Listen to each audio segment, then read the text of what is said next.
This is being like. Wait, it's not.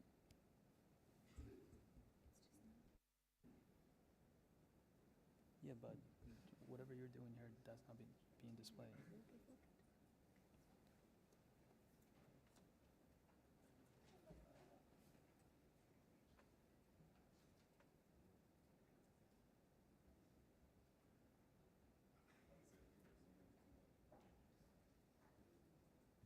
So we are live? We are live right now.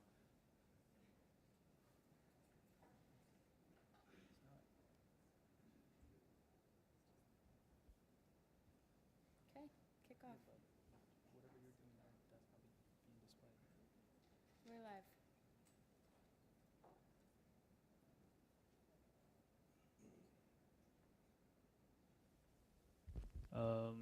Do the wheel.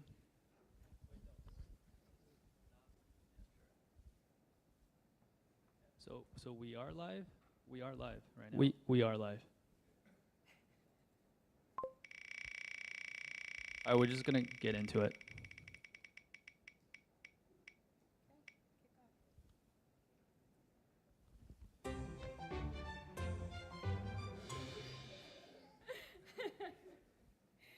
Okay, 22.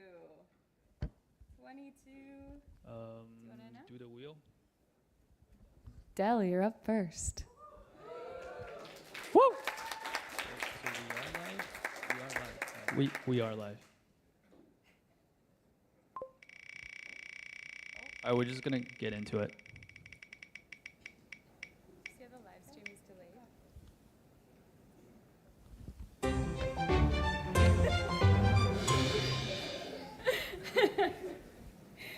Okay, 22. 22. Do you want to know? Do the. There.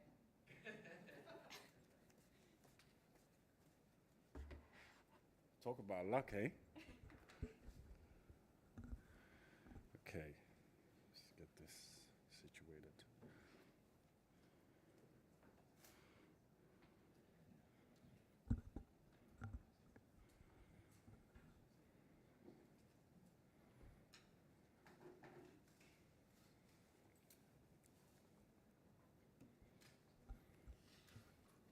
So, good morning, everyone.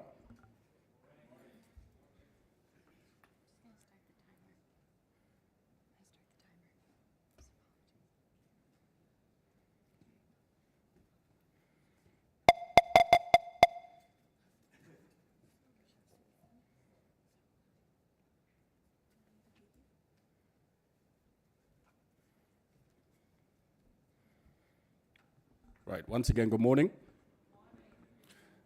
So, my name is Del Titus Bewa. I am the founder of a community called Web3 Accra, and we are based in Ghana, West Africa. And first of all, I'd like to thank EDCON for hosting such an amazing event and gathering leaders from other parts of the world. So I'm very, very humbled to be here with all of you, and hopefully we can conspire to come up with some solutions that are going to positively impact our world. So the focus for me here is Africa powered by Web3. Essentially, crypto is steadily growing in Africa, with economists viewing it as a disruptive innovation set to flourish on the continent. Although Africa has one of the smallest markets, yet it is one of the fastest growing crypto markets globally. Transactions reached 20 billion per month in mid-2021, with Kenya, Nigeria, South Africa leading in crypto use, primarily commercial payments. Generally, cryptocurrencies recorded on blockchains are decentralized, free from government regulations. Enabling global transactions without intermediaries is particularly appealing to countries and currencies, local currencies to be specific. Countries such as Ghana, Botswana, Kenya, Nigeria, South Africa, Uganda, and Zimbabwe are all notable Bitcoin economies. These increasing number of mobile phone users in Africa reached 725 million in 2020 and is expected to further integrate cryptocurrencies into the continent's financial ecosystem. While the lack of regulation currently facilitates growth, this could change in the future. So, what are the problems?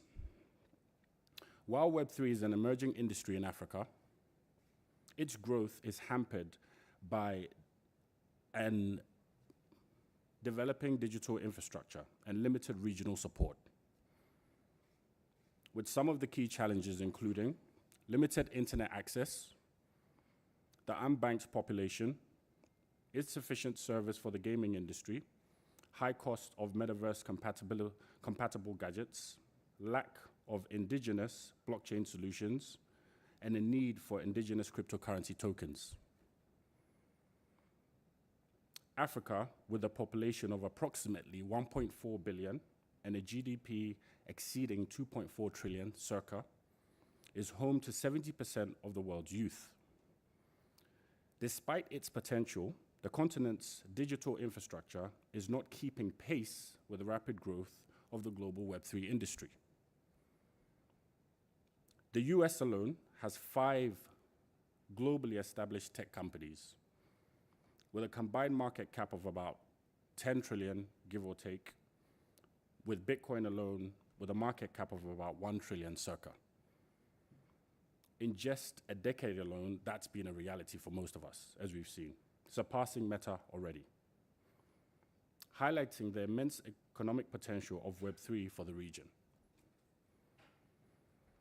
We have convened here because we mutually believe that Web3 is the next evolution of the internet, offering a decentralized and user-centric digital ecosystem powered by blockchain technology, adopting open source solutions with platforms like Ethereum. We can address Africa's unique challenges and unlock numerous benefits. So what are some of these benefits? Economic growth and innovation, job creation. Open source Web3 technology can create new jobs in blockchain development, cybersecurity, and digital finance. Startups and entrepreneurship open source platforms can attract investment, support startups, and drive innovation. Financial inclusion. Decentralized finance platforms can provide financial services to the unbanked and underbanked, enhancing economic participation. Enhanced transparency and governance is a very, very big problem. Anti-corruption, and ultimately blockchain's immutable ledger can reduce corruption through transparent and traceable transactions. Efficient public services. Decentralized applications can streamline public services, reducing bureaucracy and improving service history. And improved supply chain management. Traceability. Blockchain enhances traceability of goods, ensuring authenticity and reducing fraud, which Africa can largely benefit from. Efficiency, of course.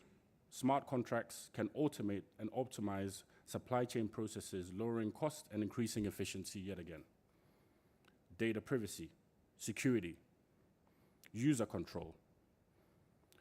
Web3 prioritizes user sovereignty over data.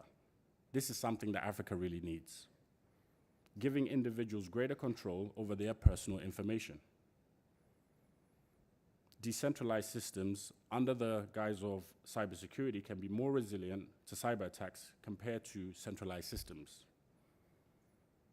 This obviously will solve major problems in Africa. Financial inclusion, access to banking. DeFi platforms offer banking services to those without traditional banking infrastructure in rural areas. Cross-border payments. Cryptocurrencies can facilitate faster and cheaper cross-border transactions, benefiting remittances. corruption and fraud, transparent transactions. Blockchain's transparency can reduce opportunities for corruption in both public and private sectors. Election integrity. Decentralized voting systems can ensure fair and transparent elections. Inefficient public services. Decentralized identity. All this, we believe, Web3 will solve in Africa. Web3 technologies can provide secure and verifiable digital identities, improving access to services and reducing fraud. Smart contracts. Automation through smart contracts can streamline processes like property registration and social benefit distribution. So land litigation tends to be a very, very big problem in Africa.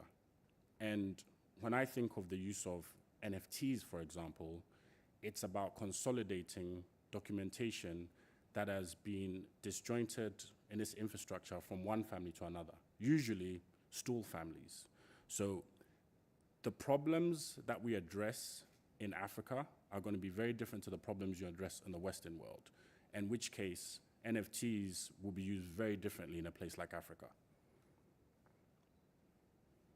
The supply chain inefficiencies. Another example, prior to me moving on, is going to be related to IP protection. When things are produced in Africa, we really have an opportunity to consolidate that IP using NFTs yet again. And then also protecting the supply chain, which is something that we can't do as well at the moment. Product authentication for investors looking to, or consumers looking to buy in Africa. So blockchain can ensure authenticity of products, combating counterfeiting in industries such as pharmaceuticals and agriculture. Now, if you look at Africa in its larger context, I think it's fair to say majority of the world's agriculture or arable land, we account for 60%. So this is very important, not just for us, but for the world as a whole in terms of food security. Logistics and management. Enhanced transparency and automation can improve logistics and reduce costs. In conclusion, we believe that having an industry that is scalable to all parts of the world is what identifies or clarifies that Web3 is a really, really secure industry and a successful industry. So I would like to conclude and say, in our case, following this journey, we've worked with the Ghanaian Central Bank for the last 2 years, and we've formed a working group to carefully draft out a policy to essentially ensure that we have a policy for blockchain and crypto that is now officially going to be announced this week, timely. And that will encourage partners from all over the world like yourselves to come and invest in a place like Africa. I also believe what I said earlier is it is imperative that Web3 is scalable in all parts of the world for us to be successful. So what I would like for you to embrace is to see Africa as an extension of what you're doing in your part of the world to have a successful industry. Thank you. Future forward.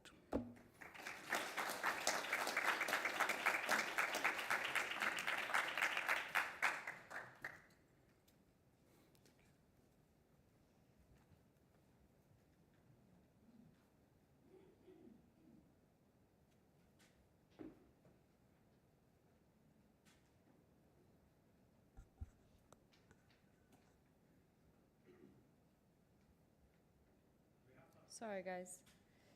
Yeah, take a couple of questions as I figure out some technical stuff.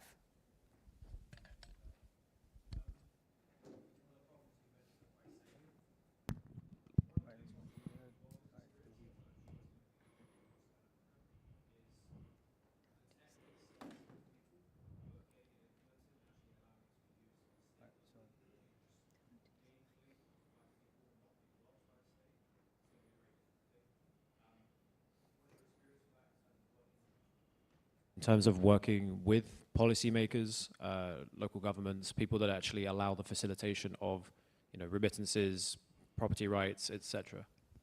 Right, that's a really, really good question. So, Hold on, Del. Just for cadence-wise, we don't have the time for questions. We can carry that conversation elsewhere.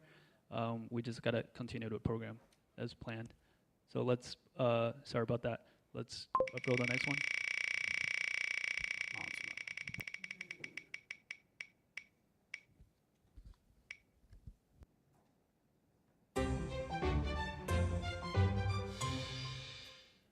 Oh, number 3, Ellie.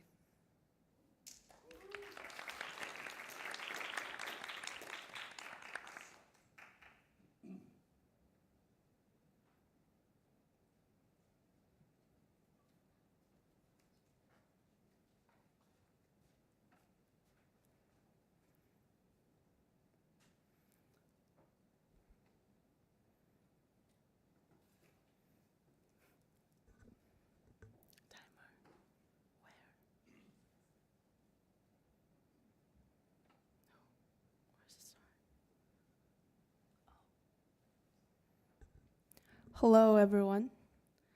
My name is Ellie.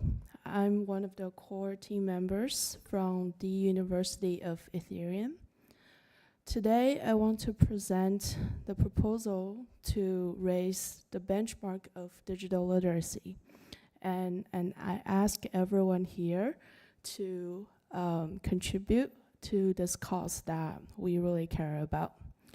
So, as part of the University of Ethereum, we have been in operation for 2 years, and we're continuously expanding our reach and impact in the blockchain education space.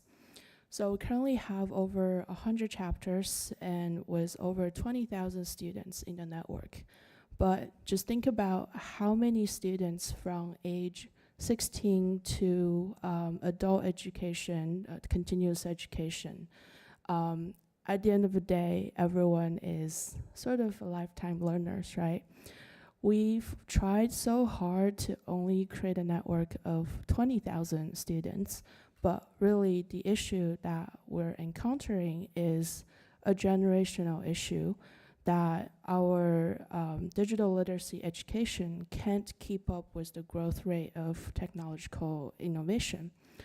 So I'm sure everyone here has enough literacy about this Web 1 to Web 2 to Web 3 era, but did you learn about that at school or through any formal educational program?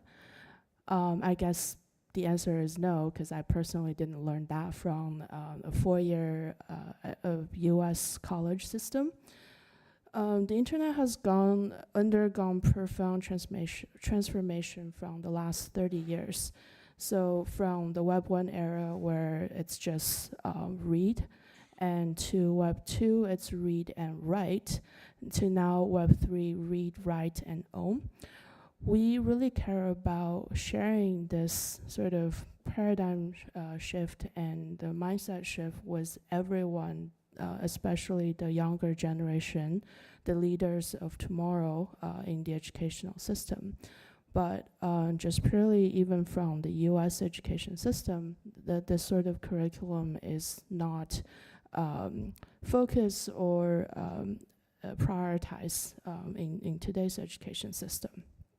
So we feel this cause is very important, and we need to raise the benchmark of digital literacy for the next generation of leaders to not just be consumed by technology, but really understands what's going on so that they can continue to innovate. So in terms of solution, what we've been trying, obviously this is not the best way or by no means that we have solved this problem, but here are the attempts that we have tried.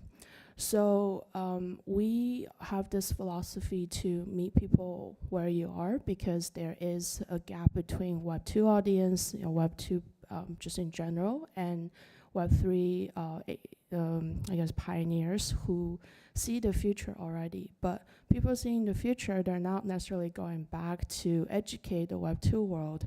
So first thing we did was to create a Duolingo-style online learning platform. giving people the freedom and the necessary resources to learn at their own pace, so that they could they could understand the core concepts of the industry at their own pace. And we're also trying with this open source knowledge repository, where everyone from the space, the community can contribute to this knowledge database, where everyone can continue to learn and evolve with the blockchain innovations. And the second thing it's important is for the more technical crowd, how to be onboarded into the Web3 space and start building.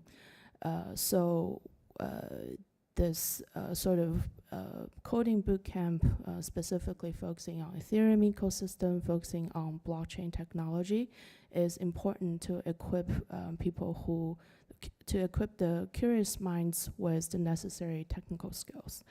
Then last but not least, the way that we measure success is essentially how many leaders of tomorrow are actually inspired to build and innovate in this space. And that is through helping, mentoring people, the leaders and builders, to build their own projects that actually benefit the greater ecosystem. So this multi-layer approach are what's important to not just address one type of people in the educational ecosystem, but create different programming, structured programming to meet people where they are and provide the necessary support to help people succeed in this space. And at the end of the day, if you are equipped with the necessary knowledge, and if you have the dedication, you can succeed anywhere in any industry, especially for the ambitious young people. And then as the blockchain space, we need to do a better job creating that ever-expanding knowledge base and the necessary tool sets and resources for people to come and learn as much as they can, and then be inspired to build to make our space better. So in terms of other approaches, like I said, by no means the things that we have tried have necessarily solved the issue, but for traditional classroom-based education models, there are just simply not enough curriculum. In terms of academic research, it's usually a couple years behind to catch up with the latest innovation. There is a gap between the academic world, the traditional academic world, with the blockchain space. And in terms of online education, usually it's motivated by this learn-to-earn model, where usually only incentivize people who already understand the space, and usually incentivize people the wrong way. So each of these approach has its own limitation. So it's important to set the right mindset to inspire people, and give people the necessary resources, library, the knowledge base to continue to learn. And if people are motivated with some necessary nudges, not necessarily with tokens or points, that's where we see we can inspire and change the next generation of leaders. So, and the last thing I will say here is this forum is a great opportunity for us to openly talk and discuss these issues, because we need more people in the space. just we need more on-chain users who feel comfortable, who can use the technology responsibly, and that starts from raising the benchmark of digital literacy to really understand how it evolved from Web 1 to Web 2 to Web 3, and how we can all carry forward to innovate and then build for the future. Thank you, everyone.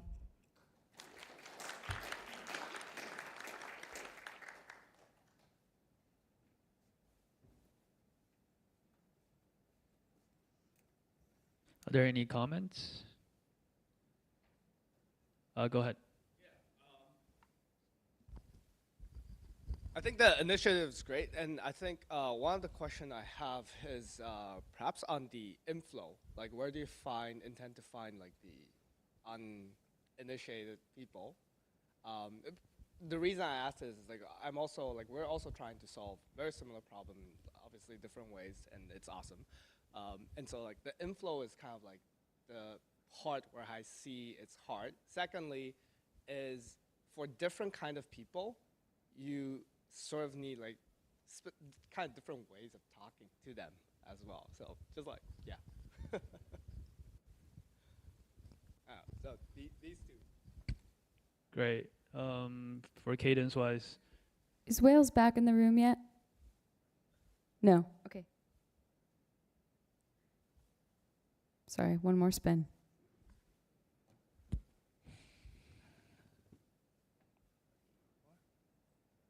$24. That is number. Thank you.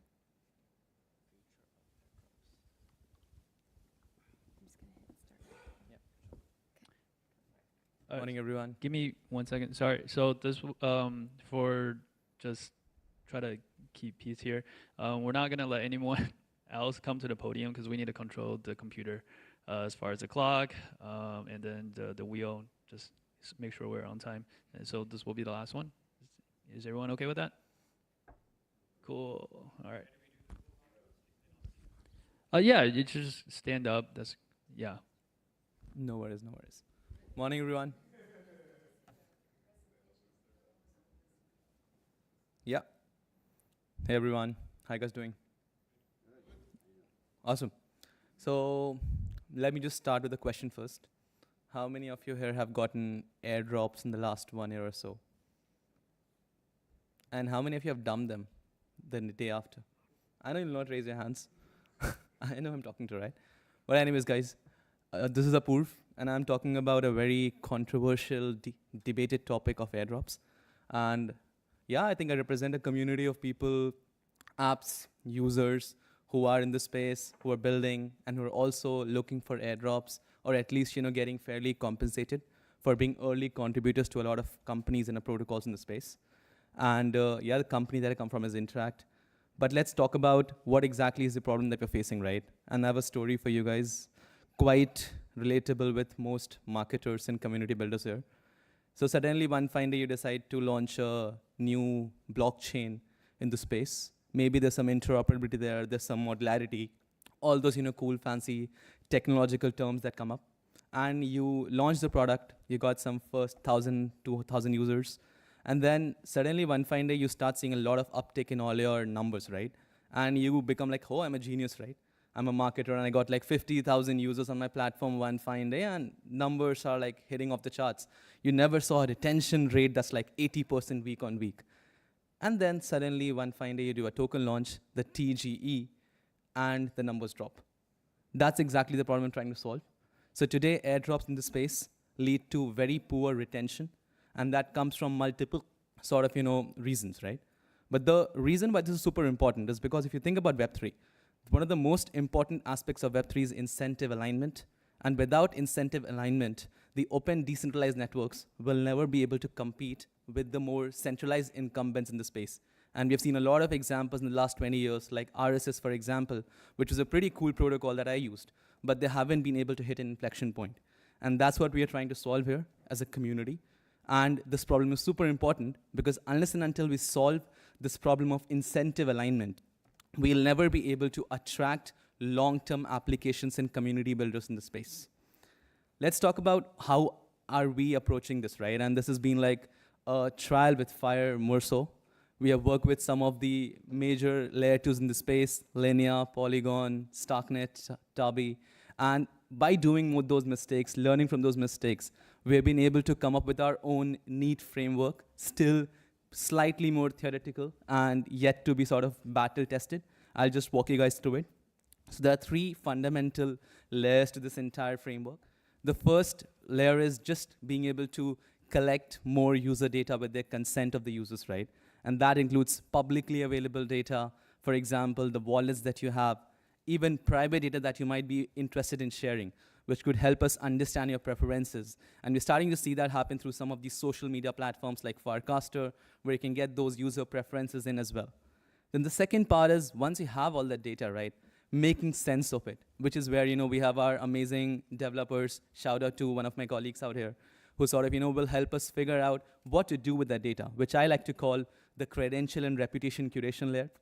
So what I mean by that is, hey, are you someone who dumps your tokens the day you sort of get them? Or are you someone who really believes in being a developer and holding onto those tokens? Or, even further, more nuances like, what about, are you really human versus, someone sitting in a random country, running a click farm, running Sybil bots, right? Those kind of things. And then once you have all the data and the reputation attestations that you've created, the third part is just being able to use that to drive the right type of incentives to the right type of users. And this part of the framework is, by the way, the most untested. There are a lot of ideas that we have been discussing with our partners, with our community of around 1 million users who keep giving us feedback about how they think about airdrops and the entire incentive design space. And here the basic idea is, as a user, what should you be rewarded with? And that's what we're trying to answer. Some other very interesting concepts, I think I heard Vitalik in ETHCC talk about it earlier. Concept of perpetual airdrops, which I think will start playing out in the ecosystem pretty soon. Then we also have other aspects of, why do you just need tokens as an incentive, right? There could be so much more in the design space of rewards, ranging from discounts to gas fee rebates. So I don't know, there was a whale who spoke to me yesterday talking about how he would love an insurance on a DeFi protocol in case of a big loss or a hack that happens. So these kind of incentives, which are more intrinsically driven, beyond just the extrinsic loyalty agnostic token rewards. Then let's talk about our approach, right? Why did we take this approach? So like I mentioned, pretty much by trial and error, and it involved a lot of feedback from our community. And we have seen some of the major players in the space actually validate that in a completely neutral fashion. I think we have the ZK Sync team there. We loved your token allocation criteria. It was super crazy. And we just want to go ahead and sort of implement something similar with some of our other partners in the space as well, right? And while there may not be a very strong use case or a validation in the Web3 space today, there are a lot of Web2 case studies around how retention can be driven by more data, nuanced targeting, and the type of rewards that you guys use. Then let's talk about the challenges. While all of this is good, there are obviously a lot of things that we're still sort of figuring out. So the first step is just being able to aggregate a lot of the user data. And that has been a challenge, but luckily we have, in our lifetime, interacted with 5 million wallets, out of which around 500,000 are like monthly active in us. And they have given us the consent to share the data with companies in exchange for incentives. And we need to keep on growing that. The major challenge here is getting more Web2 data into Web3. And that's where I think some of the cool cryptographic words like ZK, FHE, TE might come in. And we can kind of use those data sort of in the space. The second challenge is just being able to get businesses to adopt this more nuanced targeting. And that's where probably today we are not necessarily there at a level. We still today just have more Sybil filtering and proof of humanity filtering, but nothing more on top of that. And this is like my personal fear, the third one. So if we suppose do all of this targeting, right, and we are able to give protocols these 50, 100 users who might really be interested in you, that number might actually be small. So that is something that we need to really think about as a space. How do we get more real long-term users in the space? And finally, there are some technical complexities that we have been debating and trying to answer, which includes being able to create a Sybil, anti-Sybil suit, which is less user experience friction creating as compared to most of the today's proof of humanity attestations, or just being able to contextualize a massive amount of on-chain data that we have. You have smart contract wallets, you have chain abstraction, these kind of concepts coming in, and that makes just interpreting data so much more, weird and different. So yeah, that's pretty much from us. Hope you guys, when you get airdrops next time, please don't dump them and hold on to them. Yeah.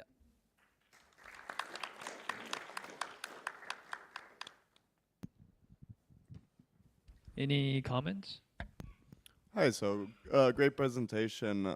The questions that I have on this is like, I'm personally not ignorant of the necessity to collect data because you learn about your users, you learn like how you can help them, how you can make sure they have good experiences. But on the other side, I'm also, and a lot of the Matter Labs teams are like privacy maxis, right? And I'm just curious how much time you've had to sort of think about is how can we target those like experiences without actually holding on to the data, without collecting it in centralized sources that might be exploitable, or you might have a malicious actor that buys the company, or. That's a great question. Yeah, but we're just doing commenting today. Again, happy to carry these conversations outside of this platform. Anyone else? If not, we have the next one. Jack.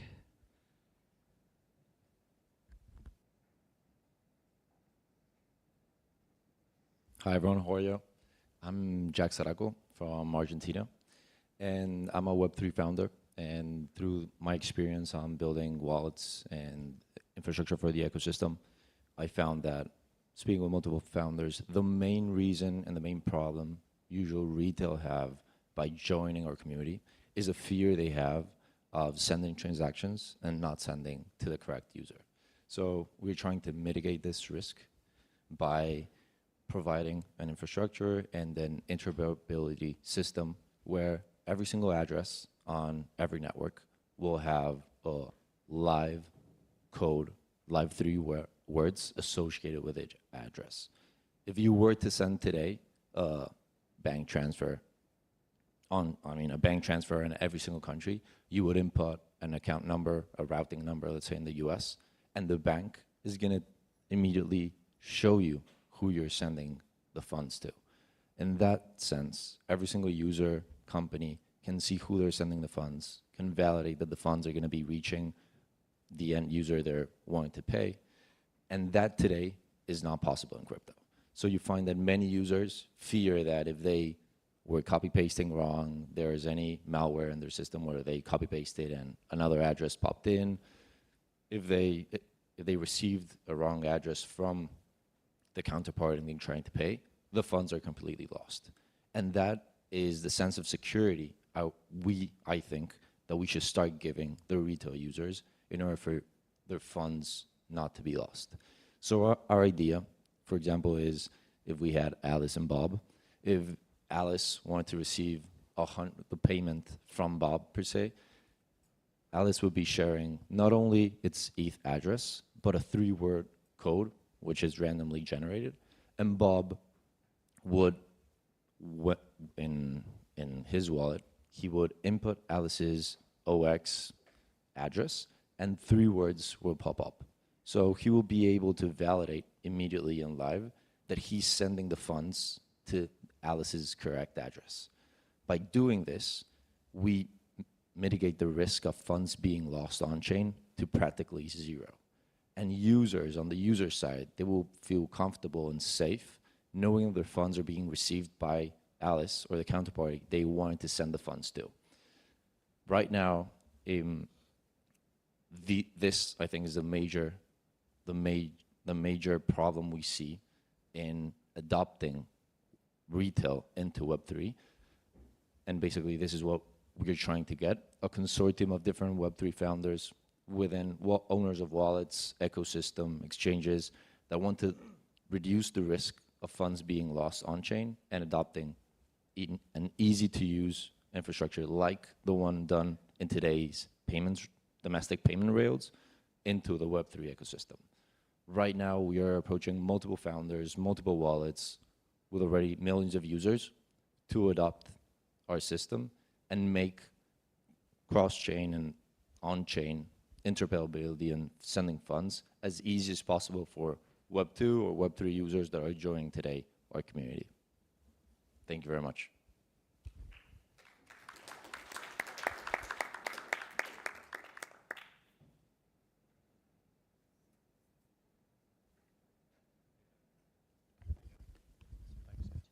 Hey. Apart from the sort of transfer risk in terms of making a mistake at the execution level, what other sort of major problems have you found from the retail community when it comes to onboarding into Web3, including things like making wallets and things like this? That's a question. We have like 5, 6. I mean, if you're happy to answer that, go Yeah, ahead. absolutely. I think that the highest risk retail see is losing funds. You're a crypto savvy person, so you know how to send funds, receive funds, and know where the money is going. I usually check Etherscan or any address to validate that that's true, or you send a test before if it's a large amount. By doing this live, the way is you're live validating that you're sending to the address you want to send. I think that's by copying the existing market banking system market grade benchmark. I think that's the way that we can achieve being sending and receiving funds as fast as easy as possible, reducing that risk to zero. Quick comment. I think this is a very interesting problem to solve. One thing that pops to my mind is like name services, but yeah. So like perhaps that's something that complements, and I'll be interested to kind of like discuss and see how that can maybe complement or like help out. Absolutely. A complementation is aliases.eth or any single alias. If you see how many addresses have an ENS domain or any .eth domain are extremely little compared to the rest. And the usual suspects of those who generate those addresses are super Web3 oriented users, not the ones that are open a crypto wallet, just want to send funds to friends or receive domestic small volume transactions. And that's where our solution comes into place. It's done super oriented to retail users, not crypto savvy users, because none of us probably see this as a huge issue. But whenever you start speaking with retail, their largest fear is losing all their funds, because they understand that you own your own funds, and we own, if you're a non-custodial wallet, you own your own funds. But whenever you have to send, that's when the risk starts taking in. And you see the banking infrastructure today, and they reduce that risk to practically zero. Whatever you do that transaction, you'll see you'll be sending money or USD or pesos or whatever a domestic wire transfer to me, and then you can immediately validate it's reaching the right person. I think it's solving even that problem. I don't think that's solved on a banking level either. I think this is a really good idea, because even in banking, you have this long IBAN that you might misspell one number if you copy paste it. Like, it's really, really clunky. And I get scared to send money with a normal bank, right? So I would think this is a really good idea. I do think that, like, from a user experience point of view, we need to move to the fact that everyone has like ENS or some sort of domain, but still you might mistype someone's name. Like, you might, there might be scams on Twitter where it's send money to vitalik.eth, but the L is actually not a L, right? Like, I really like this idea. I really, really like this idea for protection of consumers. It actually reminds me a lot of like secret passphrases, and so it just occurred to me listening to you for the first time that like for passphrases we have these cool like 12-word phrases, but then for public keys we have these numbers that are like completely unreadable. So like, have you thought about what if we just changed like public addresses to be displayed as like 12-word like phrases instead? Or Yeah, I think that, I don't know your name, but the guy sitting just beside you answered exactly that question. Typos or any type of misleading capital letters or letters in between that people misread, the copy pasting is still pretty risky in a way. If we are able to validate whenever you send that transaction that you're sending to the right address, that's the best way. Another possible way was integrating a Etherscan to know which was the last transaction, but at the same time, you're losing a bit of privacy there because you're adding that as value. If you add a random 3-word, like, I don't know, tree, apple, orange might be my words, I'll send that to you and you'll see immediately that's mine. So you won't even have to do any other further system to understand if I'm receiving the funds or if you're sending it correct to me. Reducing the risk to zero. So just to close off, and thank you very much for all the questions. They were super interesting. If anyone here is developing a dApp or has a community that are building wallets super oriented to retail, we'd love to talk to each other and connect and see how we can build this worldwide. Today, we're working in Argentina as our main playground, mostly of my network and my colleagues' network. We'd love to take this international and make it global. Today, we're in the process of finding the right product market fit in Argentina and then launching it as more dApps and wallets are interested in using this. Thank you so much.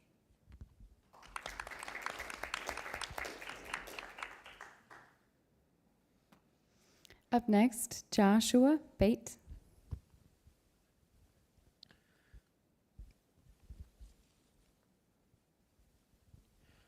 Okay, hey everybody. My name is Joshua. I'm the founder of DeSci World. I'm here today representing the decentralized research community as opposed to the general DeSci community. My paper has a lot of information about the technical solution potentially of how we might solve this problem, but I'll riff a little bit on the overarching problem itself. So DeSci, which is decentralized science, is designed to improve academia and the scientific process using Web3 technologies. You can think, publishing, research funding, data management, identity, reputation, peer review, such things as this. But science is much larger than the industry of academia and science that we have today. Science is just the concept of using the world around you, understanding the world around you, sharing that knowledge with each other, collaborating to find out the truth of things. And so knowledge, in this sense, is a very broad topic that shouldn't really be institutionalized in the way that it is right now. And so we believe at DeSci World and in the decentralized research community in general that people's knowledge is very valuable even if it's not sanctioned by a university or a research organization or an expert group or a Nobel Prize, for example.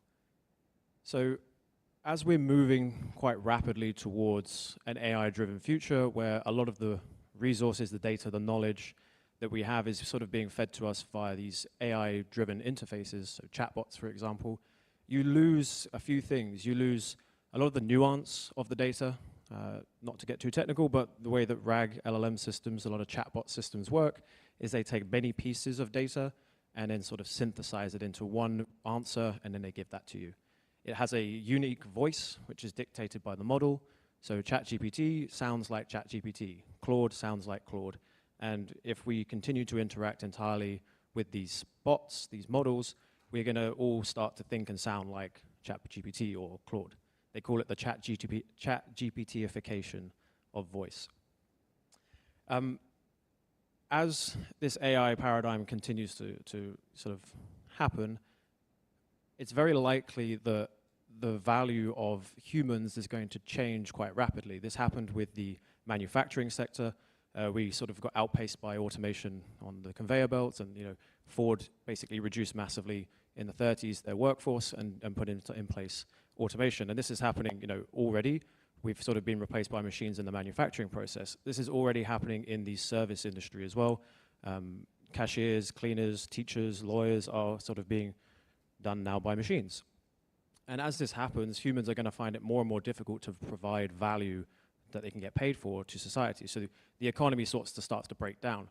Now, if the economy is breaking down, what can humans actually contribute to that paradigm? And we think that is knowledge, okay? So as humans produce knowledge, and that knowledge can be used by AI in this future, how do we maintain that value? How do we maintain the ownership of that knowledge in this future? As I said, AI sort of removes the individual from this data. Now, bringing in blockchain and the Ethereum ecosystem, the decentralized paradigm is perfect for these two use cases, for tracking the provenance, tracking the ownership of that knowledge, and also valuing and returning that value back to the users. We believe that as this sort of future takes place, knowledge transfer can be facilitated on-chain. And this is through the concept of attestations, which are a relatively new primitive, which allow for gas-free transactions to sign a claim to a wallet address to a piece of data. We've developed a system, which you can read about in the proposal, that allows for people to containerize their knowledge on chain and have it read by LLM or by AI. The point of this is that in the future, knowledge should be available on chain as a public good. It should be available so people can use it and they can read it and they can do science with it and they can collaborate in a multiplayer research environment globally without the permissions of institutions, without permissions of universities, for example. That value should be maintained if it is then useful to eventually a product, it becomes IP or something like this. The value that is created should then be given to the people that create and maintain that knowledge. We believe that if knowledge is to be on-chain, there should be new data primitives, new interoperable standards for this data, especially that which can be read by AI. You can think of many other data primitives, but we're focusing on that here. And so in the future, we are hoping that there will be multiple standards, if not one or two or three, like an ERC20 is for a token standard, a standard for data of knowledge standards. And so we think that this is important for the future of value creation, the future of scientific research, and just the future of humanity's participation in a future driven by AI.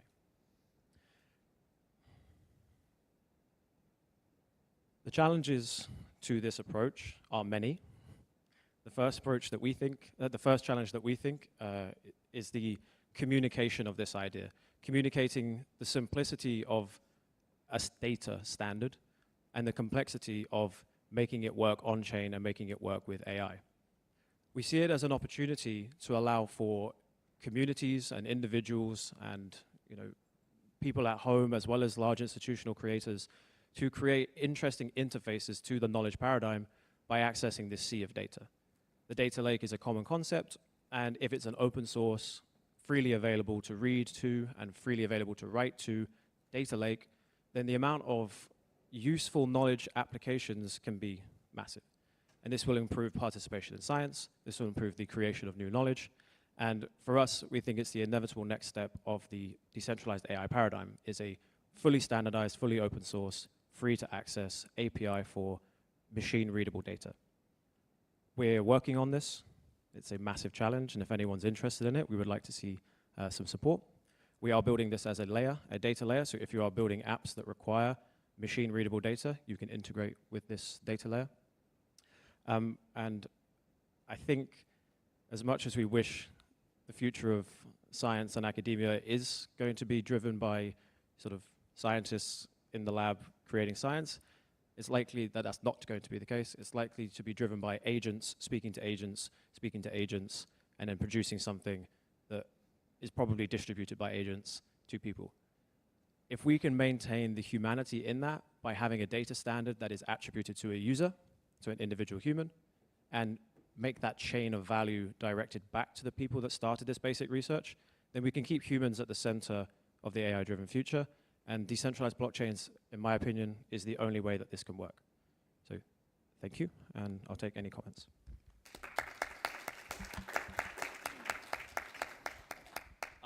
Firstly, I want to comment, this is awesome. And immediately in my brain, I'm starting to imagine, it's not only putting or incentivizing who is in the or creating correct knowledge, but also there's a way to bring responsibility on misinformations, like the knowledge that you bring into the AI, into the whole world, right? Then you kind of can build that backwards. And if we have that integrated into the AI, and all AI knows is that this is what I'm quoting, this is what I'm quoting, now on the front end of system, you can mark, hey, I don't want to use these particular data points has been, maybe marked by community notes that are misinformation. Decentralized curation, exactly. So I think this is awesome. Like, would love to see how it grows and go.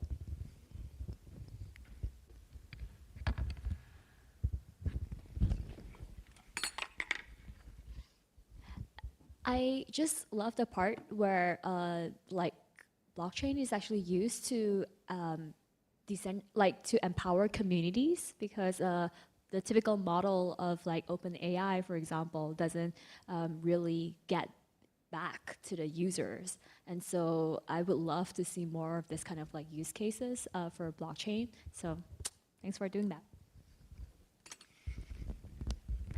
Yeah, one thing I want to highlight, which I forgot to highlight, when you allow for knowledge to be created permissionlessly and read permissionlessly, you don't get to control what is considered to be valuable or useful knowledge, right? The people who query and the data process itself controls what is useful knowledge. And that means that if you're, I don't know, a herbologist living in the Amazon rainforest and you have some very, very specific knowledge over what herbs cure fever, that can generate you some income on a global scale. If you're a researcher in, for example, Africa, and you don't have the same resources or opportunities that you might do if you are at a lab in Stanford, you don't have to leave your country to go there. You can actually stay in your country and contribute to the economy in your local country because you're valued and because you have that distribution channel with this decentralized network. And it's very important. Thank you.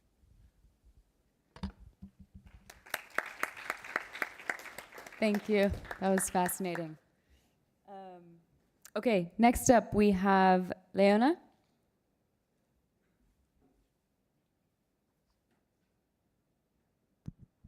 Hi. Hi, I'm Leona from Windmax. And today, I want to propose something about our L2s. I've been researching the scalability of Ethereum for many years, since the Plasma Day. Maybe it was like 5 or 6 years ago. And I'm a big fan of L2. And the L2 is great. And right now, TVL of L2 is increasing significantly day by day. And so many users are onboarded with L2, and onboarded in its own Ethereum via L2. So for L2 is a core right now core value of Ethereum right now, and it's proceeding well, but we need to admit that there's a rather big problem here in L2 ecosystem. So today I want to talk about the why L2 is great, and also why L2 has a huge problem at the same time nowadays. So the problem is called fragmentation, and there's two types of fragmentation. First is that liquidity fragmentation, and many kind of TVL are distributed to many L2s right now. So for over 10 famous L2s are on Ethereum, and their TVL are quite fragmented to these L2s. And for example, if I use Uniswap, I can use Uniswap on Arbitrum and the Uniswap of the other L2s, and let's say if we fragmented their liquidity on our layer 2, we could have a kind of bigger slippage, and the kind of centralization or concentration of the liquidity is quite important in terms of usability, and kind of enhancing their DeFi ecosystem. But it's right now fragmented. This is one of the problems. And so many people are talking about this problem, and I don't talk about this. I don't talk about that today. And I want to talk about the fragmentation of community and the recognition today. So we have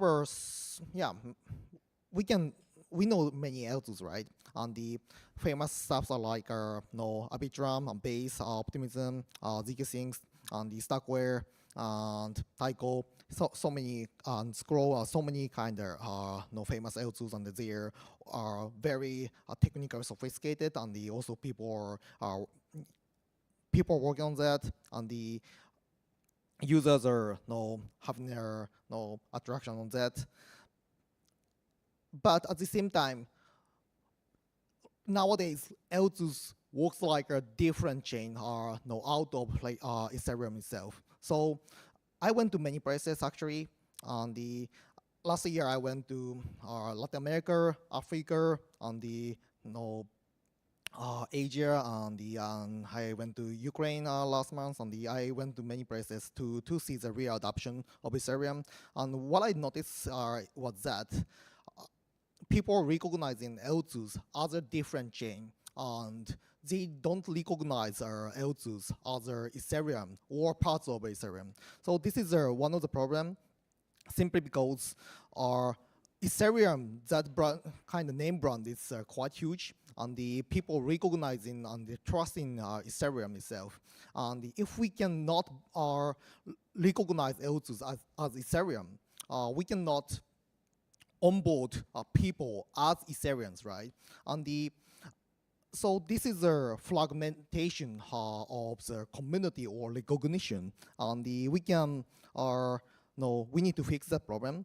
And so on the infrastructure or recognition fragmentation is what we originally opposed to back to the days of 5 years ago or 6 years ago. And right now it's quite hard, fragmented as a recognition, and the people proceeding this direction so far. So let's say name brand of Ethereum, and also the founders of Ethereum layer 1 and the community, those who raise the community of Ethereum, they cannot fully onboard layer 2s simply because of the competition. So let's say, for example, EF people or famous are Ethereans alike, including Vitalik. He cannot promote specific layer 2 simply because of the competition, right? If they involve that, they can break their competition, and they cannot promote specific one layer 2 kind of freely or fully. This is one of the problems, simply because layer 2, especially stage 2 layer 2, is a part of Ethereum, but they cannot promote that so much. So I have a proposal that to fix this problem. This is announcing stage 2 layer 2s or well-developed stage 1 Ethereum, other parts of Ethereum. So let's say, if Arbitrum is a stage 2 Arbitrum, we can say that it's Ethereum Arbitrum, right? Let's say, for example, the AWS Lambda and this kind of service name or the part of the ecosystem name, we can say the prefix are the bigger ecosystem, right? Like so let's say we can say that our Ethereum L2s are Ethereum blah blah, like Ethereum zkSync, Ethereum Arbitrum in the future, right? And it makes a lot of it fixes a lot of problem by announcing that with their deep kind of due diligence, whether or not each L2 is actually part of Ethereum and inheriting the whole security of Ethereum.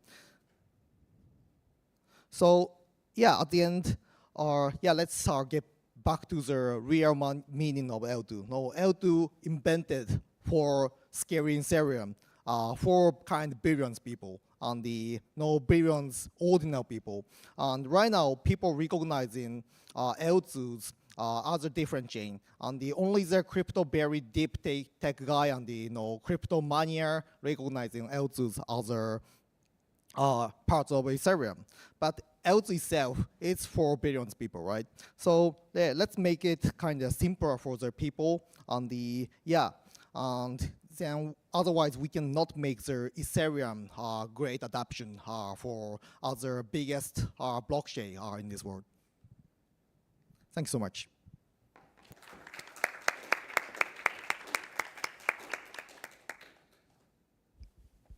Any comments? Yeah. Hi. You're sort of mentioning the endorsement of L2s from the Ethereum perspective, so that users can trust those L2s. Is that correct? Is there any sort of potential centralization concerns and exclusionary concerns with this? What did you say last time? Or centralization or exclusion concerns from the Ethereum perspective, that maybe an L2 that spins up that is not considered to be acceptable from Ethereum, but it's still acceptable, being pushed out of the conversation? So basically, I think that people should free to develop L2s, and the people can feel free to build our L2s if it's inheriting our full security of Ethereum. And it's a free competition, On the yeah, competition is fine. On the competition is great, because in terms of kind of progress of the development. But on the so we don't have to make a centralization of one L2 or making one great L2 with kind of technology combining them. We want to kind of due diligence or kind of we need to verify the L2 as a part of Ethereum, inheriting the whole security of Ethereum or not. So we need, let's say it doesn't eliminate the stage 1 L2s on the, basically, it's feel free to kind of advertise their L2s or kind of stage 1 L2s or or sidechain. On the we can make just a verification to make a fair competition, right? So I think that's kind of verifying kind of some L2s as a part of Ethereum or kind of fully inheriting security of Ethereum. It doesn't break the kind of competition, and it doesn't make a centralization. It's just a kind of paper in ePrint or something like that. It's like quite academic stuff on the, we can make that fully, correct way, in terms of kind of fairness on competition, in my opinion. I mean, I think that's a fair point of like we have L2 beat already, which is kind of trying to do this, but there is also a lot Sorry, of... we need to carry on. Fair. Sorry. Awesome. Thanks. Jason, you're up next. Cool. That's great. Cool. Yeah, thank you so much for having me here. So I'm Jason. I'm the CTO and co-founder at Puffer Labs. We're building a liquid restaking protocol. And what I wanted to talk about today is really this coordination problem that we seem to be caught up in, and I think is just very prevalent in this space around like accelerationism with ETH staking. So maybe before jumping into that, just like to talk more higher level, a lot of these conversations have been about decentralization, and really, in my mind, like validators for Ethereum are really like the lifeblood of the decentralization here. And it's really important that we maintain this level of permissionlessness, like accessibility for people to participate, and don't let it all just get captured by like a certain small number of entities. And so with restaking now, this has been kind of a hot topic like this year. And I want to preface this with like, this isn't supposed to be anti-restaking or anti-LRTs. This is more of a way to bring awareness to the space about kind of what's happening in our corner over here. And so restaking is this idea where you have your validators and you're able to essentially take on additional responsibilities. And we've kind of seen like really lots of accelerationism here, which was like a very stark contrast from like the last bear market, where like builders in the space for just normal liquid staking here, the focus was on like fundamentals from a tech side of like, can I build something permissionless? Can I build it like accessible? And like, there's lots of different technologies that were introduced, and those being like distributed validator technology, this idea of taking your validator, splitting it up into multiple shares so that you're not like running into one point of failure.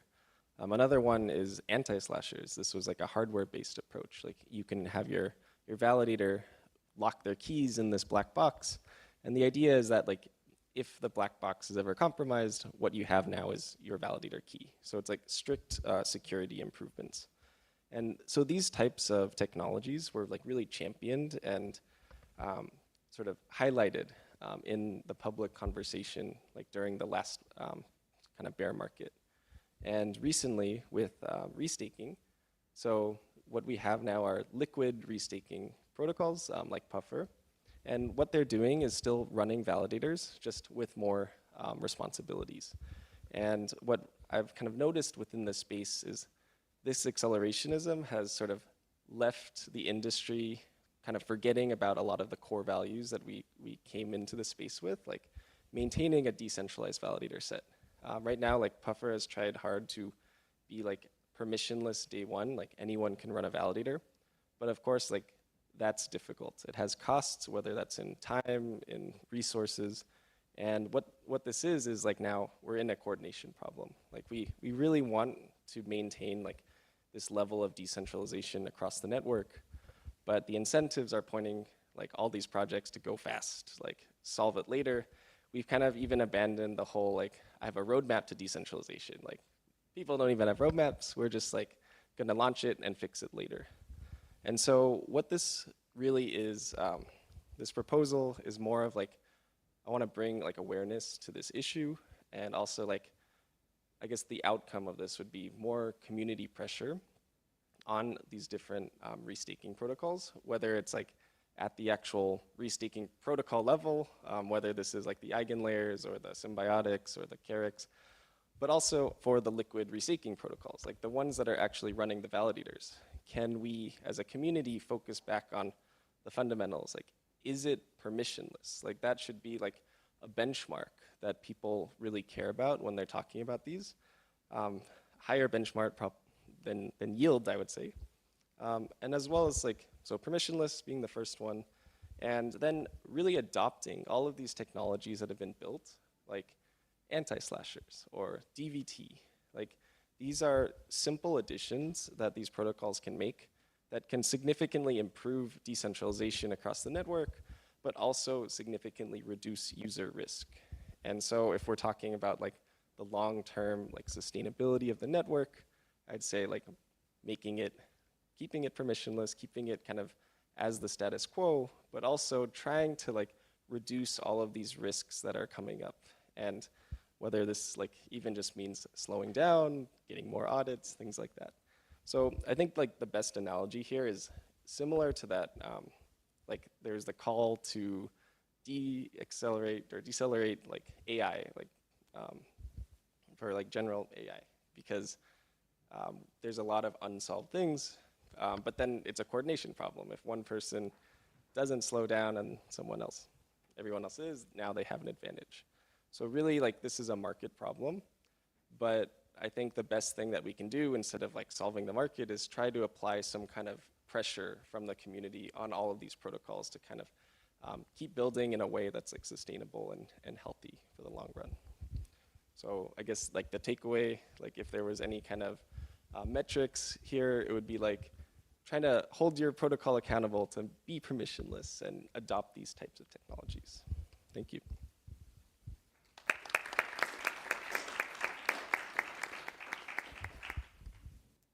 Since we have 4 minutes, maybe I can ask just a very light question, which is, how do we organize that community reaction, and how do we hold them accountable? How do we measure this? Like, these are the questions that, like, what you said was exactly right. Of like anyone that doesn't do these things is actually at an advantage. Right. Yeah. So hard question. I think like you just mentioned L2 beat for L2s. Like I think having some kind of metrics and dashboarding for that can really show users. So actually, I think on like Ethereum.org, they had this before for just normal liquid staking protocols. And it was this whole like series of checks, like battle tested, like smart contract audits, permissionless, etc. And I think we kind of need to continue in that spirit for all of these new things. And I think this kind of comes back to the point earlier that Ellie was making, was like there's education and then there's like the advances on the tech side, and we need to like make sure that the education is keeping up with those. There's a comment over there. Yeah, well, my comment is actually very similar to that. And so I was actually looking into restaking protocol a lot, and also made a presentation to kind of educate people on the different risks. Essentially, restaking is like, in my opinion, kind of like a yield aggregator framework, and then you have to know all the risks of AVS, how they actually work. And it's interesting that when you compare, then there's different trust assumptions from eigenlayer to Karak to symbiotic. If I recall correctly, like Karak simplify the design and make the operator the vault owner, etc. These kind of things are actually small details, but have like significant implications on trust, assumptions, etc. And I think those definitely needs to be highlighted. So great support there.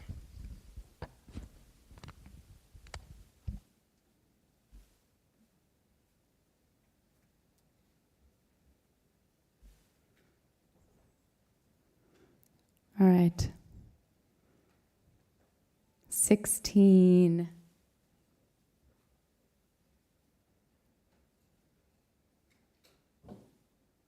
Porter? Yeah.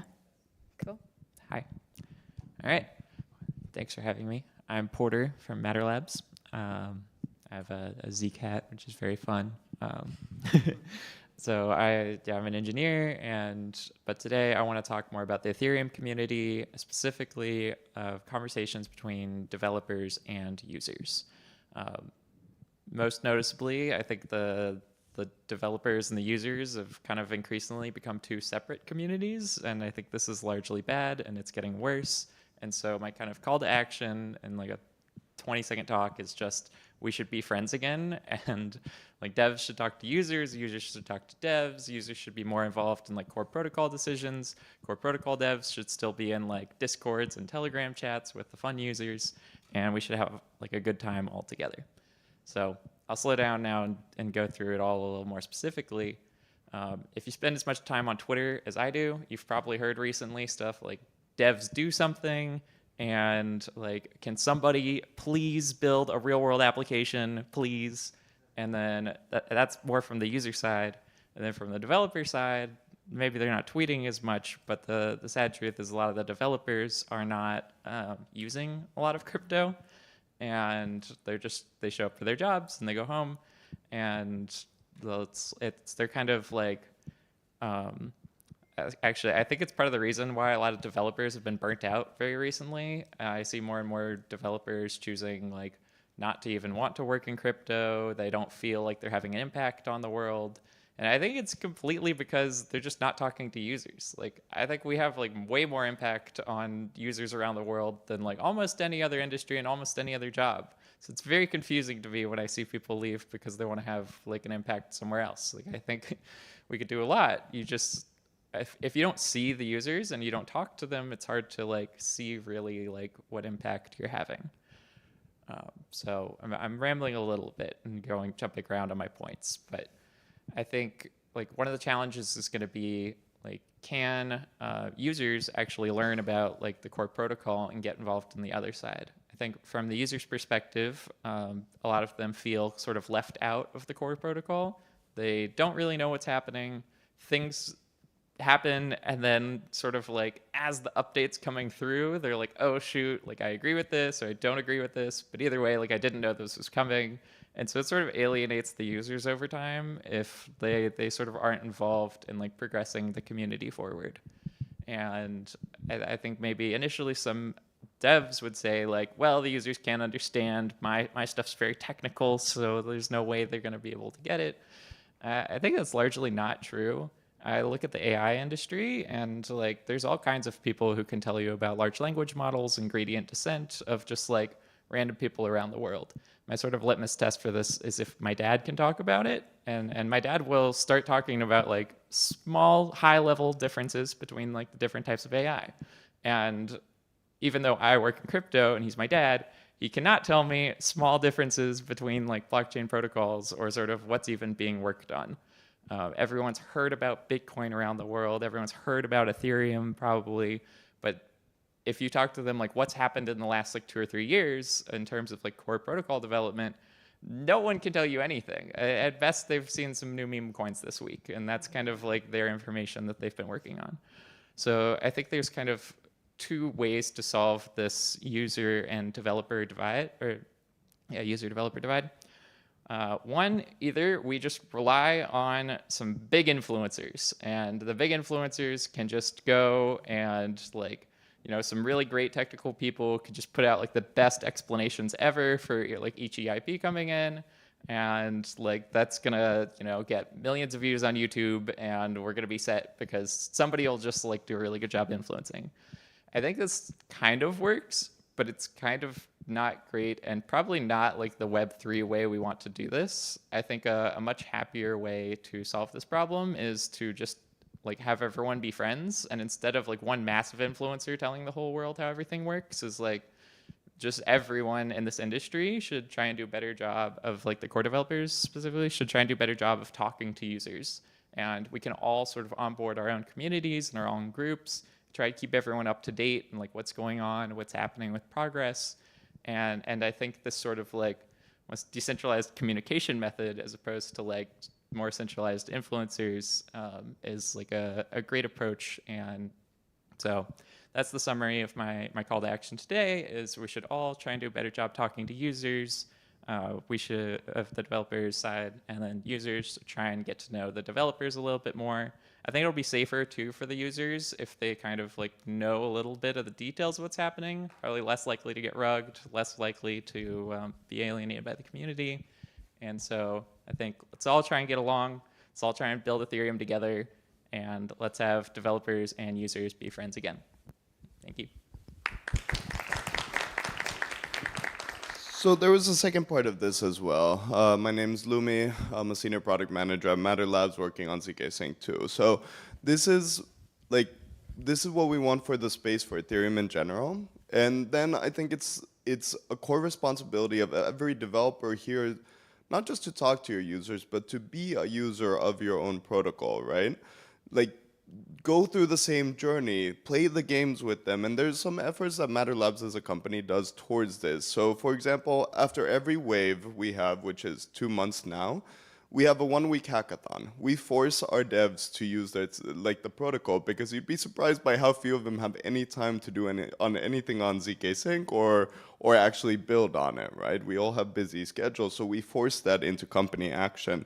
We have ZK Lunch and Learn, where like you play different games on ZK Sync, play with the different NFTs. All of the leadership team, all of the higher level like seniors are forced to play with NFTs and Meow Coin and like these different communities that are building. So you understand what is it like to use it, what are you getting as a temperature check from the community.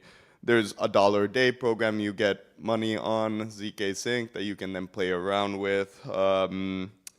We have ZK Playhouse for the community, where everyone can get together and play together, including the developers building on the platform. They can play with the other players, learn about the other games, other projects, and then they can incorporate those. We also have a lot of groups internally and externally that can connect those users to the builders or builders to builders, and we spend a lot of time facilitating this to make sure that we can really grow the ecosystem internally. This is something I think we should adopt on Ethereum in general. Every protocol, every team should make sure to be the users also, to like work with the users, because that's the only way you can grow it into a product market fit. Okay, thank you. That's it.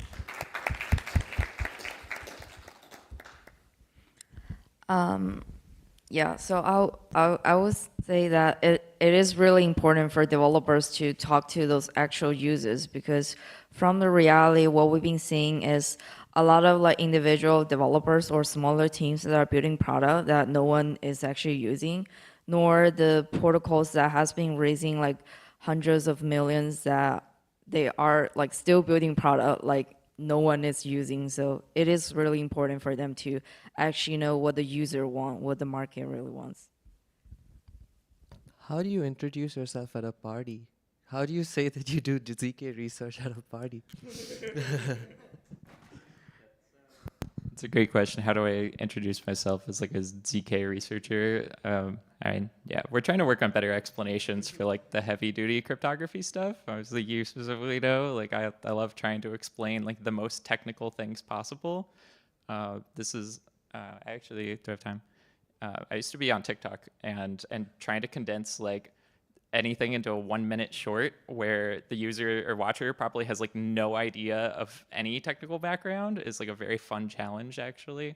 And so, yeah, I encourage more people to be creators. I don't know if that answered your question, but yeah. Thanks. Okay, next up. Looks like 2. Looks like 2. Okay, that's Jane. Is Jane here? Yeah.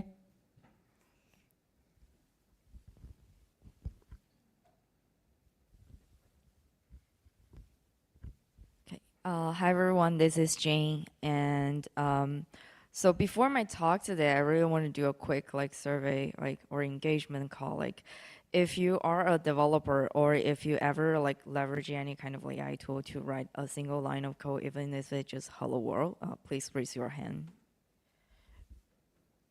Okay, so we do have a good amount of developers here, and today my talk is about the developer economy on Ethereum. So I want to say there, of course, due to the developer report that Electric Capital has written continuously, that we have about 30K active developers in the Web3 space. And through some of my researches, I noticed about 60 to 70% ish active Web3 developers are in the Ethereum ecosystem. So I do want to say that we are driving a lot of traffic into directing developers into the crypto world.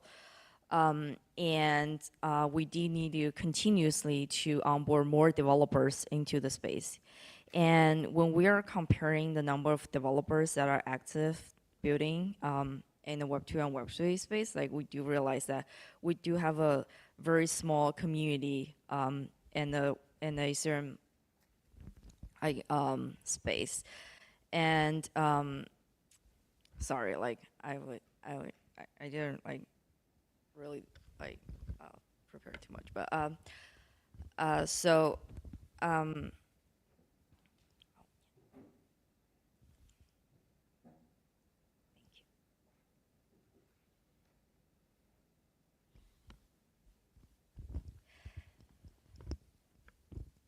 so for developer economy, I would say it's really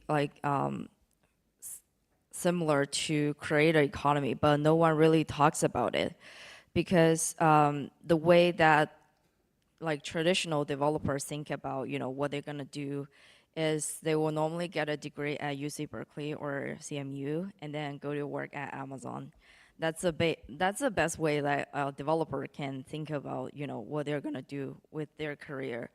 But I would say Ethereum really opens a new door for a lot of developers, whether it's individual developers or smaller teams of developers that really want to change the world, that want to build something that is fantastic. So because we do the way that Ethereum work is always being bottom up. We don't need to get permission from all those big firms that to build something that we think that matters to the community. And we do have a lot of support in terms of grants or retroactive funding for those developers who want to build new stuff. However, a lot of people didn't realize that we do have those kind of resources around us. And also, I feel until this day, we've been focusing too much on the infrastructure level, which we are actively funding projects that are mainly building the Ethereum infrastructure. And the result we've been seeing is of course we've been kind of partially solved the scalability issue. We have 1 million L2s that are coming out today, but no one is really using it. The reason why is we don't really have good applications that user can actually use. So it's very similar to what we've been seeing 2 years ago with all the DAO toolings. So there were about I think 1 million DAO toolings out there, but only 100 DAOs that are using those tools. So I would say it's we should encourage more developers to build more consumer-facing application in the space, And also like our like incentive or like funding should also like go more towards those like consumer facing applications, because I feel like a lot of developers, when I talk to them, they were kind of like ashamed or like look down into themselves if they are building an application instead of an infrastructure, or it will just like look like less cool if they say, yeah, I'm just building like a D app instead of a protocol that like seems to have, you know, a great potential. So I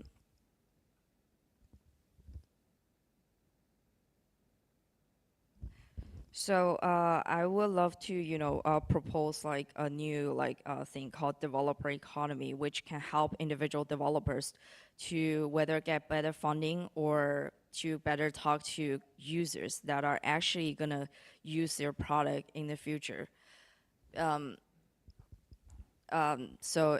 kind of like very similar to Gitcoin, which developers can actually get the initial funding through the people that have been using their project before, instead of like just announce that I'm gonna do like a point system or an airdrop in the future to have a million of like airdrop farmers to you know, farm their project.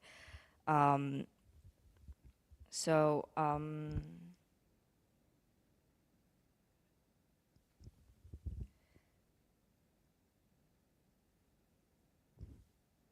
yeah, sorry, I kind of like lost my mind for a sec, but yeah, I would say we should definitely pay more attention to like developers and encourage those people to not pursue the route of getting a job at Amazon at the end of their career.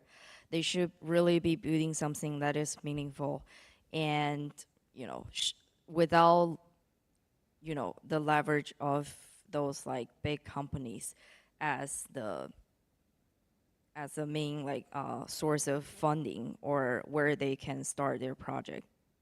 So I think that should be it for my talk.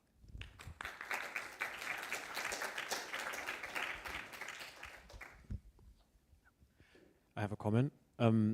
As a builder of a consumer application and also going through the funding process, one thing that I do notice is the funding, sort of people that have funding, when they're looking to maybe potentially fund consumer-facing applications, the things they look for is, of course, and understandably, users and current revenue and things like this. But as you mentioned, with the DAO tooling, there was 1 million DAO tools and only like 100 people in the DAOs. And it's the same with the user applications. We need the user applications to bring the users, but there's no users because there's no user applications. So when you're building a user application, looking for funding is actually very difficult because, rightly so, funders want to see traction before the application is invested in. But how do you get traction when there's no users? It's just a chicken and an egg problem, and I think a few more funding organizations need to take more risks and have a bit more belief in the future of the retail entrance rather than what is actually currently right here.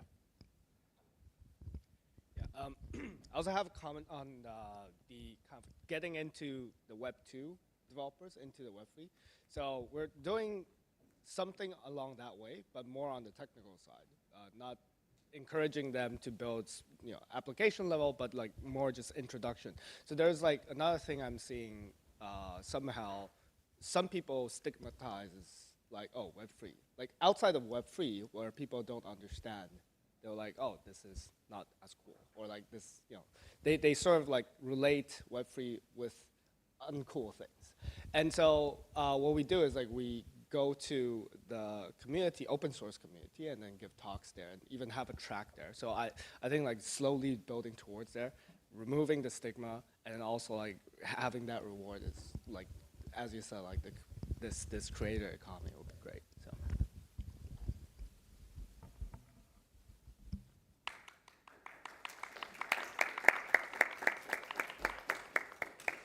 Thank you so much. Trang, you're next.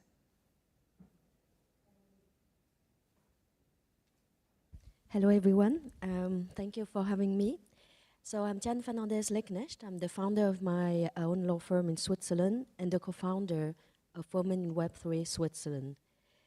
So we are an association that has been founded, I would say, only in March last year, in 2023. And already we have achieved some great milestones, and I will explain why.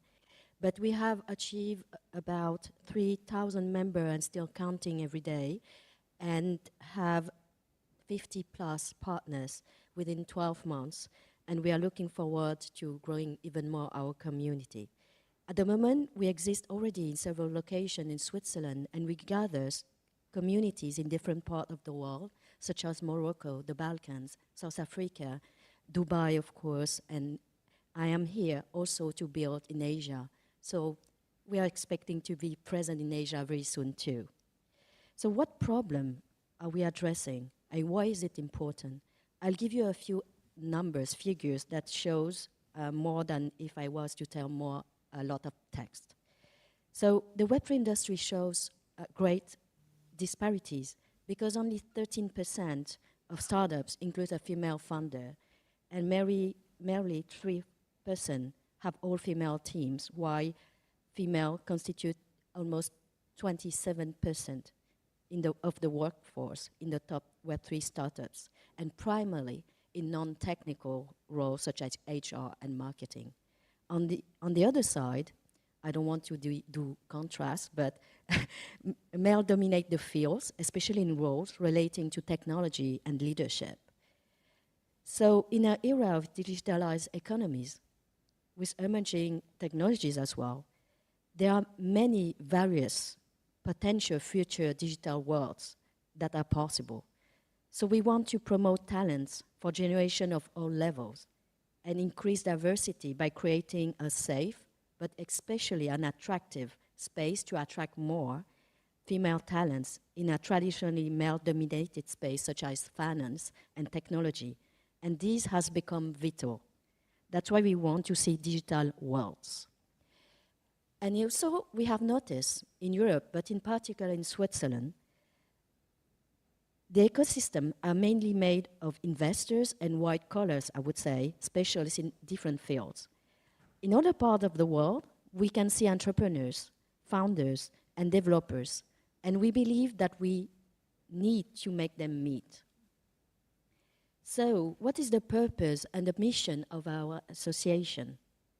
We want to empower the individual through the group, and the group through the individual. And what does it mean? We have created a platform for women in Web3 to support, empower, collaborate, and uplift one another, which means we create connection, we share opportunities, we share knowledge, so we welcome as many questions as possible, whatever the questions are. So, of course, our members are women, but our sponsors, our partners, our mentors can be men and women because we all are part of the community. And while doing so, we want to showcase and highlight contribution by women, whatever the role she has, and we want to increase the presence of female role, show models, and promote their voice in the Web3 ecosystem. So we organize our own events, but we participate to many other events, our community partners, but we provide also speaker on TV shows. We also provide possibility to write as author in different journal and newspaper, to be features in articles, all possible channels that come to our reach. And of course, literally, we like to hear voices on radios. And sometimes what we like is indeed the accessibility and the visibility. What do we see? So we show and showcase that career in tech and diverse tech career paths are possible and attractive. Because I think we always talk about the visibility, but it's nice to see, but it's even better to be convinced that it's super cool, that is really a possible career path and there are development and future as well. But the question is, even if we do all of that, are the voices heard and seen and what are the usability of the technologies? Are they really that super user-friendly? And we have noticed that the usual KPIs no longer work. We need to find new approaches and new way to leverage that. The very traditional ones that we hear all the time is there enough women on board? Are there policies in place? What is the percentage of women in X teams, etc.? We believe in education and funding. We have heard that a lot of good projects can be brought and created by both men and women. But we have noticed that the difference in fundraising, it's just not huge, it's just breathtaking. So why have we done this approach? We want to educate as early as possible because talent and drive don't wait for the years. And also, I believe, like we've been talking a lot in the financial sector about financial behavioral studies, I believe that behavioral businesses is also interesting. For example, I give you an example for women. For the word risk means risk. But actually, we can think about risk is opportunity. When we are offered, for example, speakership opportunity, our first reaction is to think, wow, can I do it? Am I really qualified to do it? Even if it's what you think, just speak, take the risk. But on the other side also, consider differently what is opportunity, because opportunity can be very different from different perspectives, in particular, indeed, between men and women. So why have we continued in education and also call for fundraising, and we support so many different events and also initiatives from our peers? That's because we have received a massive response. Switzerland is a small country. Consider the massive response that we have received, not only in Switzerland, but also beyond the borders. We know that there is a need, there is a message that people want to convey. So we would like to have as many talents today and future join our journey, as many as possible. So we believe our Women in Web3 Switzerland has succeeded to bring together great diversity of skills among its rank. So we aim to promote diversity of background by supporting educational projects for future generation. 3 countries have been identified because we believe that it has great potential, but it's just a start, of course. Morocco, India, and Vietnam. We have noticed that they have very different breeding grounds, but many, many interesting young girls, super eager and happy to start and develop in the ICT STEM sectors. So what are the anticipated challenges? Of course, every country is different. Every sector is also different. Precise recognition, identification of needs, identification of obstacles as well as gather, collect, and convey to the right place the resources so that we can carry out the project successfully. And above all, we want to have on-site presence with locals, with people who live there, who know the terrain, who can coordinate an alliance between the different countries, between the different communities, and who are ready to exchange and support and develop active communities. Thank you very much.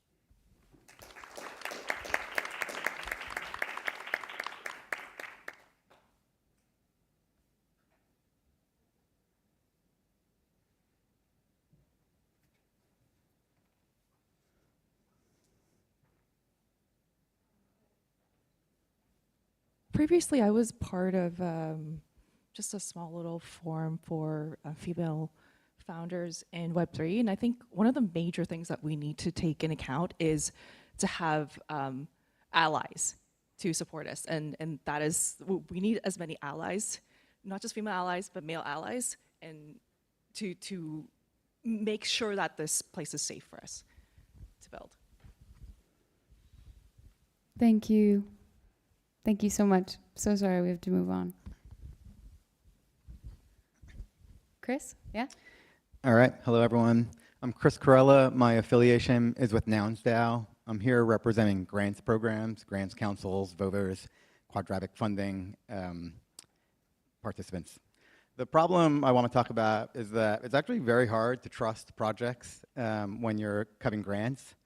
It's difficult to prove they are who they say they are, and it's difficult to know if they've accomplished what they've said they've accomplished. And trust is kind of the basics of all of this kind of value exchange in real life. And so whether I'm buying Dimmer and I know you're going to pay me back, or I'm a VC and I'm going to cut you a $10 million check, there's a lot of just trust that goes into that that we have in our offline, off-chain worlds. On-chain, it's much more difficult. Wallets can be rotated. EMS can be transferred. Who submits a grant from grant to grant can change. And so at one point, it's the CEO, but then at the next point, it's a business development person.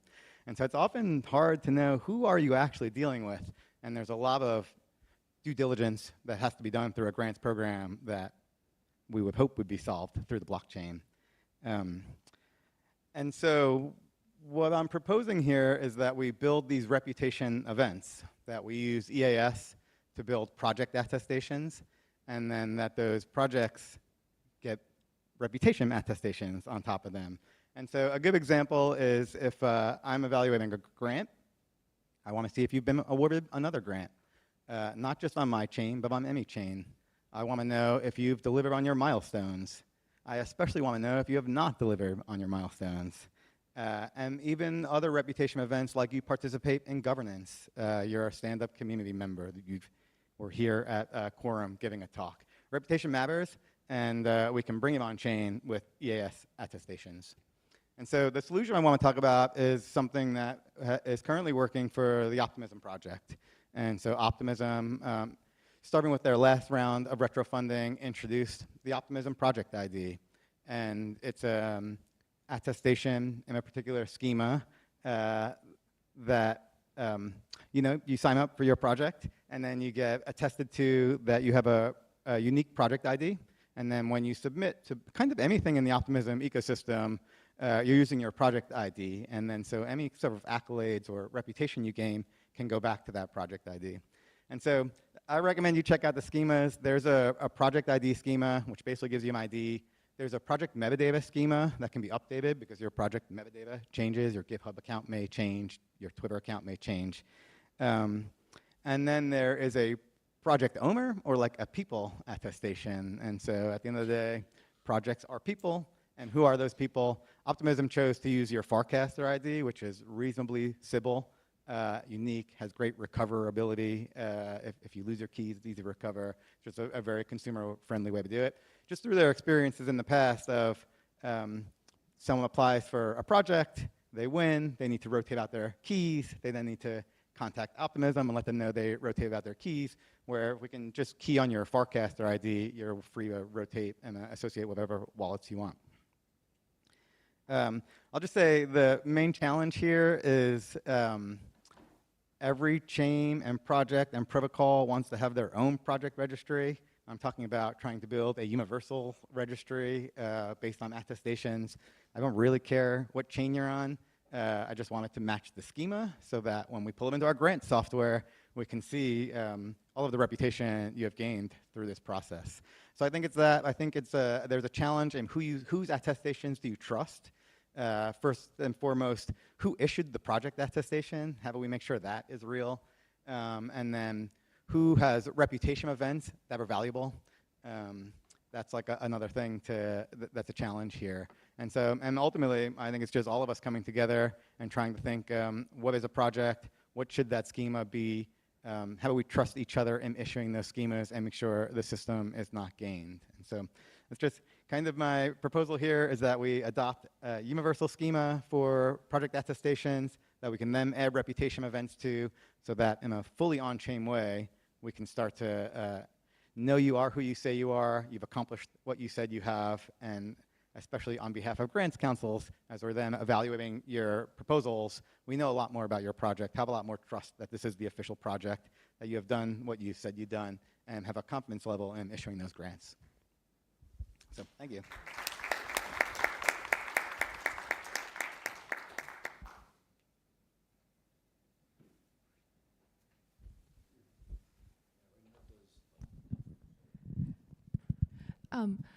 So it's great for people who already have a reputation in the ecosystem to have attestation for their work. How would someone who just start off, who has these grand ideas, be able to even start? Sure. There are many kind of smaller grant opportunities, and so there's a big difference in asking for 5 ETH to seed an idea than it is for asking for 500 ETH for a grand idea. And so obviously you start slow and you build a reputation, much like in real life where you just get a job, you have to do some things to gain reputation. Another great one is retroactive funding programs. I think that's why Optimism can leverage this pretty well, because you've already done the work and now you're applying to be retroactively funded. And so I want to make sure that I am funding the person who, they put the application. I want to be sure they are the person who did the work. I have some concerns around people stealing other people's work, especially in the retro context. But retroactive funding is another good way to build reputation. Winning hackathons. There's just like lots of little steps you can do to build your reputation.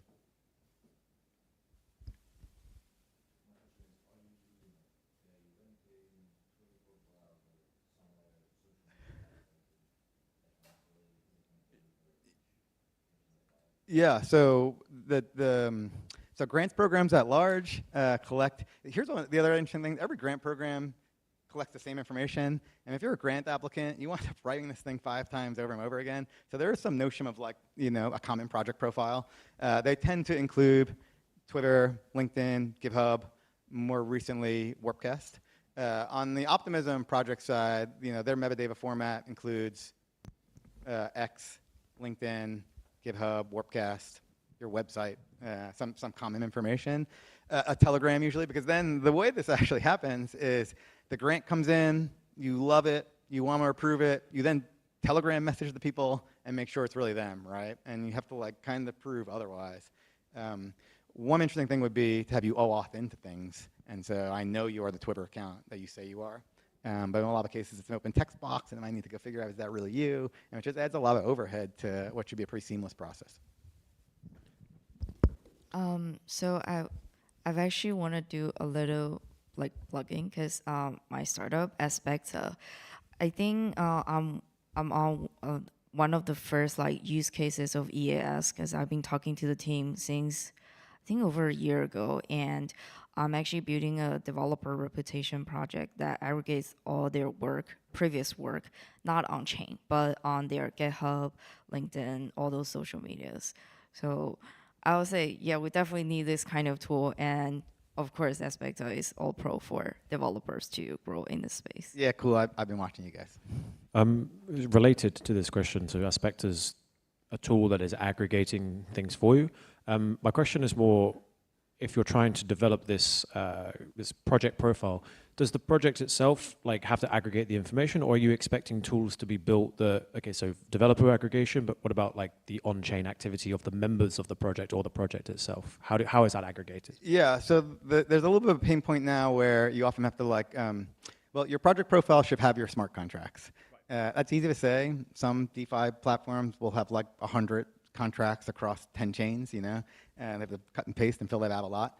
But I think you want that information in there, your smart contracts. You want each grant program on their own can define what metrics matter to them, on-chain metrics. And so I think there's external software that reads the contracts, does the metrics, determines the value. What about off-chain contributions to the ecosystem? There's a lot of that, which is important. Yeah, I think we need to figure out reward attestations for off-chain and then determine how we can trust them. And so let's say 2 Optimism Retro rounds ago, a lot of education projects applied. Education projects are super important. I think the Optimism Foundation thinks we should reward education projects. But if I throw an event, how do you know if 500 people show up or 10 people show up?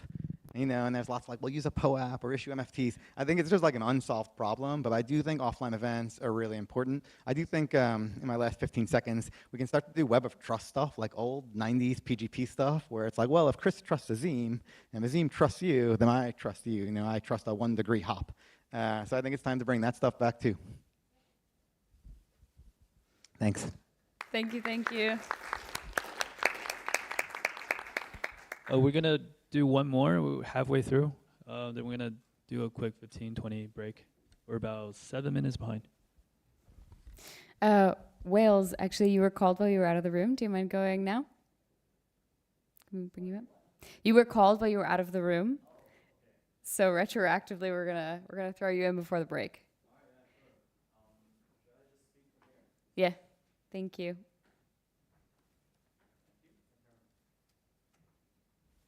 Okay, hello.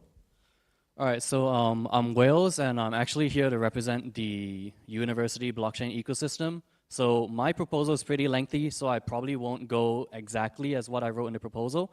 But the key thing that I want to emphasize here is that instead of what's written on the proposal, I'm actually speaking more from my heart, because I've been involved in the university blockchain ecosystem for the last 2 or 3 years or so. And previously, I used to be a blockchain club president at my local university club. But ever since then, I've transitioned into being the co-founder of CollegeDAO, which is a blockchain club collective of around 100 blockchain clubs across the world at the moment. So there is a wide variety of blockchain clubs right now that exist, you know, and a lot of them are, I guess, concentrated within the North American region. But increasingly so, ever since I've started getting into communication with blockchain clubs within Asia, within Europe, Middle East, Africa, as well as the Latin America, I've noticed that the same problems with a lot of the student clubs actually surface everywhere. And that is the fragmentation of the entire ecosystem between the university administration themselves, the student clubs, and also the protocols that they're working with.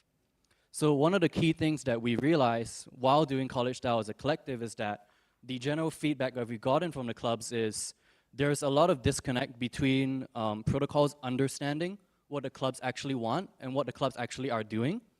Because it's actually a little bit of a disconnect, because you know, if you're a protocol looking to engage with a club, it's a little bit hard to figure out what you really want to do with it other than just maybe doing a certain kind of event, because the demographic within the different universities, as you know, can change whether you're interacting with Oxford, whether you're interacting with UPenn, whether you're interacting with Asia Pacific University in Malaysia, or whether you're interacting with Istanbul Technological University in Turkey. So given the sheer diversity of blockchain clubs, aside from doing events and whatnot, what we've realized is that protocols don't actually seem to realize that there's a lot of opportunity in the student ecosystem space, not only just to hold events, but also to tap into the university and student demographic to work on things like, let's say, documentation work.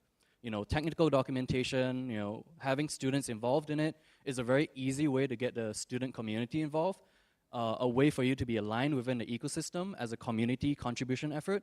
But also not only that, engaging with the student demographic itself, you know, there's a lot of individual student talent out there, you know, from students that I've met from Berkeley, students that I met from Oxford, students that I met from APU, students that I met from Technological University of Munich, TUM, and also in Singapore and other demographics across the world.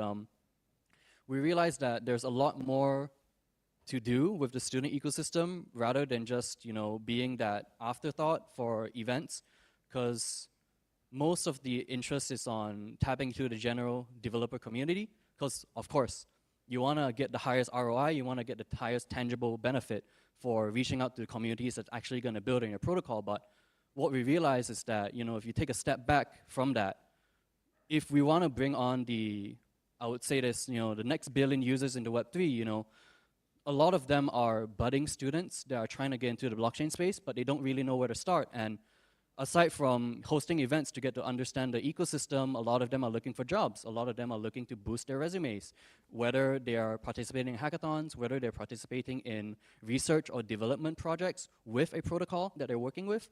And the protocols that they're working with can range from anywhere from foundations to blockchain ecosystems to even decentralized applications that might be useful just to let them get a better gist of what's going on in the ecosystem.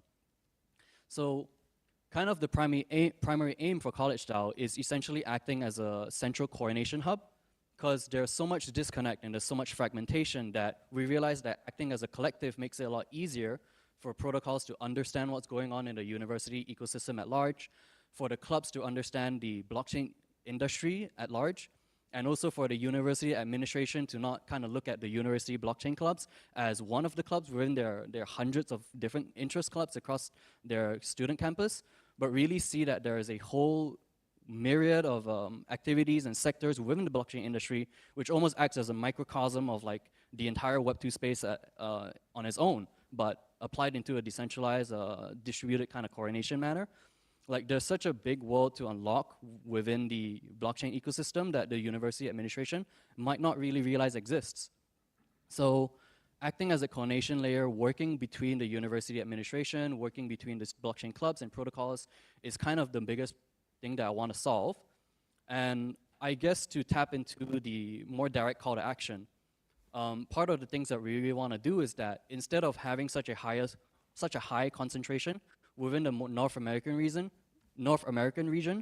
we want to be able to expand our influence in Latin America. We want to expand our influence into Europe, into Africa, into Southeast Asia, because there are a lot of universities out there that don't have a dedicated blockchain club. And a lot of them, you know, might go completely under the radar because maybe their university might not support having a club. But there are students out there that are very cracked and they're very involved in the ecosystem that they're more or less just contributing as individual contributors instead. So I guess that's mainly what I'm looking to, you know, let you guys be aware of, given that this is the Ethereum Quorum and I'm here to represent the university blockchain ecosystem here. And maybe alongside that, we have a lot of clubs in our university ecosystem that have very deep research into certain aspects of the blockchain space. You know, there are notable clubs like University of Pennsylvania, like Franklin DAO, that does an amazing amount of work in research and also community delegations amongst different universities, as well as University of Santa Barbara, UCLA, even Michigan. You know, there are millions of token delegations being delegated to these student clubs, and part of the, I guess, initial push was A16Z doing the token delegation program. But now, having a more, I guess, diverse representation within our ecosystem and tapping into student clubs is something that I like to push forward on. So to kind of reiterate on my call to action, one of it is to be able to work with protocols, work with ecosystem, work with foundations to get more representation in underserved regions outside of the North American region, but also being able to work directly with protocols and foundations and dApps and whatever products your guys are working on so that the student clubs within our current collective can engage with you guys, work on something meaningful, and for them, it is something that they can put on their resume. It's something that they can transition into a full-time role in the future, or something that they can spin off into their own idea as a startup founder. But not only that, there's a very big untapped space within the university ecosystem that I'd like to be able to just open up discussions on. So that is my proposal. Thank you.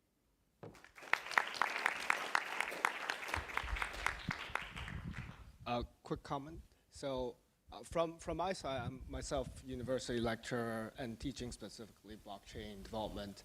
And so that's one thing that perhaps like later we can connect together. The other thing, I think there's like some kind of like perhaps fragmented effort, as you mentioned. In Taiwan right now, there's Xuedao. So actually a student collective, blockchain group, actually blockchain club collective. And I think, I'm not sure if you guys have talked yet, but like, if not, then we should connect and then, you know, can make that group happen. Yeah, absolutely. If anything, I do realize that there's kind of layers to it. You know, the student clubs, sometimes they don't have enough representation or don't have enough, I guess, public leverage in terms of the university name to be able to make a name for themselves so that they kind of organize themselves into a collective. Like, I know of a, I guess, a club collective in India called CDAO. They've recently kind of disbanded because within their core team, they had different interests and different priorities. You know, some of them were interested in AI and whatnot. But alongside that, you know, even within the Canadian ecosystem, Waterloo Blockchain is actually a collective of clubs within the Canada region.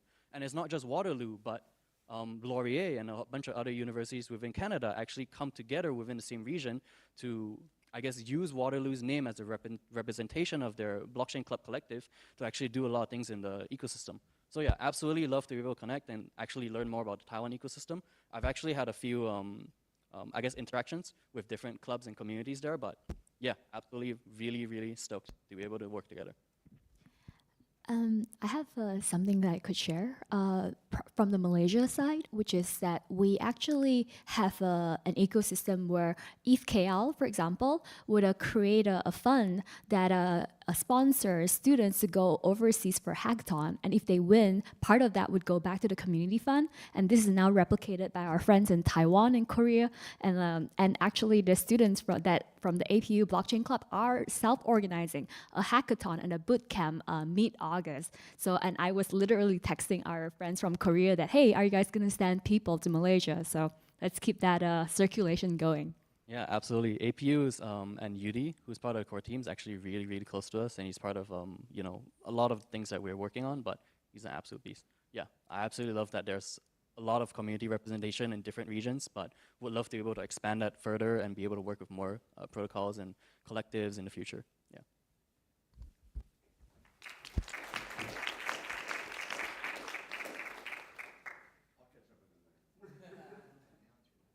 So we're gonna break until 12:50.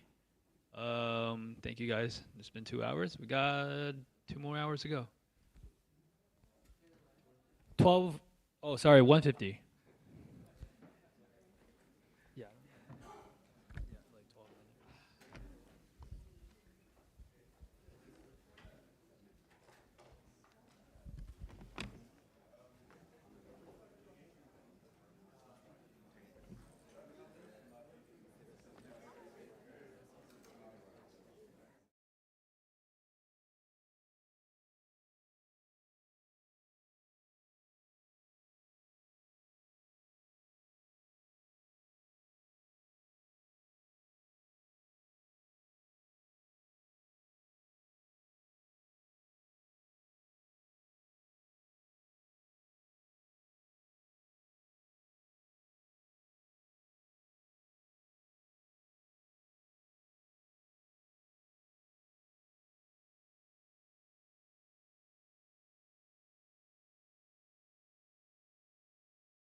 Thank you, guys. Thank you. Thank you.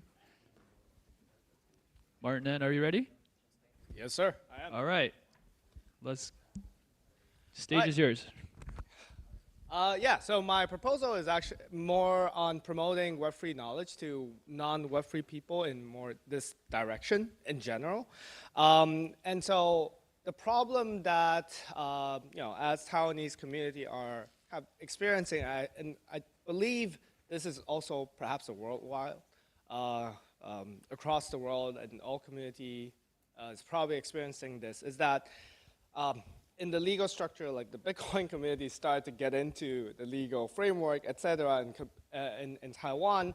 And there's other communities that are very actively trying to recruit non-Web3 people, and sometimes not necessarily conveying the value that, at least I believe, that is natively Web3, that is, like the cypherpunk, more on the cypherpunk kind of spirit, privacy respected, etc.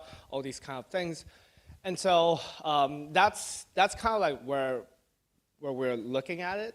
And to address this problem, at least from the Taiwanese community, we have done like a lot of different ways. So you see that there is different initiatives under this. Myself, so I teach courses to students in university. So that is one way that we're reaching to non-Web3 but already Web3 curious people. And here, this is still more on the professional side to like developers, right, to CS people. But there should also be encouraged in the less technical side of things. Then we also host like monthly sessions of knowledge sharing.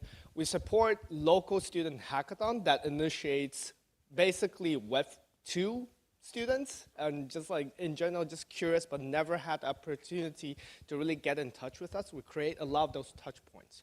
The other thing that we're also trying to do, there's other sort of conferences that we want to get into that is not Ethereum centered, that is not blockchain centered. It's more traditionally centered. And I think that is one interesting way to get into it. So we, in Taiwan, we have this COSCOP, which is open source community. They talk everything about open source. And one of the things in blockchain is also everything, or mostly everything, is open source. So that is a great angle that we kind of cut in. And we got like a whole session, not just a talk, but a whole section that is organized by kind of like the Taiwan blockchain community in general. I didn't do that one, but like my friends are doing it. So these are kind of like the sort of like, I think that's quite effective and good way to attract Web2 to Web3.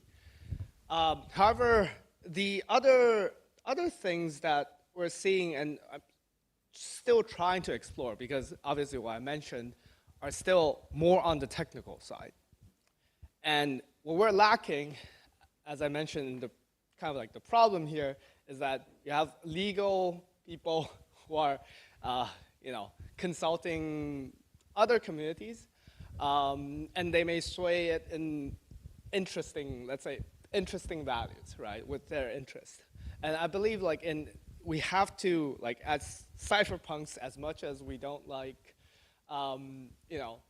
we don't necessarily like to get in touch with like a lot of like the centralized entity, but sometimes we do need to do that. So I would propose like getting more into this side, which is how do we talk to, accountants?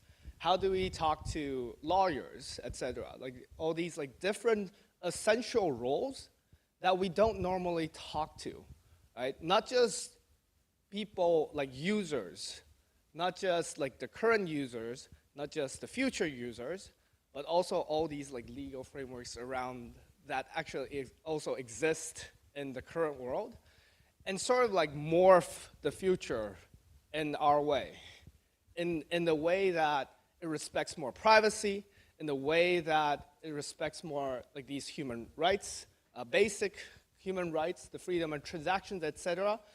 I think that then we can kind of like create a much, much better and interesting world as well, and not just you know, commercial centered. There are a bunch of things that I think on the broader sense is much more challenging, which is how do I talk to a lawyer? And what actually makes sense to them? How do I talk to an accountant and what actually is interesting to them? Right? And there's sort of like, there was the proposal that was talking about the creators economy. Should they also be, I don't know, lawyers economy or something that sort of incentivize, funds these kind of activities that have the legal people or accountants, et cetera, kind of get into this space and have very, you know, kind of cypherpunk build in that sense. So yeah, that's kind of like what we're dealing, and you know, this is the challenges that we're foreseeing. But in general, like Taiwan community has been trying to expand. So what we do, like aside from one big main event, we try all these different initiation, especially on the focus on getting Web 2 people, especially on the focus on getting people outside of kind of like the technical side. One other thing that we have observed is that even within people are in, say, crypto industry, they don't necessarily follow all the latest trends. And so like almost that basic knowledge distribution is also very important. So yeah, that's everything I have. Thank you.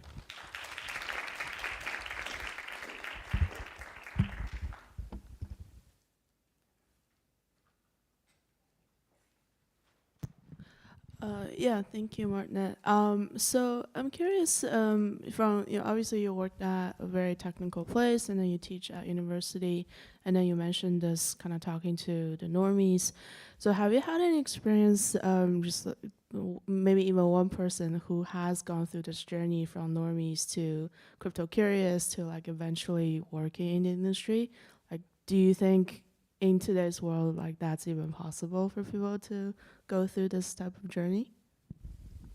For me, from the technical people, I see a very clear path. And I have, so I actually started teaching, like, let's say almost 4 years ago and in private, and then later, like now start to teach in university. And so the earlier days, I have already students, they are already working in the industry. One is in Harvard Style, the other is in like a grantee in Ethereum Foundation, et cetera, and the other is like starting another protocol. So I do see there's a very clear path on technical people to how to do this. On the non-technical people, that's where I lack kind of like visibility, but I do believe same principle applies. And the other thing that I do is that I basically send them to these open source repositories and learn kind of like grants, et cetera, and I point them out like, hey, these are interesting projects to work on, and go there, do some contribution, don't think about the money, just like learn, and people will appreciate that. And what I'm trying to do is also attracting the right people that has the right mindset, who doesn't really care of the money itself. Money is important, but that should not be the most important value of human being, right? And so if they sort of like accept this, and we just need to point them into the right direction, which is the right projects to work on, and then it initiates them.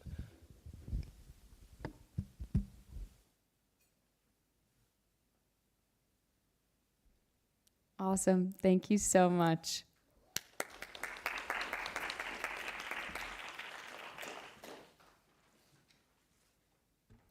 All right, number 18 is David.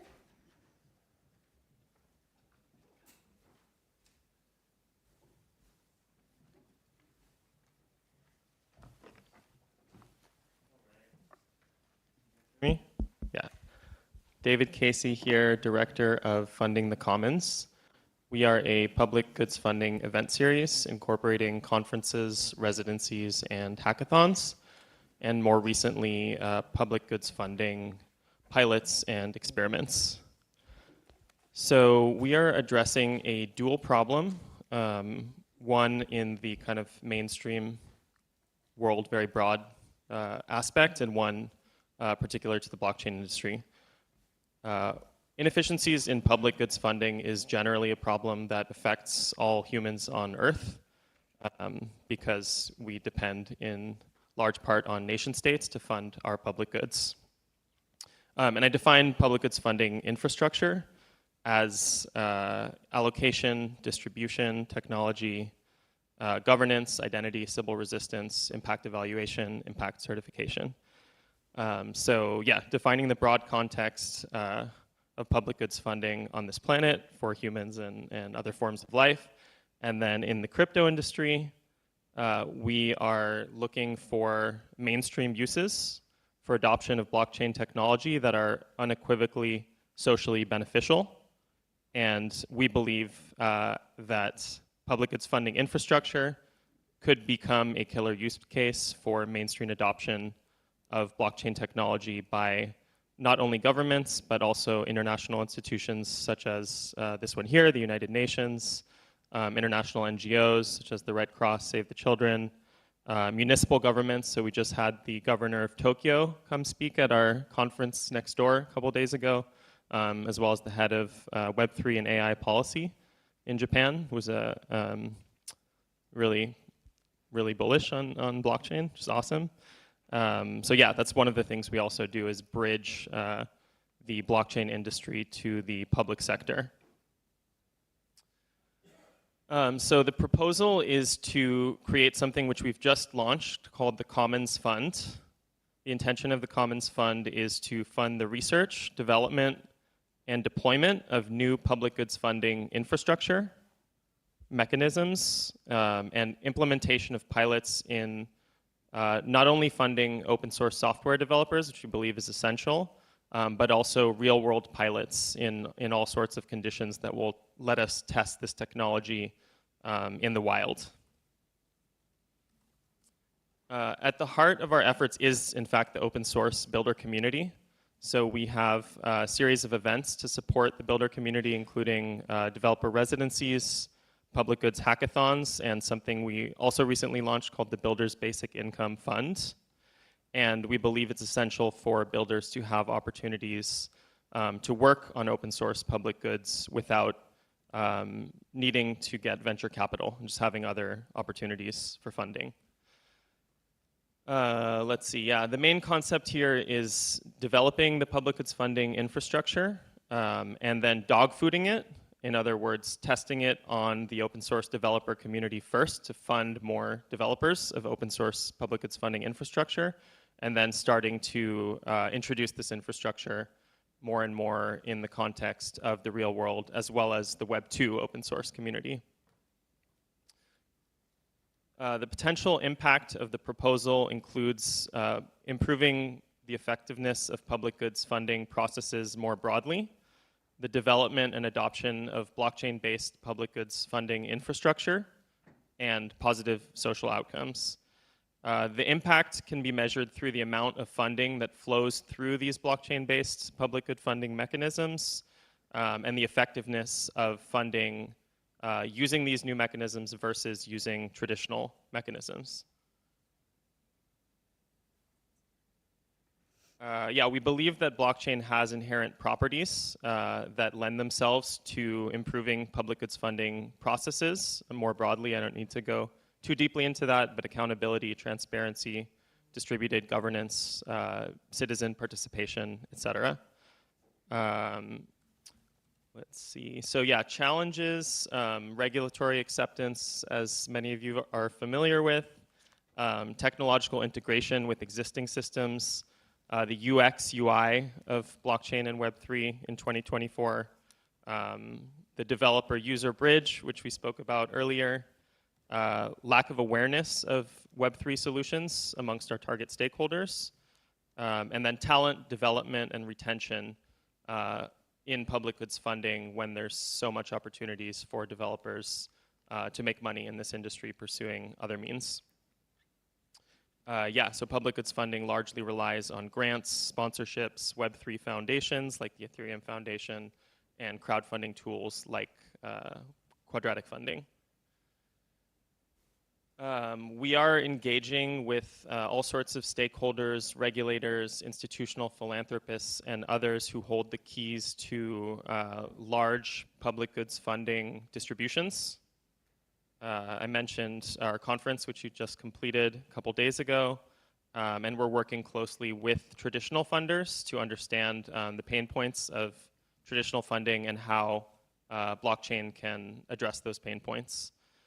We also are giving visibility to the public goods funding conversation through a series of viral media productions. So you'll be seeing that shortly. We had one video with the Tor project get distributed pretty widely recently around their funding systems. And yeah, I think that's about it. Thank you.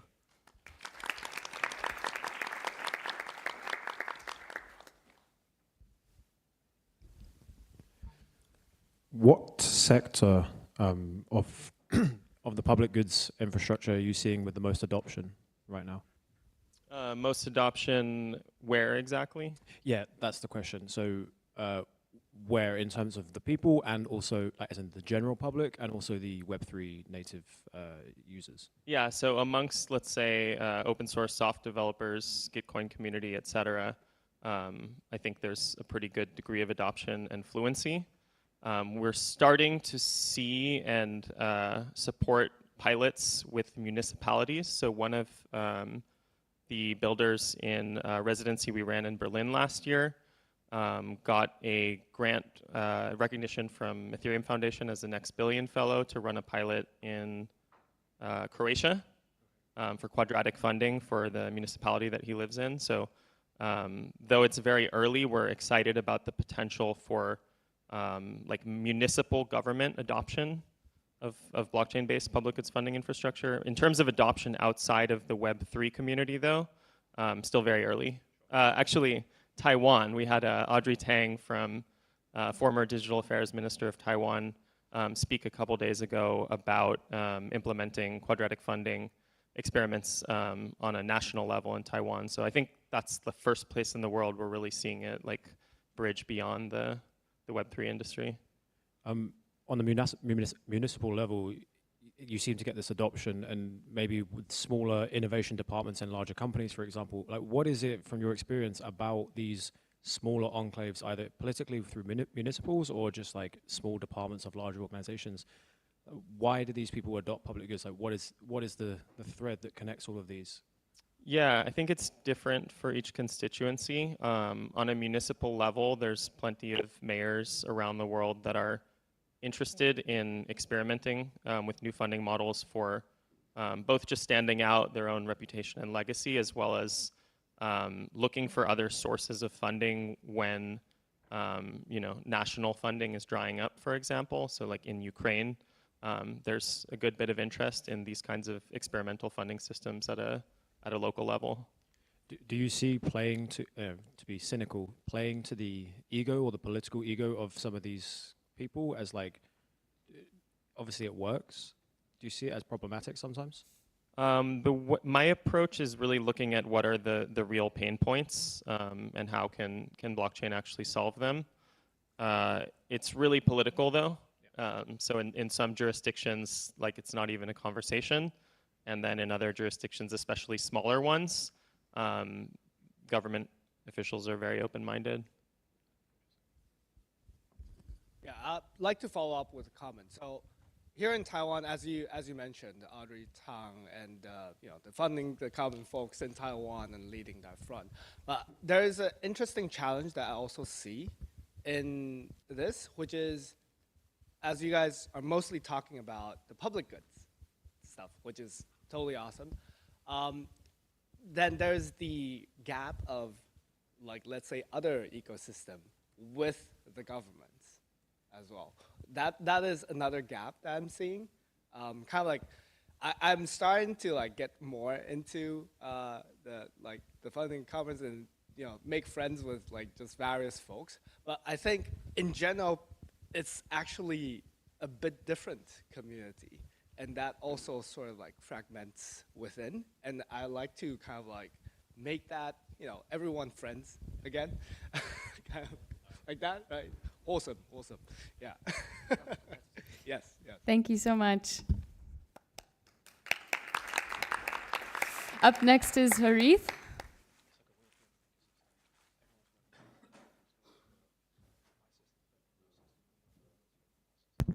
Hello. All right. Hello, everyone. My name is Harith Daniel, but people call me Danny. I represent a community in Malaysia called Ethereum Kuala Lumpur. We've been around since 2018, and we've done 170 meetups, case studies, and workshops. We're a very chill community consisting mostly of developers. And it started by a group of people from ETHERScan, CoinGecko, and some other developers. So a little background as well is my background is I'm an entrepreneur. I've had fish farms and a lot of weird things. But yeah, today I'm here to talk about growing an Ethereum ecosystem.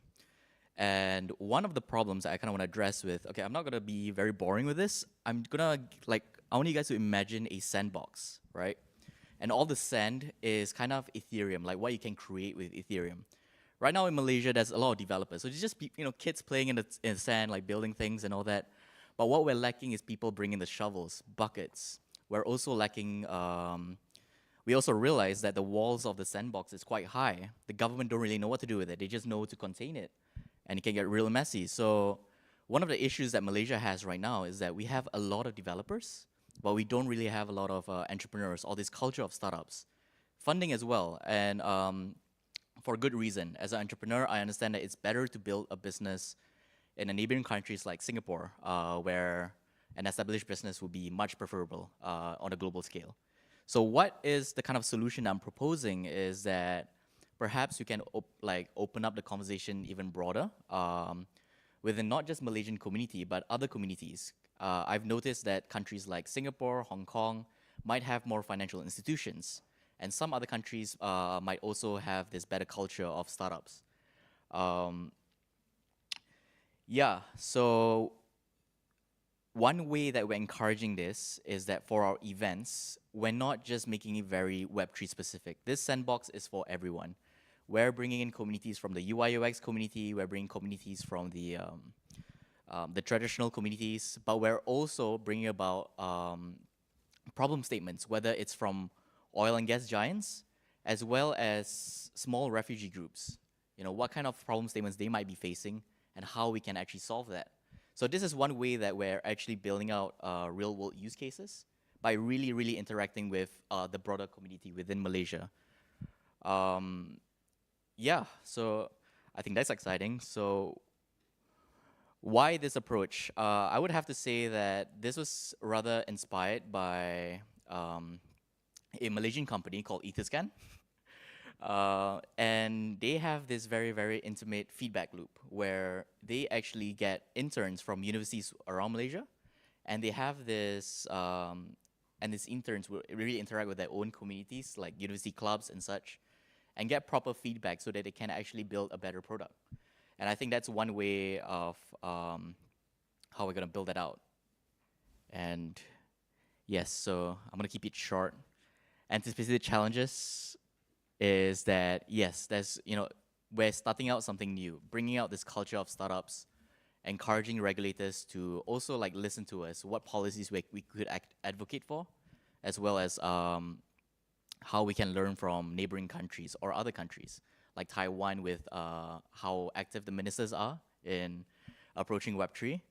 And yeah, that's what I would like to share. But I would also like to share how interesting the projects are in Malaysia. For example, one of the things that we have is called My MP, where I also study politics. It's really frustrating because you don't really know what your parliamentarian is voting for. You don't even know if they go to parliament, actually. And we would have to read the Hansard every single time to know whether they're really representing us. So there's a kind of lack of representation, and someone has built a database for this. And my MP thought it was kind of boring. So what they have done is really like set up an NFT for every single MP, and it's really cute. So you can support your MP that way. But also it shows the statistics of how well they've done. And I think that's one really interesting use case. So I think for me, my call to action is really like to other communities around the world. We should open up the conversations to you know, whether it's topics on refugees or whether it's topics on education, awareness. I think we can interact better and actually share whether it's statistics, also like our methodologies. Yeah, that's all for me, but I also like to invite my co-author if she'd like to share anything. Vienna.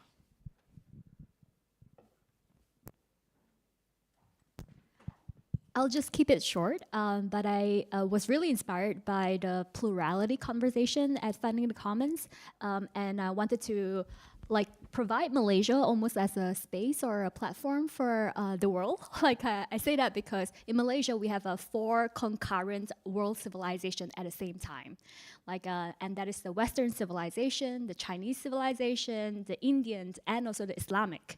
And most Malaysian at least speaks 3 languages. Like for me, maybe 5 or 6. And that's pretty common. So, but what it is that it's a little microcosm of the world, and interestingly, you know, there are actually native startups that, for example, Grab managed to buy out Uber in the region, and it's actually a Malaysian company. So they would often experiment with the interesting demographic that we already have in Malaysia, which is very plural and diverse. And then from there, if it works, then it would basically expand in Southeast Asia, the whole of Southeast Asia. So yeah, so we just wanted to invite all of you all and kind of like create this kind of like plural, multi-stakeholder relationship together. And we're inviting the digital ministers of Malaysia and the agencies who are issuing digital nomad visas and the digital transformation and economic transformation programs of the government. But at the same time, we're also inviting the Web3 and the grassroots like NGOs, impact-focused people, even conservation NGOs. Like we're even talking about DiveCon, like having like marine public goods and all this. So, yep, thank you.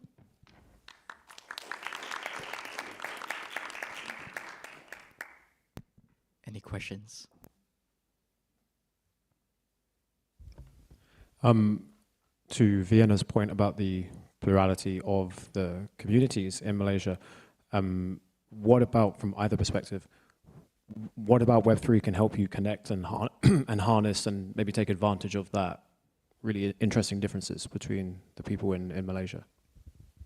Yeah, so the first thing that I've heard this past week is actually things like how, for example, in Taiwan, they're using AI tools, but open source AI tools like Talk to the City, which actually is a friend's project, and really listening to the people. Like, so like using AI tool to do like really broad polling of like tens of thousands of people, but then like being able to visualize that and then having like digital democracy tool, like including like, it could be voting on blockchain or something. But like the point is that we need to kind of like first, instead of broadcasting message to people, it's more like broad listening, like listening to the people and then kind of like using technology to augment a kind of like democratic process. And then from there, I think like things like DAO and all is just naturally gonna happen. Like we have just even fun things like Web3 activity group where people are just like, you know, playing Frisbee or something together, you know, that kind of stuff.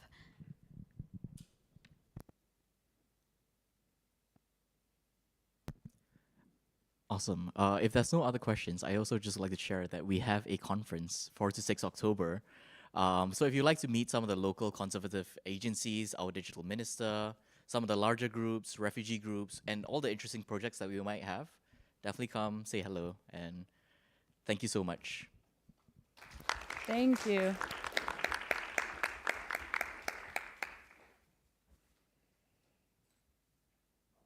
I just add one thing. We do have a long-term hacker house for ETHKL, and you guys are welcome there too.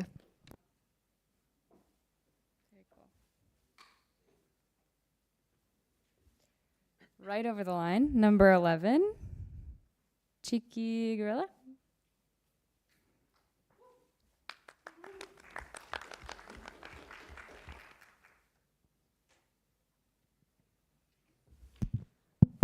right, hello. Can you guys hear me?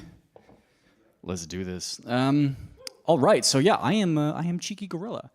And I'm here to talk about funding Ethereum's core protocol stewardship because we have a problem. The problem is that the financial incentives associated with working on the core protocol, they're very low, right? I'm sure you're not surprised to hear that there's obviously a lot of money in the crypto ecosystem, but there is not a lot of money in Ethereum's core protocol development. And so essentially we have this weird situation, which is quite common in open source development, where we have a small number of relatively underpaid core protocol contributors who are responsible for infrastructure that is securing trillions, not trillions yet, billions in value. And that's a really bad situation to be in, where basically it is not economically rational to work on Ethereum's core protocol itself. And as I'm sure you're not at all surprised to hear as well, because of the unbelievable amount of specialized knowledge that Ethereum's core devs have, they can very easily command low seven-figure salaries almost anywhere in the ecosystem. And so how can you blame them when every once in a while a core dev takes up such an offer? And the reason why this is a problem is because Ethereum is not done. In fact, it is very far from being done. Perhaps some of you are familiar with Ethereum's core protocol development roadmap.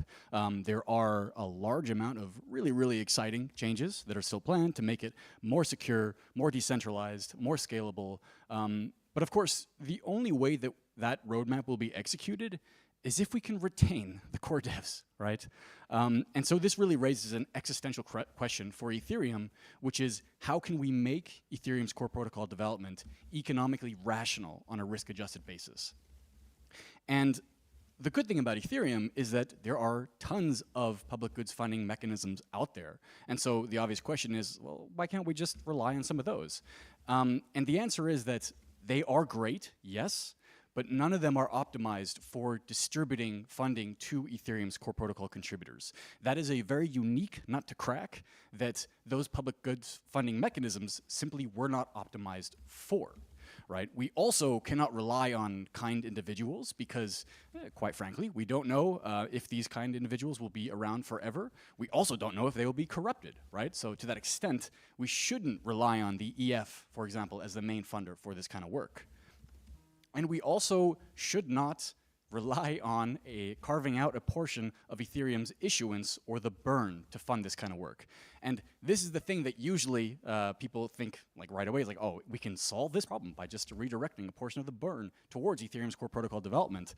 And while that may sound appealing, and there have certainly been some proposals that do carve out a portion of Ethereum's issuance to fund this kind of work, and other blockchains like Polkadot, they actually do this. Ethereum will never do this. I can say that today confidently. Ethereum will never do that because it is not credibly neutral, right? Ethereum is about giving power back to the people. It is not about forcing a paycheck for core devs into every single block. It is also a huge slippery slope if we suddenly decide that, oh, we can pay for certain salaries via block issuance, but not others, right? So basically, big can of worms, no clear way to fund this Ethereum's core protocol development. And that's why the Protocol Guild was created, right? What is the Protocol Guild? It is a collective funding mechanism for Ethereum's L1 R&D maintainers, which is another way to say core devs. And Protocol Guild was really optimized for this notion of, okay, if you can fundraise from Ethereum's community, if you can get projects that build on Ethereum to donate some of their tokens towards this mechanism, then you can distribute those tokens in a way that remains relatively accurate over time, in a way that retains Ethereum's credible neutrality, and in a way that's sustainable, right? But I jumped ahead a little bit, so let's talk a little bit about what this funding mechanism entails. The first part of this funding mechanism is a membership registry, right? And you're probably not surprised to hear this membership registry is basically a list of Ethereum's core devs. Today, that's 177 individuals. These are all individuals who have been working on either maintaining or upgrading the core protocol for at least 6 months. So basically, Protocol Guild has surfaced the entire contributor set of Ethereum's core protocol developers. And the reason why we've done that is because we can then, having surfaced this list, we can build a funding mechanism around this list. And this funding mechanism basically has like 3 attributes that are worth covering very quickly. Is that number 1, we've provided a single Ethereum address that anyone can use to donate directly to everyone in this list. So we've made it incredibly easy to figure out how to help fund this work in a way that goes to all of Ethereum's core protocol contributors. All donations are vested over 4 years because, of course, we want to create long-term incentives for these contributors to stick around and do the wonderful work that they're doing. And we distribute the funding to them in kind, meaning all tokens are vested and distributed in that actual token. It's never converted to ETH or anything else, because it's really important that these core devs are able to access the financial upside of the value that's being created in the ecosystem via these tokens while staying focused on their core protocol work. So that's the membership registry. We've covered the funding mechanism. One important thing to cover, like kind of the third part of the Protocol Guild, is the Protocol Guild Pledge, because it truly does not matter if we have this list of core devs and this funding mechanism if no one's actually putting funds into this mechanism, right? Like, how do we get the funders? And this is exactly what the Protocol Guild Pledge tries to address. It basically says, okay, who are the individuals who have the most to lose by not being able to retain Ethereum's core protocol contributors? And we believe it is the projects who are building on Ethereum themselves. Right? And so if you are building on Ethereum, then quite frankly, you have a dependency on the core protocol development, right? It could be for data availability, it could be for uptime, whatever else. By donating to the Protocol Guild, you are helping to rebalance those incentives to ensure that these talented core protocol contributors continue to stick around to do the job to maintain and upgrade the protocol that you're depending on. So the Protocol Guild is basically a pledge that projects can take to donate a portion of their token supply towards Ethereum's core protocol development via the Protocol Guild mechanism. And there's a bunch of different Ethereum-based projects in this room. Some of them have already donated to the Protocol Guild, thank you to that. Some of them, I can confidentially reveal, will maybe take the Protocol Guild pledge in the future, but I'm not gonna say more than that. But of course, this is not something that like someone like me, Cheeky Gorilla, can like, I cannot go to every single project in the ecosystem and say, hey, please take the Protocol Guild pledge. That's not scalable, that's not sustainable. So what we really need to do is establish this social norm that projects building on Ethereum take the Protocol Guild pledge, because that's really the only way that we can ensure that we can get enough scale to make sure that Ethereum's core protocol development is economically rational on a risk-adjusted basis. So I think I'll end it there. If you are interested in more, I'm presenting tomorrow around 6 o'clock. Yes, or tomorrow around 6 o'clock at some point. So you can basically see the longer version of this. But happy to hear comments now. Thank you very much.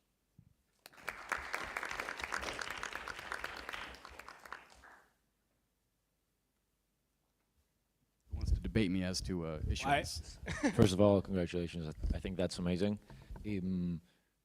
Do you think that having a small portion even of the ETH burning mechanism go to the like incentivizing the researchers, that's part of a pool as well from the other L1s, L2s building on top of ETH? Does that make sense? So you're saying not all of it, but some of it? Yeah. We would really... Go ahead. Just like going deeper, in 5 years or 10 years maybe, most of the coins that are today live won't be. So maybe there's like an unrealized P&L of millions of dollars, and 5 years in, that's like a couple thousand. ETH might still be around or will be around more so if the research team is there. That's where my question comes from. Yeah, I guess we're kind of committed to doing this the hardest way possible, but that is also the most credibly neutral way possible, right? Like the second that you make it part of ETH's issuance or the burn, that's a tax, right? And we are not mandating that anyone do this, right? People should be doing this because it's economically rational for themselves to do so. And we hope that argument is strong enough. And certainly Ethereum's ecosystem embraces public goods funding to the extent to which we think it is possible to make that a social norm. Thank you. Thank you.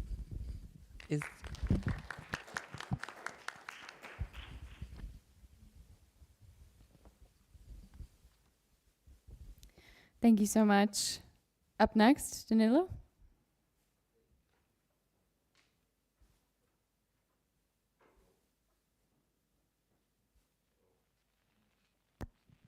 Hello. Hello, today I will talk about not much, but some of the work that we've been doing in Brazil and Latin America, even though I don't look like Brazilian. A lot of people tell me that, and it feels weird to be sitting in front of South America in Japan. But in any case, I think similar to Brazil, in Latin America, there's some countries that are already thriving in the Web3 space, such as Argentina. And mostly because the country already suffered with the pain that Web3 is solving, with high inflation and the government basically taking a lot of the money from the people. So Argentina is great, but still countries like Brazil, who has a lot of potential, they have a lot of degens, a lot of gamblers. There's a lot of traders in Brazil, but the dev community is surprisingly behind the other dev communities, such as in Asia, even in Malaysia, or like Europe or US. And I started deving in the Web3 space around 2-3 years ago, and since I started, I've been mostly traveling a lot, so I haven't spent much time in Brazil. Like I would stay 1 month per year in Brazil, but now I had the opportunity to stay there, and I started to talk to more people after talking to so many incredible people all around the world. And what I realized is that even in like leaders of university blockchain communities, they wouldn't know what are zero knowledge proofs, and they would still be like 3 years behind in terms of education, and I got quite surprised for it.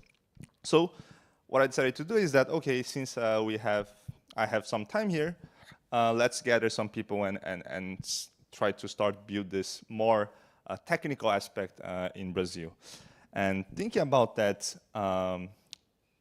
my approach was, okay, I've been to many hacker houses, many hackathons, pop-up cities, and from all that, what I took that was one of the most important aspects when building a new community was what I like to call heart-to-heart transactions. I don't know exactly what is this, but I have this feeling that, I'll try to summarize here what it is, and then maybe we can try to describe it and go from there.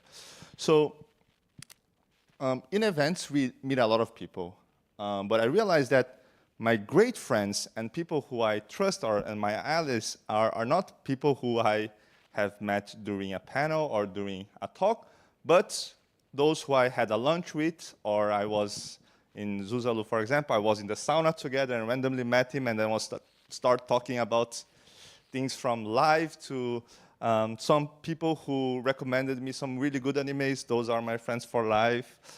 So when I started to look back and what made me really like this space and try to build stuff, I realized that there are these little moments that really bonded me with a lot of people. And to have these little moments, you need time. Like, first of all, you need to be in a space with a little bit less people, because if there are 10,000 people, it's hard to bond. And you need time. So my initial proposal was, okay, let's try to make something that for maximum 25 people and for at least 2 weeks. And there are 2 rules. We'll be hacking from 9 to 6, and then they will have free time. And all the meals have to be in the same table. So we had like 2 big tables, and everyone had to sit together. And there was actually a third, which I proposed, and they accepted, which all the meals are vegetarian. But it was a fun experiment. But we got the really good vegetarian chefs. And what I realized in that moment is that so 15 developers came. From these 15, 8 were first, like they knew about blockchain, but they didn't know about, they have never hacked solidity and for zero knowledge proofs, nothing at all. So what we did is that we had 5 days of technical classes and 5 days of hacking. And my goal there was to make Brazil like get up to date, we first have to start bringing the Brazilians outside Brazil. They have to go outside, they have to go to Brussels, they have to go to DEFCON and meet. Because like if I come and keep translating, like I learned and I come and translate to them, like their bottleneck is me, and it's a very low bottleneck. I want them to go out. So my goal from there is like, okay, from the 15 people who are here, I want to take at least 10 to Brussels. It was 2 months before Brussels. I don't know how. We figure out we want to take at least 10 people to Brussels, and our goal for DEFCON now is to take at least 25. And so we hacked, we participated in online hackathons. During 10 days, we had a lot of funny moments. You start to notice that in the 4th or 5 days, these heart-to-heart transactions start to happen when you are not sharing about things that worry you, but you're sharing about things that really light your heart.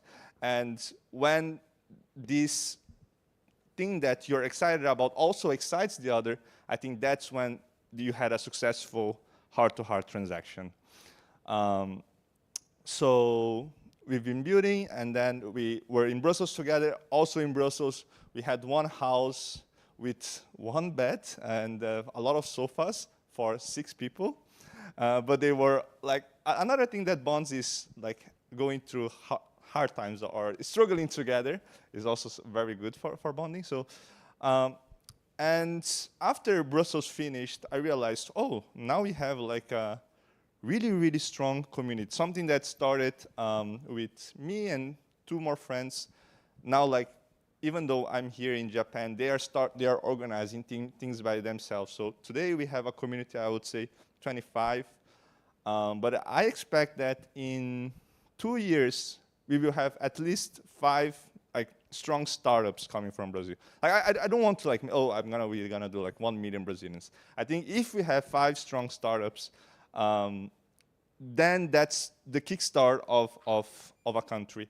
So in Argentina, they had Open Zeppelin, Lambda Class, in Malaysia, Etherscan. I think when you have one strong startup, one strong leader in that region, that's when things start to really go. We can see that in sports a lot. Usually when there is a great player from that specific sport, that sport starts to thrive in that country. So yeah, I'm just sharing like this little win, I would say, which wasn't something that, oh, I was expecting to have 1,000 people.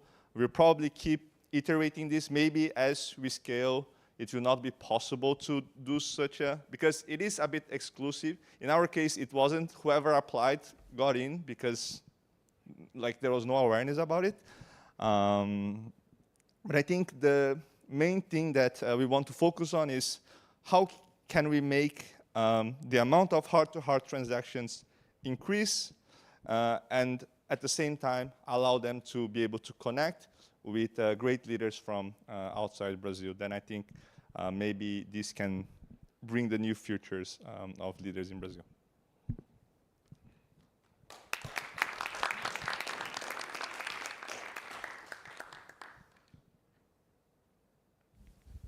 Okay. The first time I encountered the Brazilian ecosystem was through researchers from FGV, the university. Yes, yes. Do you think that there could be growth support from the university ecosystem to, or is that too elite? So this community that I mentioned, blockchain community that I mentioned, he's from one of the biggest tech universities, and they are not so interested in Web3. There's like very little support to Web3. Even though the government does support, still there's, for developing is not, I haven't seen much support. I want to comment, great initiative to start a really close community. I've seen like many kind of like success cases actually in different kind of like very small scale, and people get really close and trust. I feel like if that is one thing, and then people start to feel the power of that and becomes a movement, it actually brings a lot of like very trusted like community together. So awesome.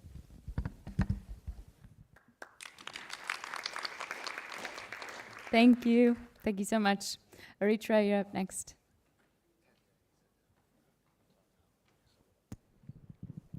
Hello. Very good afternoon to everyone. My name is Aritra.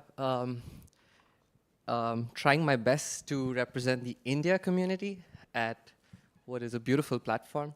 The tagline of my presentation is taking a step back, which I really believe that we need to do as a community, the Indian community, not the amazing kind of efforts being outlined here. And it really starts with a story of numbers. We're a nation of about a 1.8 billion, 1.4 billion strong. That's not bad for a world that holds 8 billion people. Our economic strata is really divided into three: India 1, India 2, India 3. India 1 is consisting of only 120 million people who earn roughly $15,000 US per person for the year, right? That's A, not a lot of money. B, it doesn't leave you with space for a lot of disposable income, and 90% of people who start getting into crypto have some disposable income. Most people who have that disposable income lose it, dispose of it very soon. And so that becomes a little hard to get people onto the ecosystem. All income from crypto and virtual game assets in India is taxed at 30%, and another 1% tax deducted at source for any transaction over $125. Makes it even harder to get into it, right? The second problem that seems to overarch is a lot of people who have tried, mainly artists who have tried to onboard themselves onto the Web3 ecosystem, maybe had some success with OpenSea, but Zora and Farcaster are words that aren't even known as anything that artists could use, whereas the rest of the world, has shown its affiliation with these networks.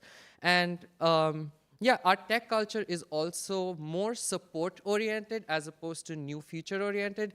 This psychology is something that's a little hard to scale because Web3 allows you to always constantly innovate. We also have some really beautiful myriad business structures that a lot of new SMEs, new startups are coming out with, but none of them would touch the Web3 ecosystem with a flaming rod. So really, how do you try to fix that, right? As I said, tier 1 of Indians, little bit of disposable income, consuming a lot of fast-growing businesses. What does this mean? Food delivery, clothes delivery, cabs, all of these things. These are the kind of businesses that Web3 could permeate into to create some sort of an incentivization feel, right? What really needs to happen is the users have to actually want to interact with a publicly open system. I think that's a philosophical question that as an industry we kind of miss in most conversations, is that what does it mean to actually interact as a society, as a community in a completely open system? Because right now all the systems that we engage in are closed doors. Instagram closed, databases, closed data. While the values that we bring forward as a system are really beautiful, I think the psychology shift is maybe a generation away even. It's going to take us a lot of time because we grew up with very different values.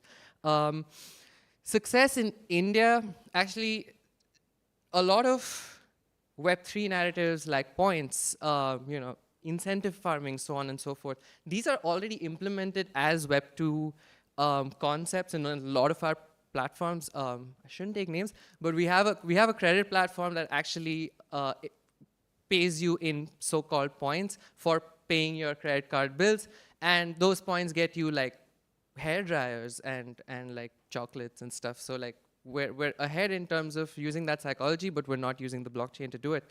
As I said, India is a economy of many really beautiful homegrown small and medium enterprises working in fashion, working in music. The music scene in the industry is beautiful, but none of them even perceive Web3 as a tool that can possibly be used for more amplification of their own growth. So really, there's a two-way solution that we can begin to approach. One is primarily education, and most of the speakers, I've actually listed down 6 speakers who had very, very unique approaches to how you can educate better. There are 2 textbooks. David B. Wong has written a book, Real World Cryptography, and Martin Kleppmann has written the almost viral textbook, Designing Data-Intensive Applications, which is distributed computing. Distributed computing, cryptography. I had to spend 2 years in the industry studying from a top-down approach, which is, okay, zero knowledge. Okay, 1 level down, this is the math that you use it. Okay, 1 level down, I find Porter, who had a beautiful YouTube live 6-week course introducing people to ZK. I had to go through lots of Twitter to then find that these are 2 textbooks that you should actually start as a developer, as a, your technical expertise with. You shouldn't find these 2 years down the line, because then a bottom-up approach for something that is still as cryptic as the Web3 industry, for engineers who are trying to pursue this as a field or as a career, this is where you start your mental models from. So it would actually be great if, here I think I can take names, if organizations like the Ethereum Foundation, if organizations like the Optimism Core Dev Collective recommended these 2 universities and said, this is where you start. This is where our devs, absolutely crack devs in the space. I've spent most of my time just reading a lot of open source code. But if you're doing this at a university level, you should actually start from these textbooks. You should start from these places. And India, every year, did I know that? Yeah, 1.5 million engineering graduates come out of India every year. Everyone's learning all of these really fascinating concepts. And if we want to better educate the masses about how this is to be done, then it has to be a bottom-up approach. People can't start at the landing page of ethereum.org and then shut it immediately, which is what kind of tends to happen. For the economy, so to speak, I think what has to happen is 150 million people is a lot of people, and it really makes India a perfect playground for different small gamified experiences when it comes to Web3. It has to change from, oh, I don't want to do this, to this might be something interesting that I want to experience. Gambling platforms in India break in a lot of money, and they are advertised by our Class A celebrities. Not to say that that's what should be permeating the Indian ecosystem, but I mean, fair's fair, right? We are an open ecosystem. We are subject to all kinds of experimentation. So it only makes sense that with what we have in the Web3 industry right now, we try to package it as small, almost gamified experiences which anybody in this 150 million person population can at least give a shot. I also wrote down something interesting, which I do think it shouldn't be Web3 marketing anymore, whereas more it's Web3 communication.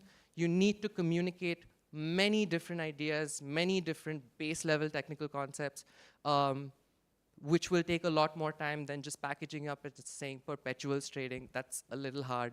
I guess to kind of wrap up, I loved what you had. Martina's not here.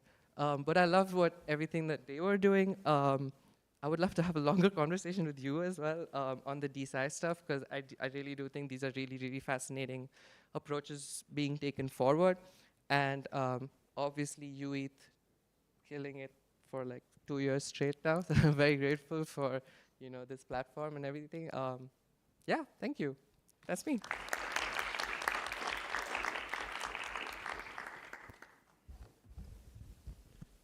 You're a wonderful speaker and a great representative. How does someone take a leadership role in such a large nation? that's a question I kind of ask myself every day. I would be remiss if I didn't say there are already really good leaders trying between different platforms. Right now, one of our biggest initiatives is in the Farcaster industry, because we find that it's easier to ship quickly. Frame's really interesting new development tool.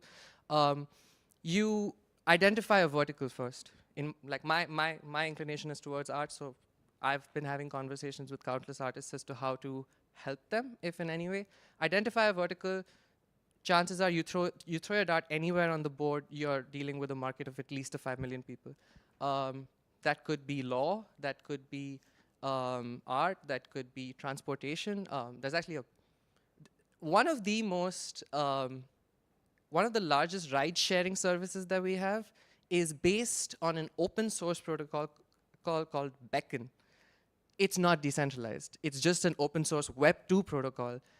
It's fascinating that it's not decentralized, though, because it's almost obvious to probably everyone in this room that it should be, but it isn't. It is open. It is open, like information dissemination between different vendors, but it's just HTTP header stuff, which is absolutely crazy. So identify a vertical a kind of business vertical that you're looking for, and just get started there. You should be good.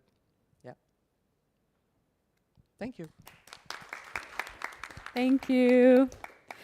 Somehow this online tool has cheated us out of number 14. So Melanie, if you want to take the stage. Yeah, go.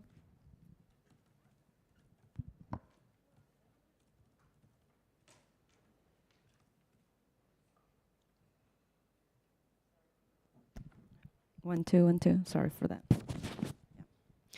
Well, first of all, thank you so much for allowing me this opportunity. For me, this is huge. I've never been in a room with such talented people like you guys. Thank you so much.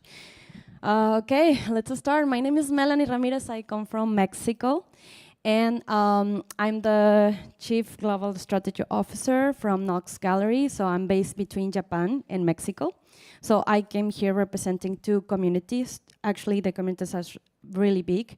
We are artists based all over the world. And I'm here to address one of the main problems that we have been facing, as not only as an artist, also as developers. And it's the it's a problem that is really basic.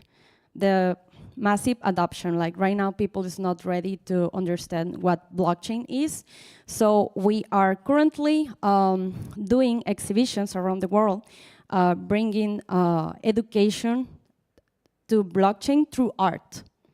So this project is called Art Chain Education, and we're using art as a vessel to encourage people to understand blockchain. And this project is already going on. It's not just on paper. We already did a big exhibition in Mexico, in Chiapas. This is in the jungle in Mexico. And with the collaboration of the government, we had an exhibition, and this happened at the International Museum in Chiapas, the Museo de Chiapas de Tecnología y Ciencia. And we did the first NFT exhibition there. And it's physically there right now. So the government bring us over 300 elementary and high school students. I think my mic is, can you give me this mic, please? I need to shut up. 1, 2. Thank you. Okay. So the government bring us 300 elementary and high school students to the exhibition. We were 20 days in Chiapas, and we choose Chiapas because during there was an UNESCO Heritage Festival happening at the same time. So we kind of create some activities for the kids to join us. And we also invited friends that had companies related to AI and robotics, and we did a lot of workshops for the kids and for the communities. We had a huge impact with them, and the communities involved, it's called Crypto MX, Crypto Chicks, and the global crypto artist community that we host. So what we do basically is we did this exhibition thanks to the help with 40 artists that participated on an open call that we did on Twitter. This call, the theme was biodiversity. So we curated the exhibition and we had a very immersive experience inside the museum. We also created a metaverse for the kids, and we had an Oculus. We had some Oculus on the area, and the kids were playing around, and they were like enjoying a lot the exhibition. And we also, like as I mentioned, like we gave NFTs, and we explained what blockchain is. It was really fun. We had a great time. So I think in this first pilot project that we started, we moved something, you know, like inside ourselves, because we did this without help. Like just the government let us the space, but we reached out the money to make this happen. And I think this is huge because we were there because we wanted to do a change, and we wanted to use blockchain to make this happen. And I think this is very important because we can create two impacts in this society. The first is educational. Many kids that we talk to, they don't have the possibilities of using this technology at home. They don't even have computers at home, don't even cell phones. So when they were playing in the metaverse, their jaws drop. Literally, when they used the headset, they were like, what is this? What is happening? I didn't know that this like world existed. And the people from the museum, they were really happy, and they said, could you please stay more days? We need this. We need that our kids have this kind of technology, but we couldn't. I mean, we didn't have the resources. We only stayed there for like 20 days. And we also like start creating ideas on how can we support this kind of communities. Some kids that came that day, they speak Spanish and tzotzil, like it's a language that the community speak. And we thought like, okay, imagine if we can create a kids collection that they can handmade, and we can sell NFTs to support their families, because this is families that they are with very low resources, you know. And well, the metrics, we have over 300 assistants to the museum, and we also did an exhibition, a parallel exhibition in Japan, that we have like 150 people coming to our gallery located in Shibuya. And we also did another event in Chiapas. It's located in Nodobar, and we had over 300 people coming. So this impact was around maybe 1,000 people. And okay, regarding how much time do I have left? Okay, now let's play the video. As we are artists, so we bring a video. Yeah, sorry for that.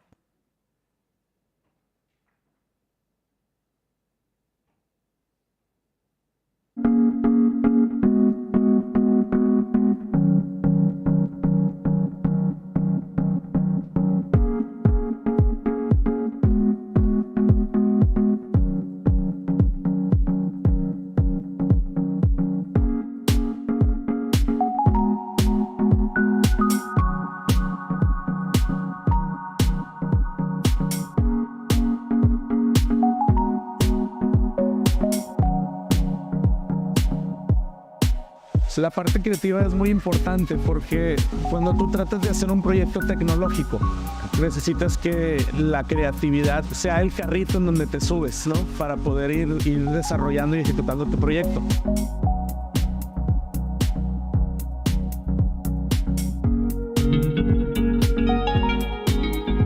Y a mí me encanta venir a estos eventos y ver que la gente le gusta y se interesa, y más que es gente joven.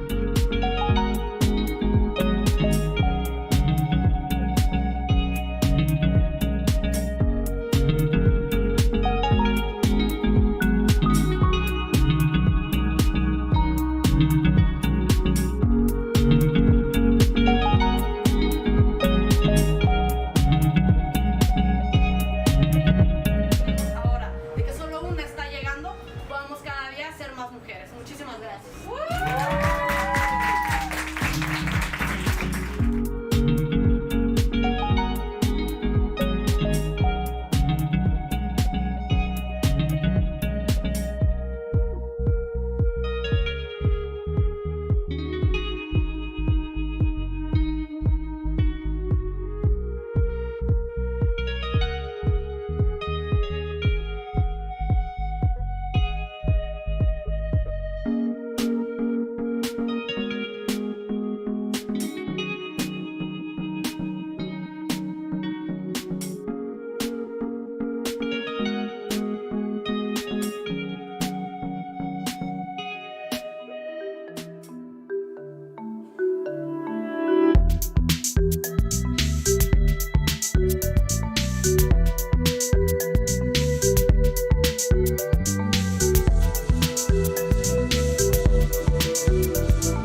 woke up on the wrong side of the bed.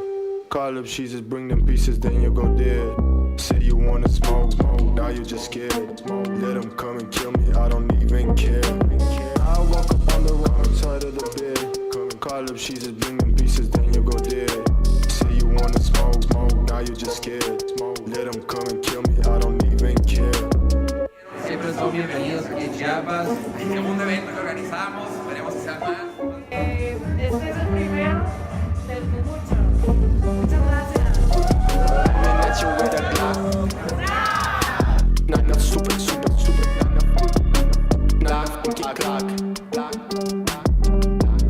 Thank you so much. I hope you enjoy.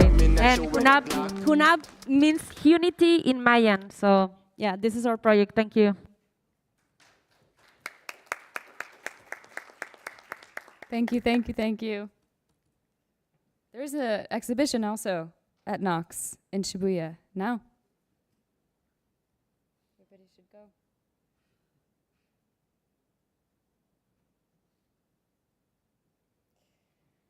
All right, we're down to the final 5, number 12. Ah, no, number 12 went. Okay, apologies. Let's keep it going to final 4. Yeah.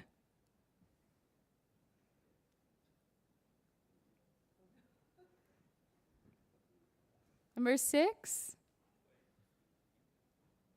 Before Azim goes, just got confirmation that Vitalik is here. He will join us shortly. As far as the Q&A, I do want to set the cadence where we want to create a good environment and ecosystem for constructive speech, and so we can invite him back to something like this again. And this is why we put so much time into due diligence and reviewing proposals with everyone, try to be a little bit more hands-on. So if you have a proposal you're presenting here today, you're more than welcome to ask questions. If you did not, then please try to not to. Is everyone okay with that? And I think Aya is in the building as well, and she will make her way up when she is ready. All right, let's keep going. What's up, everybody? I'm going to talk about something that I think a lot of us have been thinking about for some time. First, I'll start with a little bit of my background. My name is Azim. I'm the founder of an L2 that recently raised $20 million. I don't think which L2 that is actually important, though. I'll go a little back further, and I was at Gitcoin prior to this. Any of you who are familiar, Gitcoin has been distributing grants to builders in the Ethereum ecosystem since 2017. My role was to basically be the head of BD sales and partnerships for the whole DAO. And so I was in charge of raising grants money. I was in charge of 2 separate protocols we had that were for ecosystem development.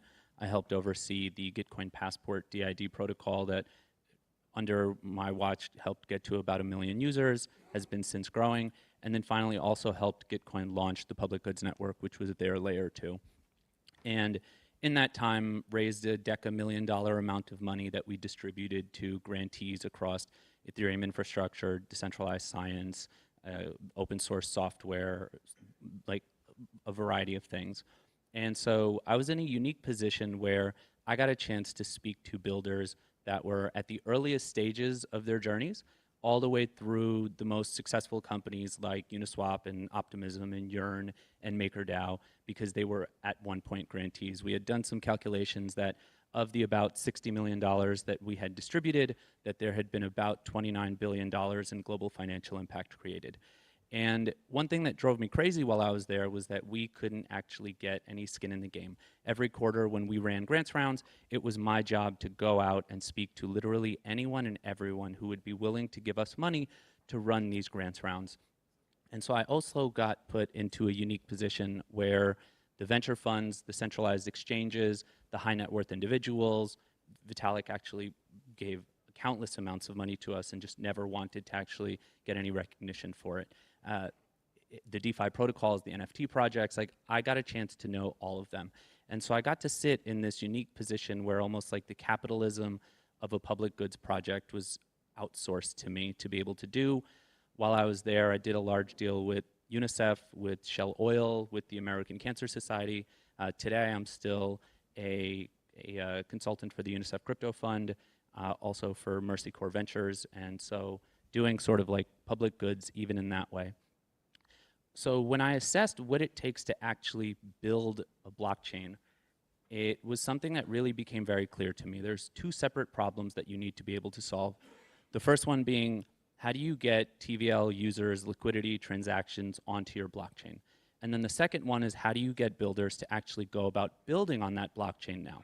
We've gotten to the place where we have what must be 200 L2s with 60 of them that are live. There are alt L1s. There's a million places to build.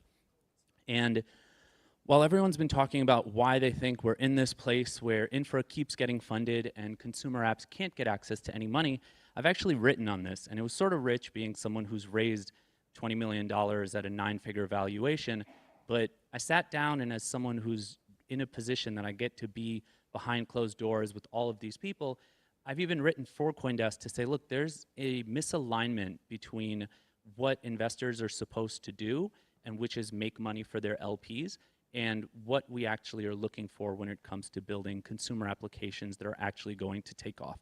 Because when you're thinking about an infra, you can really just like raise a bunch of money, not do a lot of tech, do a bunch of marketing, launch a token, have that token make a bunch of money, and you just like, you market as the next Ethereum killer or whatever it is.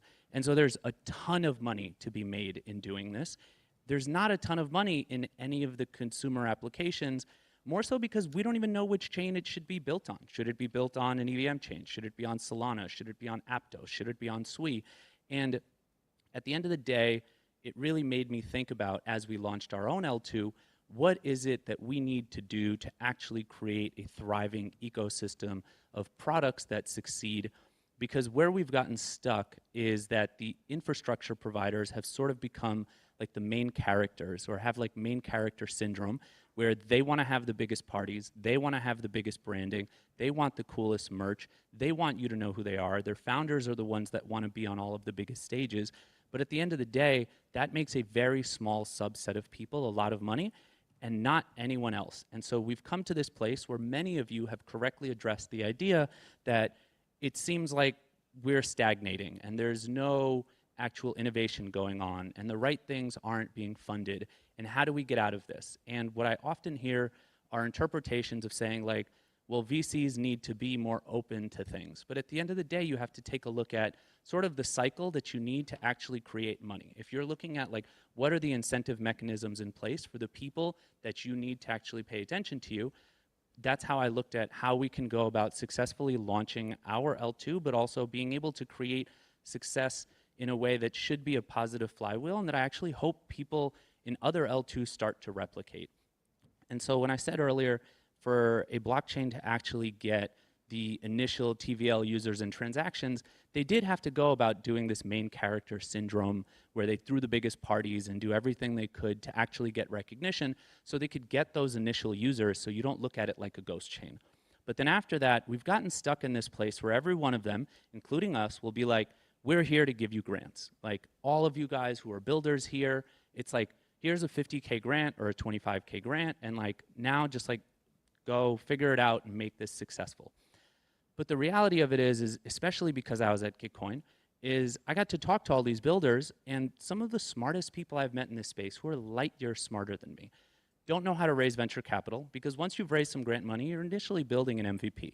But that's not going to get you some sort of massive success. You need venture money. And most of the people I talk to have no idea how to raise venture capital.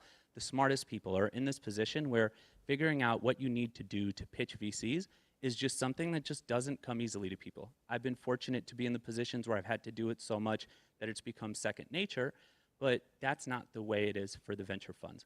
And then next, for everyone to actually make money, is we need to have centralized exchanges traditionally list those tokens. And the reason meme coins have been taking off this past year is because we're in this spot where there isn't a lot of upside for people who are launching, like, I don't want to name names, but like companies who raise these like massive, massive rounds, again, rich coming from me, where you raise these massive rounds and then you have a 9-figure or a 10-figure fully diluted valuation when you launch the token. because in the past you had to do that to be able to get listed on the larger exchanges. But the real cycle of this ends up being you find a builder, the builder gets access to some sort of venture capital. They're able to then push this and create something that people want to use, which I do believe there are many, many products and projects that people do want to use if they could get the money to scale those things. And then you get them listed on centralized exchanges. And the way venture funds make money is that tokens get listed and the token price goes up. And the way centralized exchanges make money is people just buy and sell the tokens on those centralized exchanges, right? And so the problem that I've been seeing and I'm looking to figure out how to solve is that we need to put builders in a position where we make them the superstars. The infra provider should be in the back. AWS makes so much money. No one knows anything about AWS. They are not cool. They're not supposed to be, but they print money. And so the idea of being able to get the best builders and to create something sort of like an incubator or a venture studio, which will allow us to bring the best VCs and the best exchanges in, because to me, that means that we come to a place where the best builders come to you. You're able to be hyper selective. You move away from these grant mercenaries who, like, I don't blame them, but will build a Uniswap fork and then just launch a copy on 10 different chains for 50K each. But I think that's because the conditions that have been made which don't allow them to take the next steps. And so I believe that if we create those conditions that allow them to raise venture and then get listed on exchanges, you create a positive flywheel that will actually bring real products and projects to market that will actually make money, and we'll see things in the global south really take off because there's a massive need for crypto products there. We will see things in decentralized science take off. We will still continue to see DeFi projects take off. And the last part, why I think this is going to be difficult in ways is because centralized exchanges and venture funds play zero-sum games of trying to get access and compete for the smallest number of deals. But my idea is to try to convince them that if we make the pie larger, that there's actually way more money to be made for everyone involved. And this comes all the way back to I've done all of the most regen things and still do, but I think that we need to find a way to bridge degen and regen to create a positive flywheel so that we can actually push this industry forward. Thank you.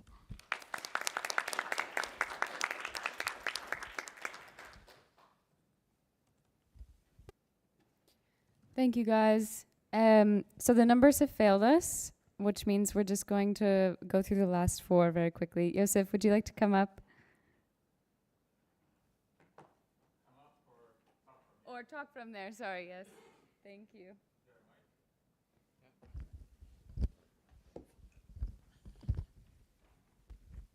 Sweet. Hey, guys. My name is Joseph, and I'm going to break the UN rules and talk about a love story. This is a love story between Ethereum and Africa. I know, we've been looking at each other from afar, waving hands, writing love letters, winking at each other, but I think we're getting ready to take this relationship to the next phase. Before we talk about the next phase, I want to ask you all, like many of us have been in Ethereum and crypto for number of years. How many of you see like the biggest value add of Ethereum is to actually solve problems in the real world? Raise your hand if you think that's one of the, and it's okay not to as well. How many of you guys think that for this space to actually thrive and survive, we just need to have a lot more people using it, like maybe 1 billion plus people? Raise your hand if you think that's the case. Great, okay. How many of you guys think today here in Japan where we're staying, like crypto can transform our financial industry? Yeah? And can we actually do it? Like, can we replace SoftBank today if we want to? No. Okay, good luck to us. And maybe that's not the point. But I guess the point I'm trying to make is that we've been talking about real world use cases and solving real problems for 1 billion plus people.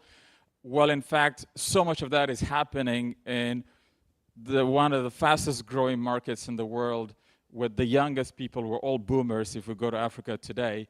And all these worlds are very disconnected, right? So actually the crypto use in Africa last year, the on-chain transactions made up about 18% of the export from the whole continent, right? In many countries that are using crypto, we have between 5 to 20% of the population utilizing crypto. And we were growing at the point, like crypto transactions were growing at the point where we're in a bear market in the rest of the world. So because it's all driven by utility. Yes, for a while it's US dollar stable coins because that's actually allowed us to get plugged into the global economy where the banks and other institutions are actually failing us. But there's a lot of innovation experimentation happening on the continent that we're actually not seeing each other eye to eye. And the number one reason is that all major Ethereum events that have happened from day zero have happened in places where most African builders cannot participate because of visas. What that means is you guys are not actually being included in the momentum that is happening in Africa. So here we're really missing out on the actual real world use cases that is able to drive towards 1 billion people outside of the speculator cycles. So my proposal is very simple. Let's bring DEFCON to Africa 2026. I know we really want to.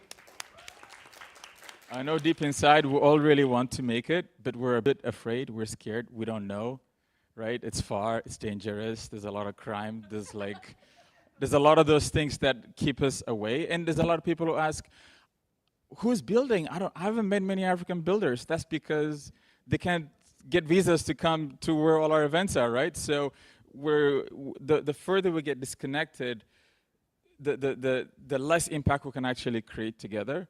And I say 2026 because a lot of African countries are at an interesting juncture and inflection point. Del mentioned earlier a lot of the stuff happening in Ghana, but we have 500 million people who don't have any form of ID, right?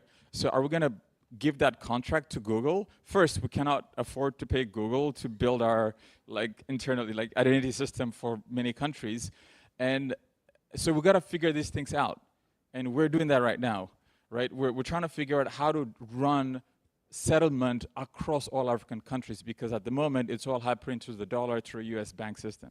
Imagine neighboring countries having to trade with a currency that you have nothing to do with and a banking system that's so far away from you, right? So we're trying to figure all these things out. And so if Ethereum waits too long to actually start getting involved, we might miss the boat in terms of actually providing an infrastructure on which a very futuristic financial and economic system is being built. So what is the call to action? Well, let's build this momentum towards 2026. But also before that, we have a number of initiatives and activities happening on the continent. August, September, October, there's like a whole array of Ethereum events happening in Ghana, Kenya, South Africa, Nigeria. So you all should come. I'm happy to post the dates. At DEFCON, we're going to have some African builders coming there.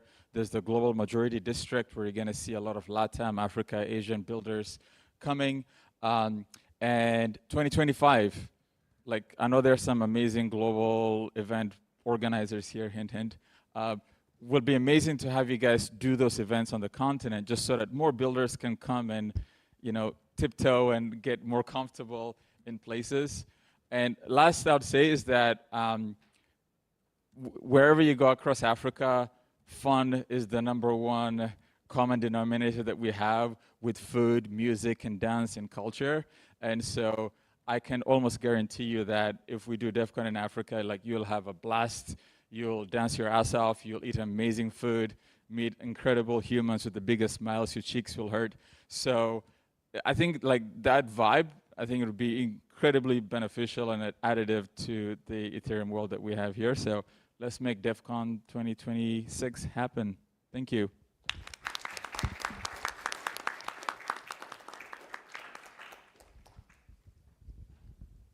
Yeah, thank you, Yusuf. So I want to share a personal story. I do believe that seeing is believing. So I went to Ghana for the first time back in 2014 and just saw a lot of crazy innovation happen in the Web2 world. You would never think these African builders are building cool applications until you're actually on the continent. So I do believe that if people outside of Africa and can just kind of get over your fear to actually go visit, you will see a lot of cool things. And I think just from the outside, when you think about Africa, I mean, no offense, like the first thing you think about is probably those airdrop farmers in Nigeria, but I'm sure there are a lot of really, really cool innovations happening. And then it's also crazy to think about in 2024, a lot of the areas in the world are still trapped because of the stupid visa issue. In the decentralized world, we think everyone's equal, you can go anywhere in the world, but the reality is we're still trapped by these kind of things governed by centralized governments. But if we can, kind of bypass all the hurdles in front of us and just foster some the bridges, the connections, I think we'll see a lot of great things that we didn't know that exist. Just like my personal experience here this year in Japan, before I came here, I didn't know it's possible to bring everyone here in Ethereum Quorum from everywhere around the world. And yeah, so. Thank you. Really appreciate you sharing your story. And actually, just to add to that, so we're not starting from zero. Last year, we had Vitalik and Aya who are actually coming. Vitalik spent almost a month across 4 African countries. We didn't have a single security guard with us, and he's all fine. Early this year, and Kartik came last year as well with Scroll and Arbitrum. We recently hosted the majority, almost the entire core research, core devs team, researchers, and just a lot of people contributing to the layer 1 infrastructure. That's quite actually scary to have all those people in one place. And we did it in Kenya. And Chiki, how was it? Amazing, right? So yeah, there's a lot of that momentum that's been happening. Hey guys, so yeah, it's not that scary. One thing I want to sort of ask or say is, I've noticed a couple of things over the last year have been hosted, like network states have been hosted in Africa.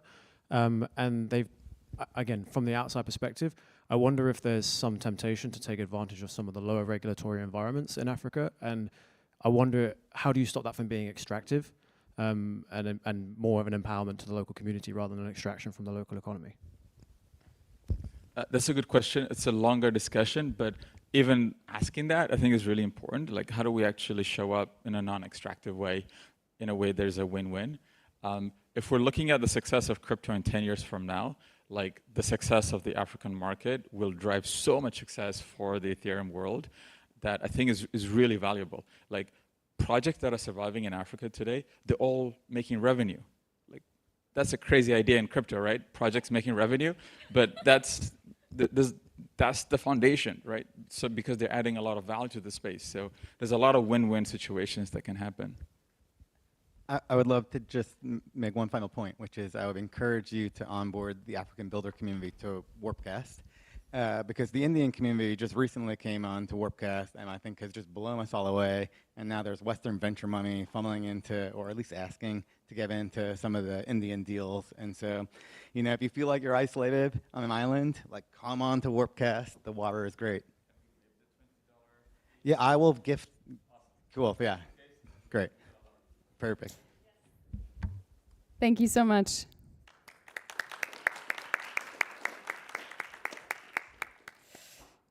Devin, you're up. Hi, everyone. My name is Devin Marty. I'm affiliated with SonSound. I'm one of the co-founders, and I represent the audio and music Web3 community. So the problem, this won't be a surprise probably to anyone, is that the music industry and audio industry are fairly centralized, and we are largely failing because of this centralization. Right? You have connection, discovery, monetization, creation, and consumption are all things both creators and fans struggle with. So I'm not the first person to say this. We have a large community that has been trying to solve this issue.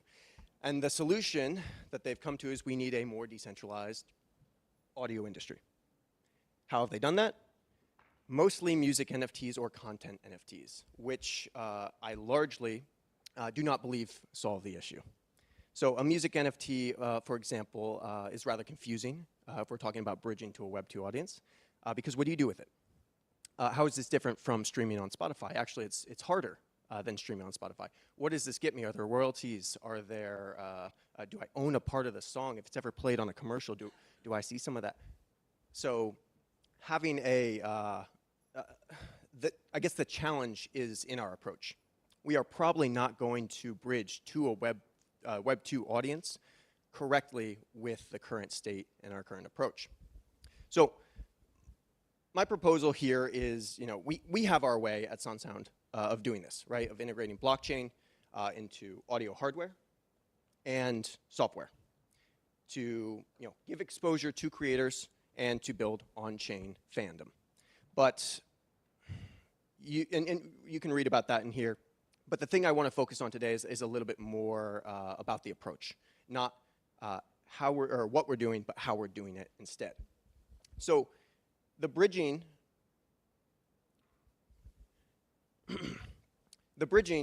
perhaps the solution, right, for us all creators, builders, is to start bringing the Web3 spirit and culture into our go-to-market strategies. So audio is an experience. It's an art. It's also art tends to be a one-way street. Someone makes the art and you consume the art. Audio, though, again, can be a little different, as many other things can be. It can be a two-way street, right? Bridging needs to be fun, interactive, and community-driven, right? We need to start building products that include communities and that create fun. So, for instance, myself, my co-founder here at DL, he was the founding engineer at Beats by Dre. Beats took a very specific approach back in 2008 to creating audio hardware.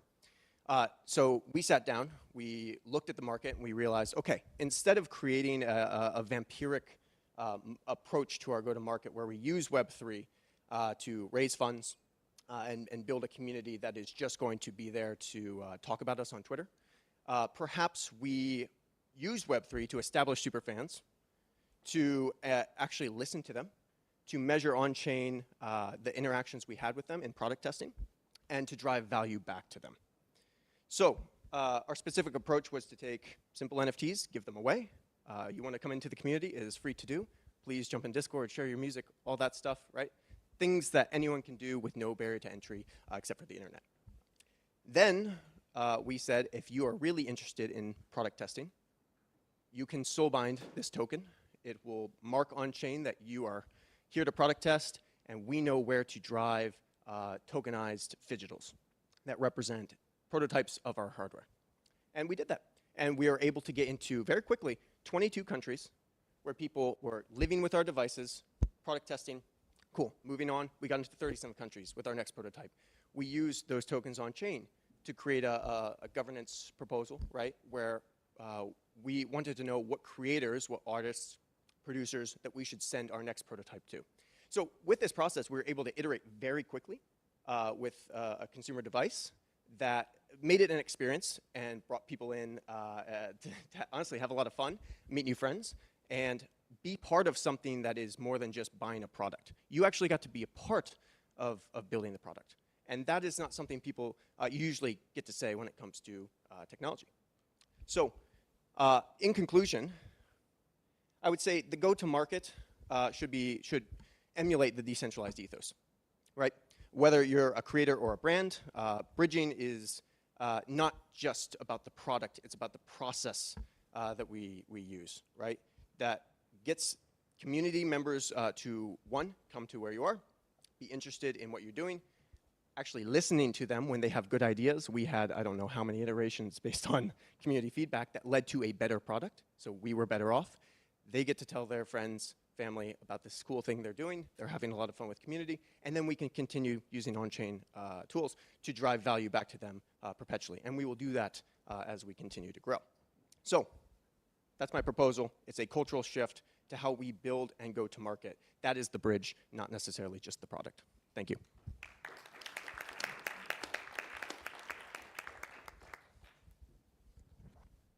I'm very excited to see the intersection between digital space and sound and what that can bring to the artistic space and what both of those can bring to, in my particular case, the decentralized science space, but just generally the space in general. Do you have any like partnerships, experience with anything like these traditionally non-artistic, non-visual audio projects maybe collaborating to create that sort of artistic aesthetic value in something typically cold? Yeah, that's a good point. So it's actually been also interesting there, not just from a feedback perspective, but doors that have opened to producers, people that, from the highest of the high to like grassroots, being able to work with specifically one producer, Abel Kogawa. He has been able to take what we built and for the first time mix and master with an in-ear format. So that opened our eyes. Oh, okay. We can now create this call it farm-to-table audio where the creation is made for the medium of consumption. Most of us listen with AirPods, right, or in-ear headphones. You don't mix and master music with in-ear headphones ever, period, right? It's a speaker or a Sennheiser HD800 over-ear headphone. That is a different medium of the artist or the engineer mixing and mastering and monitoring that song to the end consumer. So now we can actually, it opened up a whole, like boom, explosion in the brain. Oh, wow, that's incredible. So I would say the collaboration with community and the doors that they have opened has also been something very valuable. I wanted to just add something that just now we were talking about one of the use cases in Malaysia, which is this My Member of Parliament project. It is not actually only just using NFT to fundraise to buy your own Member of Parliament. It's actually supporting volunteers to run citizen science, citizen journalism to collect data. And on top of that, they are developing what they call government games. So they're actually creating like role-playing type like caricature using those NFTs so that I guess you can call it like, it's kind of like embracing Web3 culture, but in government now. So, and of course, music is part of it, art is part of it. For sure, and identity is super important. Again, that helps solve, we're working on something as well. It helps solve that fandom issue, right? And being able for creators to connect directly with anyone around the world in a way that matters. So I think, from what you said, like drawing comparison back to Spotify, it took them probably around 10 years to be where they are, right? So now it's like the music streaming platform. So I guess in 10 years, do you see SenSound being this ultimate kind of Web3 music platform, or do you see it more like as like the product testing platform? Yeah, thank you, Ellie. It's we are not intending, and this is advice I tend to give, is don't build things that maybe butt heads directly with things like Spotify that are so ingrained. Build applications that work with them really well. Build not necessarily on top, but at least adjacent. And so I would say what we're building, one, you have to consume your Spotify somehow, right? So headphones are a natural extension to Spotify. But on top of that, what we're building more on our software side is also an extension for helping artists. Not necessarily, we don't want to collect a database of music. That's very difficult to do, and Spotify is taking a long time, like you said. We want to create systems for exposure and connectivity with a fan base that are more organic, more global, and easier. Right, with payment rails that are quicker. We know funds go directly to who they're going to. And then if you want to continually listen to them on a day-to-day basis, sure, hop over to Spotify. We know that's not where they're going to make most of their money. Most of their money is going to be made in merch and touring, right? So finding ways to amplify that and increase revenue sources there for creators, that's probably where we'd want to look. And again, it would be ancillary, or it would be supportive of Spotify. Thank you very much. Thank you.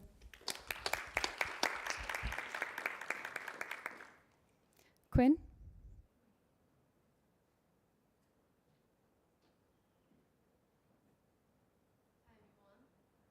I'm one of, is it on? Yeah. Okay. Hi everyone, I guess that I'm one of the last one here. So have you been to Vietnam, anyone? Yes, and do you know at least one project, Web3 project from Vietnam? Yes, and have any of you joined Eat Vietnam? Thank you. So actually my proposal today is just like how to onboard more Web3 projects to solve the real life problem in Vietnam. So first of all, I also would like to go through like what is the problem and why this problem. before that, I would like to share with you a bit more information about Vietnam, because I believe that actually right now a lot of protocol, also like a lot of different foundation also put a lot of priority in other like America or Europe, not yet much in Asia, especially in Vietnam. So in Vietnam right now we have total around 900,000 developers. We have about 400,000 developers in Web3. And every year we also have about 50,000 freshly graduated IT students, which we also really want to convert those into Web3. And in Vietnam also, right now we have more than 200 Web3 projects. Mostly the building focus on GameFi, roughly about 30%, DeFi about 26%, NFT about 13%, and wallet in about 12%. However, we see that the problem that not so many projects actually that's really trying to number one, that also like do focus on public goods, or second, that also like really can last long, and also trying to really solve the real world problem. And most of the project right now also they do have really good quality, but also like some project also like follow the trends. For example, GameFi, and still have the short time life cycle, for example, this 3 to 6 months. So we also want to change that. So about this concept, how we also trying to bring on, and then also want to have more global resources support, and also involve the local community to solve this problem. So number one, that we also really focus on education. We really do a lot of workshop, for public, good workshop, involve students and local developers. And we have done more than 300 workshops for students. And we work with more than 25 universities across Vietnam. And in Vietnam right now, also like started to have several universities started to do blockchain, academy course for students. And the government also support this. And the second thing that we trying to do here is like actually through the conferences, or also like we do different camps for builder. For example, in Vietnam, we started since 2022. Until this year, we have about 3,000 attendants who are developers and also the end user. And also, we do different camps for builder, like the residency model for developers, that they can stay in from 1 week to 4 weeks, and then they also co-living and co-bidding together, and trying to build and show more real showcase to solve the problem in Vietnam and in Asia. And also other thing that we do is like we also work with the government agencies to bring the Web3 education to different enterprises and also different provinces, to trying to let them really understand about blockchain and also how to apply and trying to solve the problem.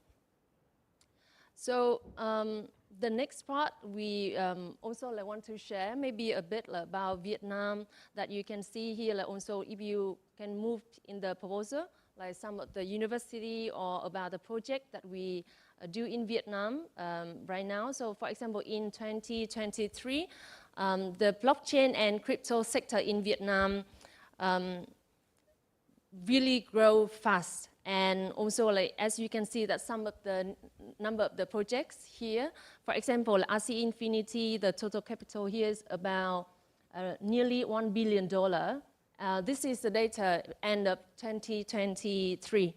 And also like Broaden, for example, like nearly 500 million. Launchpad GameFi, about like 153 million. Kyber Network, about more than 100 million, and some other project, as you can see here. And we also have done a lot of hackathon. So actually, this really want to onboard more projects and more builders to build the new project and bring in the new project into the ecosystem. And actually, one of the key things that we really want to highlight, which is tracks for, number one, that solving the real problem in Vietnam and can apply immediately in Vietnam. And the second, that also focus on the public good tracks. Talking about Vietnam, crypto adoption here also, why we want to mention about this, because we also really not only want to focus on the developers to build, but we also want to have more and more enterprises, especially even the government, the government enterprises to apply this. So that's why we also approach a lot of like enterprises, the biggest one in Vietnam. So for example, even the banking or also other education institution in Vietnam to collaborate with us and to do it like expand more and more. And so, however, we still have some other challenges here. So, for example, like we also see that like how to really grow for the user-friendly application so that we can onboard more mass adoption in Vietnam. Right now in Vietnam, we have about 17 million crypto users. But we also want to bring more and more people and actually also make help the developer to build more the app which is more friendly to user also. And the second part that we want to mention here also the challenges is regulation, because like Vietnam also still the government really support for the technology, but they're still a bit skeptical about crypto because I believe that the government still haven't really understand deeply about this. So they still want to test the water, but they want to support all the startup and especially the Web3 startup. But whenever mentioned about crypto, they're still a bit skeptical.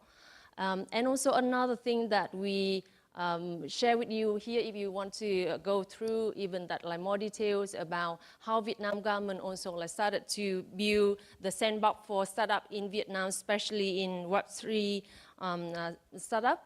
We also started to reference from other countries like Singapore or Dubai or Malaysia, the neighbors countries, and we also start to see that like hopefully in next year we start to have the official Web3 or crypto regulation. So that's briefly about what I propose about Vietnam. And then I have two humble call to action today with all of you guys. Number one, that we really want to have more collaboration and support from global resources come to Vietnam. And also either mentor, also like funding, and also just like get to know about Vietnam ecosystem. And also the second thing is also like how we also can create the align together, just like sharing all the open source of, like the projects that really solve the real world problems, or even that share more the showcase about that over the world, so Vietnam projects and builders also can learn from it. Thank you so much.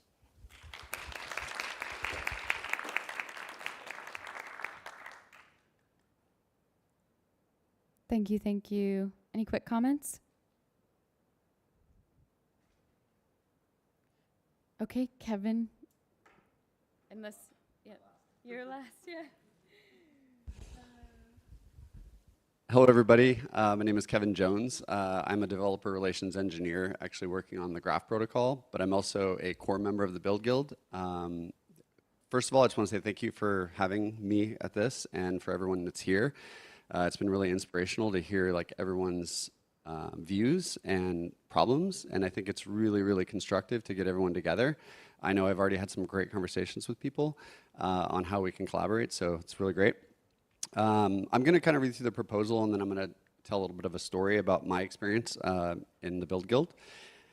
First of all, the Build Guild is an established DAO that basically consists of a curated group of builders dedicated to strengthening the Ethereum ecosystem.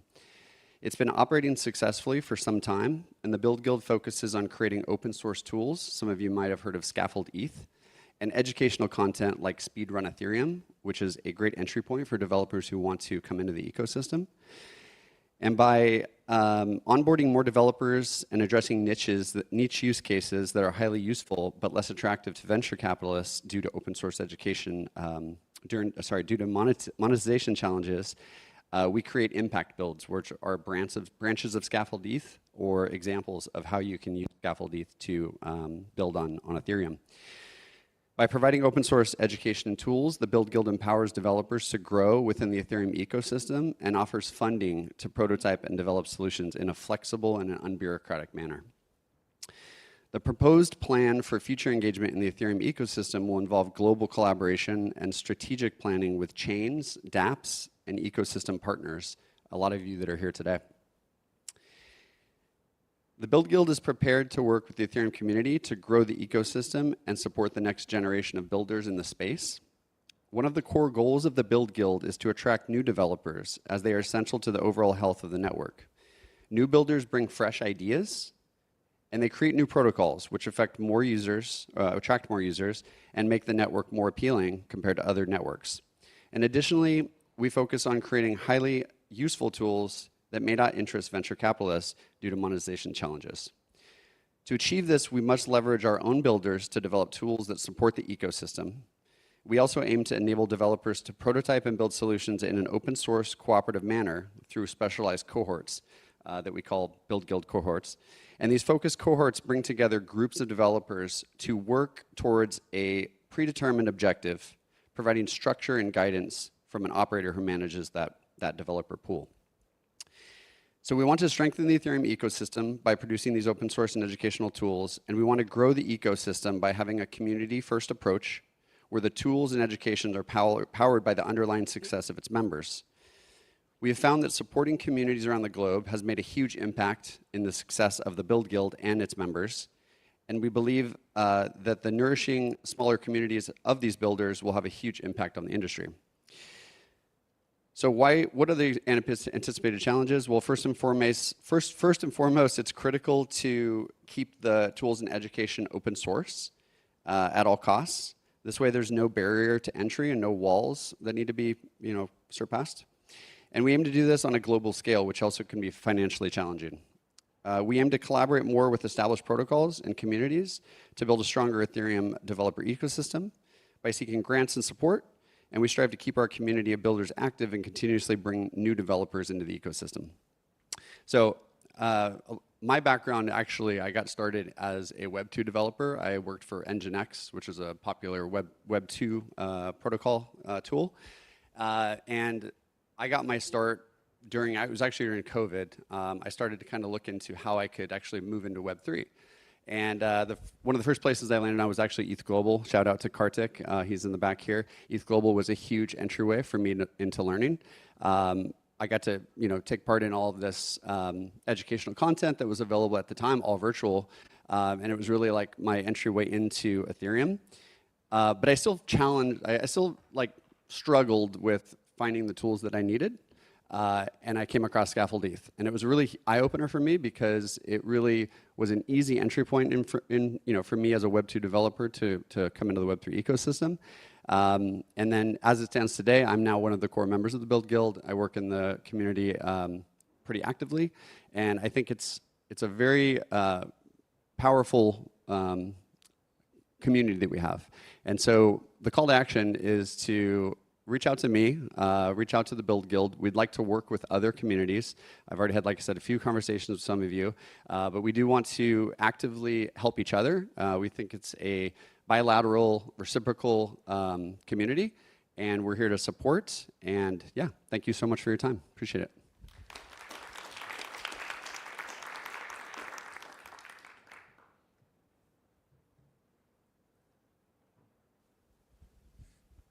Any comments or questions? Got 4 minutes. Really cool that you worked at Nginx. Thank you. Yes, I do miss Nginx, actually. I still toy around with it a little bit. Thank you. I just want to say thank you for the work that Scaffold ETH does. I know so many people that have started their journey there, so thanks. Thank you. Do you care about the scalability issue for Build Guild? I think the scalability issue is not currently a problem. I think, do you mean in terms of like funding or in terms of? In terms of like how many people that are actually qualified to contribute, and like, cause you have like that whole system set up, right? Yeah, so there has been some kind of minor adjustments to the way that we do funding through the platform, through the actual Build Guild app. We're trying to focus more on focused cohorts now. So we have specific developers that support like the core tools like Scaffold ETH and the burner wallet functionality and the hooks and the components for React. But when it comes down to like ways that we're working with the ecosystem, one example is I work for the Graph, obviously. So we have a specialized cohort that we're running that is very focused and directed with someone who oversees it. Currently, that's me. But I help figure out ways that we can kind of work together with the Build Guild in that relationship. And we're trying to do that with other things like Jesse's Hacker House and other protocols. We're actually talking to like trying to help out ZK Sync with some stuff. So there's a lot of interesting things that we're doing where it's more focused work now and less like just, hey, everybody can join the Build Guild and get a stream, and just trying to figure out how we can make that a little more impactful. Cool. Thank you so much, guys. Appreciate it. Great. We got through it, all 24. Woo! So this whole day has been about taking a break from being consumed with whatever's on our own plate and just being more cognitive about having a global identity. And just sharing with everyone else around the world what you're doing and how you're solving, and having a speed run through a global effort to drive impact to solve.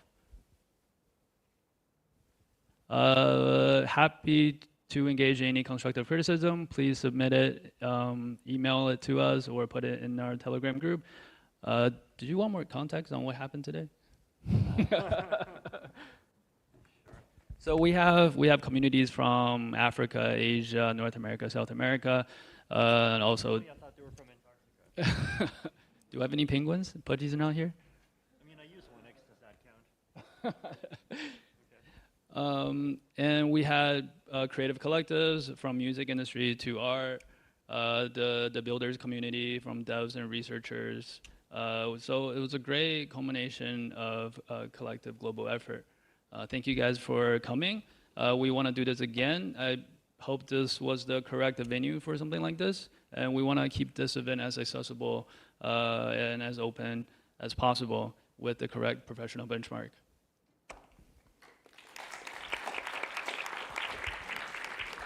And now we have the amazing Vitalik. This floor is yours. Do you want to engage before people ask questions? I mean, I don't have a presentation ready, but I don't know. I mean, I feel like I'll just answer questions because I'm happy to like listen to and respond to what people here care about. So, you know.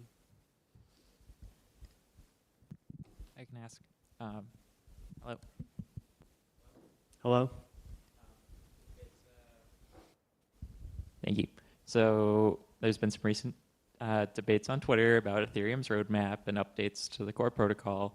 How do you see, like, in the long-term future, let's say we have 1 billion users on Ethereum, how is like the whole world gonna keep up with Ethereum's core updates? Do you kind of see like a better way we could be like explaining it to people? I say we as like people who kind of know more about the core protocol. Yeah, I mean, I think, like, first of all, I think the intention is for the current, like, rate of things changing to, like, absolutely not continue forever, right? Because there's, like, this pretty fixed, like, set of one-time things that we're still going through for now, right? I think, there's definitely an intent for Ethereum to, like, settle down into something that has a clear and stable thing that provides, like, particular properties. But at the same time, I think, there is definitely a lot of value in getting people more involved in the like research part of research and core development part of Ethereum. Like, I think on the application side and even on the layer 2 side, like there's been a huge amount of progress compared to 5 years ago, right? And like the kinds of teams that have participated have just expanded a lot, and there's people that are like completely disconnected from the crews that were running the show back in 2017, which is good. I think with core development, like the challenge is that there's this big like backlog of information, and those often like illegible set of objectives that we're optimizing for, right? And like it does definitely make it harder to participate in as an academic problem, right? Like if you're a consensus researcher, then like you know what it means to have like 1/3 fault tolerance, but like do you know the 42 other things that people care about? I think the thing that we really need to start doing is just like having more conversations of some kinds that include both people from the existing core research and dev groups and people who like have some level of context and who have like some willingness to engage on those topics, but like not quite but are not quite up to date, right? Because I think there are definitely a lot of these issues on which there's people who can have some like really valuable things to contribute, like including consensus algorithm design, including the ZK side, including like even making sure the protocol is like not just safe, but like even much better than today for solo staking, including the whole like L2 side and usability side of the ecosystem. But it's something where like we need to really like create that intersection between like us, like a much greater set of people, and people have been thinking about those questions so far. So I think if like we can have more of those kinds of chats, then like we can make a lot of progress. Yeah.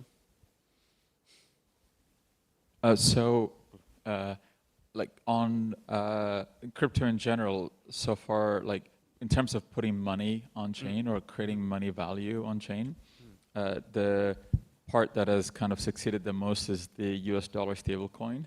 And I'm curious to hear from you in terms of what are other like highly scalable experiments with money you think that is possible that interfaces with people in the real world? Yeah, I mean, I think, one is there's the whole question of like, can we create like either mirrors of or kind of like assets that are based on other kinds of real world assets and indices, right? I mean, actually, and I made a few suggestions on Twitter about this a couple of days ago, right? Like alternative things that RAI could track instead of tracking the US dollar. I mean, I think it's it's definitely a super valuable experiments to try to run. I mean, obviously, we should not be under the illusions that it would like succeed immediately, because US dollars just like does have a pretty formidable network effect. But having something that's just like at the least sitting there and like actively worked on and actively used enough that it works as a backup, I think is going to be super valuable. I mean, I also think if we start to like actually get some of these other applications that try to like do other kinds of things in a way that intersects both with the real world economy and intersects with the chain, whether that's some of these like real estate fractionalizing applications, or possibly even something related to music or like any of those things, then like one natural byproduct of those applications is that it means we get an index of another kind of value that's on chain, and so that like also creates another kind of like stable value US dollar alternative. So I think the more that we can expand the kinds of assets that are available, and like ideally even like not just go with like create mirrors of things that you can already buy inside of stock exchanges. If you're the sort of person who can buy inside of stock exchanges, but like try to actually create completely new asset classes that like fill like needs that are currently not filled yet.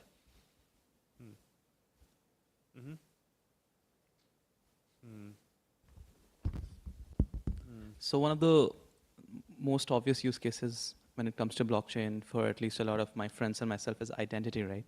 And we have seen a lot of companies build in direction. Curious, what do you think is the next frontier of identity solutions, proof of humanity, Sybil, all of that?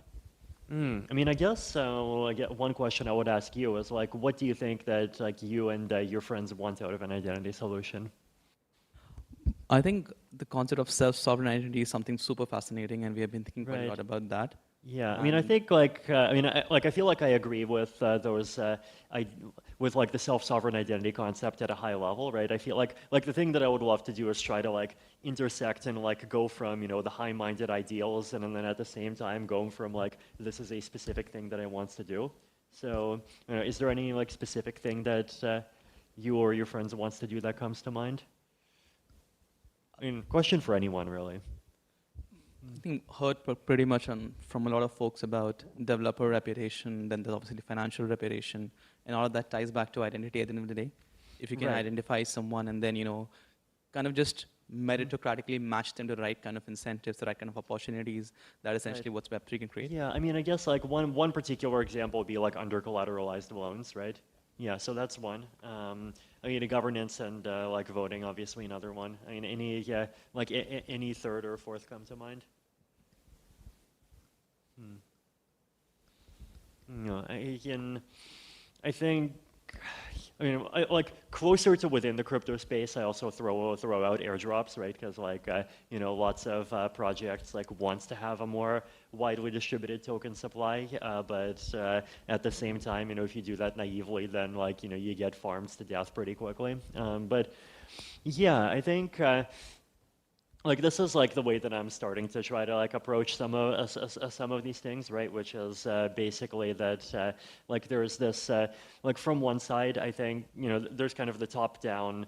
Like top down in an intellectual sense, not in the sense of like a company controlling everything, right? Like the top down approach of like figure out a framework that does a good job of like encompassing many different kinds of things, and like these are starting to exist, right? Like we've had Pope for a long time. I know we've had Zupass for about over a year now.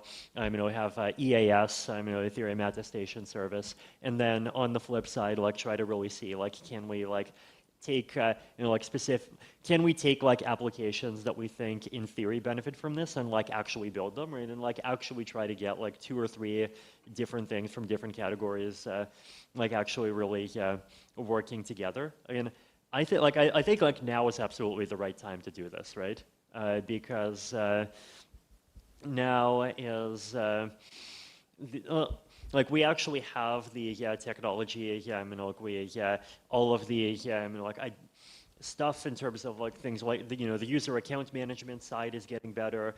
For any on-chain operations, we actually have layer 2s. They're actually affordable, and then we have like zero-knowledge proofs that are like actually fast enough that they like make sense. Like it's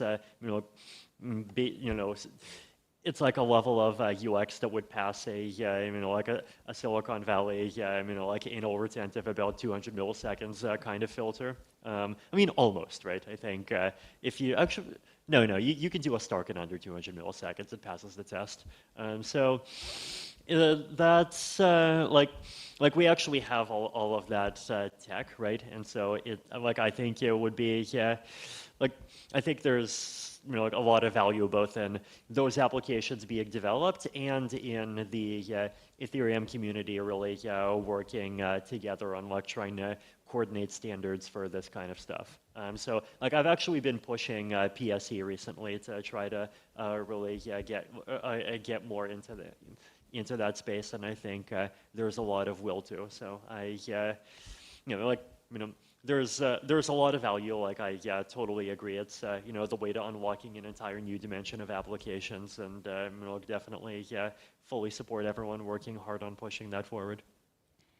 Yeah, I was just going to share that when it comes to identity systems, there might be an opportunity that we have talked about actually in Ethereum KL meetup, even when our friends from Pagoda was visiting, which is that historically Malaysia was ruled by the same party for 60 years, and part of that was done through vote buying. And technically Malaysia is 3 countries in one, which is East Malaysia actually has their independence over immigration, education, religion, and all that.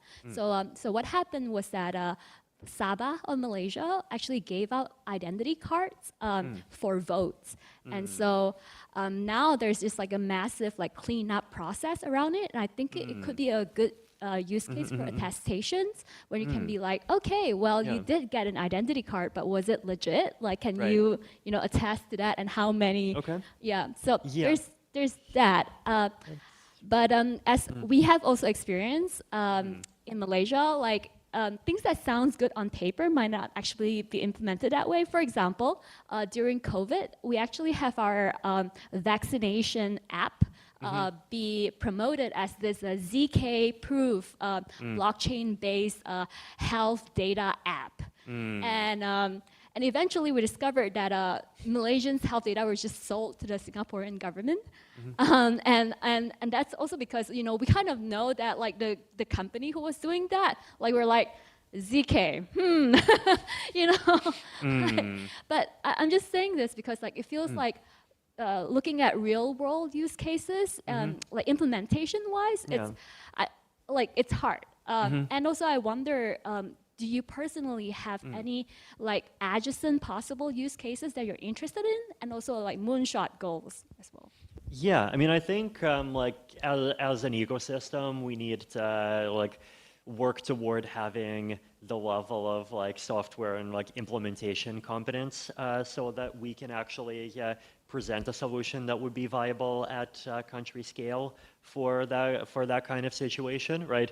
And like that is a transition, right? Because I think like for most of cryptos and for like Ethereum's history, we were like, okay, let's dump things on chain. Yeah, sure, it costs like $9.37 to sign up, and like sometimes it's $80 if you know, if someone's selling monkeys at the same time, and like we kind of don't care, right?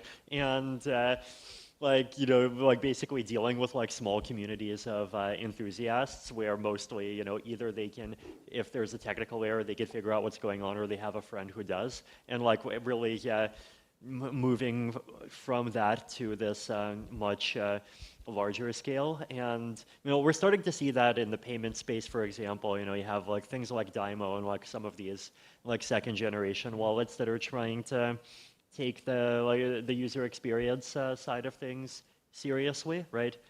So I feel like part of the challenge is like just you know, like just like their existing entities that are both like actually capable on the UX side of things and on the side of like making something that doesn't crash if 50 million people use it side of things. And at the same time, like you know, like the sort of entity where like if they say ZK, it's like actual ZK, and like you know, it has like it actually has all of the properties that we want. So my thinking has been that like, you know, we need to try to like step up the you know, the ladder and like start taking steps up over time, right? And so like there's a couple of small countries that like I'm in chats with right now to try to like, you know, like do some of these and you know, like countrywide, whether it's like reputation or voting things at a small scale. At the same time, like I do think it would be cool if we can also use some of these categories of applications that you know, like have been kind of like have shown that they can get millions of users just like because of the fun degen value as a test bed, right? So you know, like there's clearly you know, like whether it's games or it's airdrops or something else, like these are real environments where you're actually dealing with like millions of people and often very non-technical people. And if like the people in the space that are highly technical and the people in the space that are building those applications can work together, and if we can actually you know, like try to like incorporate some of the, you know, like whether, you know, like ZK identity stuff or credentials or collusion-resistant voting or anything else, and like basically show that it actually can work in that context. And like that's a context where it's like one of those steps up the ladder, right? Like you go to like larger scale in terms of people, but at the same time it's still like reasonably low stakes in the sense that like if something breaks, at least you're not breaking a country, right? So like basically like I want to like I think it's time to like actually take those like medium steps up the ladder, and it would be really nice to see a lot of those, and we're starting to see some already. Hi. Yes, hi. During my proposal, I sort of mentioned this concept of an interoperable data standard for machine readability to sort of allow decentralized AI to be utilized on-chain. And in my proposal, I said to onboard the next 1 billion users, which Sai actually informed me was said by Aya, which I did not know. So Aya, this question is for you, if that's okay. Yeah. To onboard the next 1 billion users, what protections do you think are most important for those users? We've mentioned identity here. I'm coming from the perspective of data in terms of attributions and valuations, but from your perspective, what is the most important protections for the next 1 billion users when bringing them on-chain? Protection.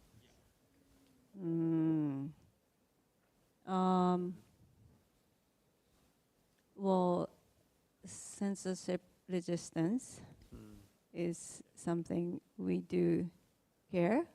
I don't know, like I think Vidhar can talk more about this too. But protection,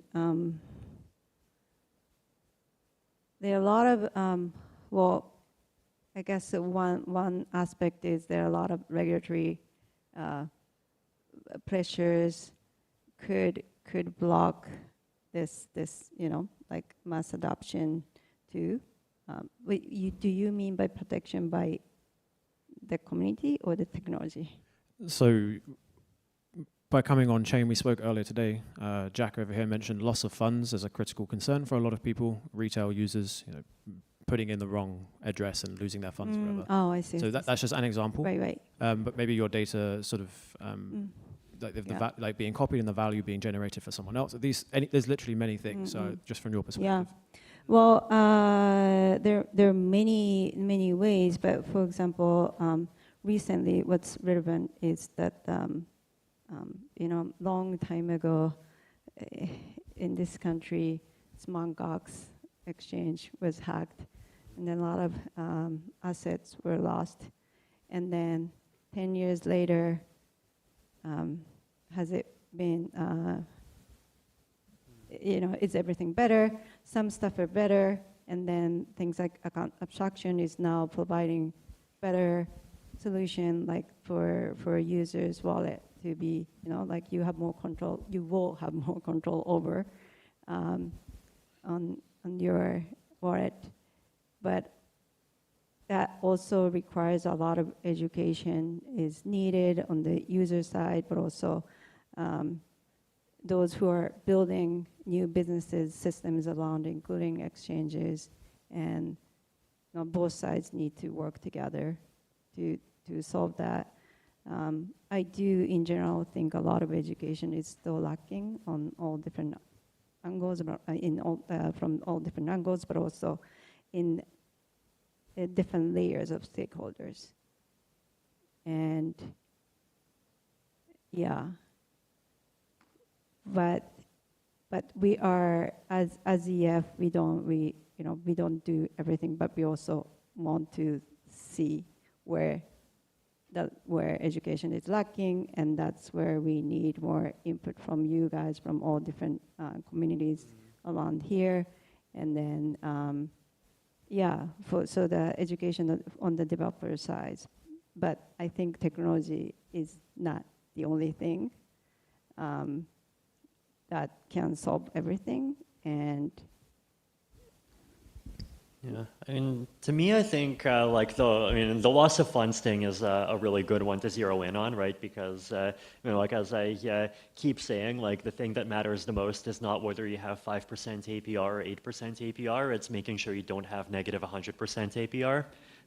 So this is like obviously a big reason why like stuff like account abstraction and all of these research directions have started. I mean, actually, I've been curious because I mean, I did like dial into the live stream, and like I saw that you were talking about the sense to the wrong address thing as an example of people losing funds. Well, like, what were some of the other like major examples that got mentioned or that you know about? From the loss of funds perspective, in particular, yeah. Mm-hmm.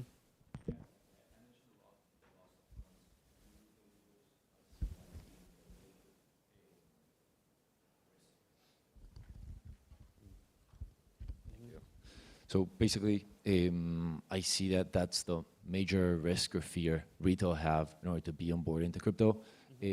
So my proposal was around, which I spoke with Sebastian about, was the 3 words on like an alias type of two-way verification. So any wallet can be, whenever they send a transaction, you can prove before sending that transaction that you're being sent to the correct address, basically.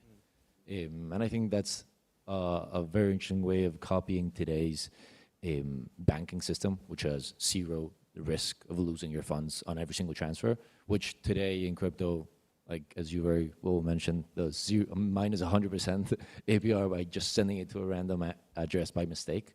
It's something that retailers fear the most.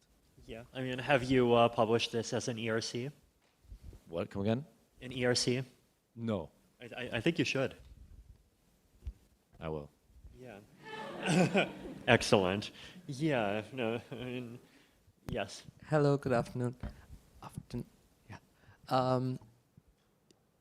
Something that I'd mentioned in passing was how most of us still interact primarily with closed systems, whether that be closed data centers, closed identity loops. What we're all trying to strive towards here are more open systems.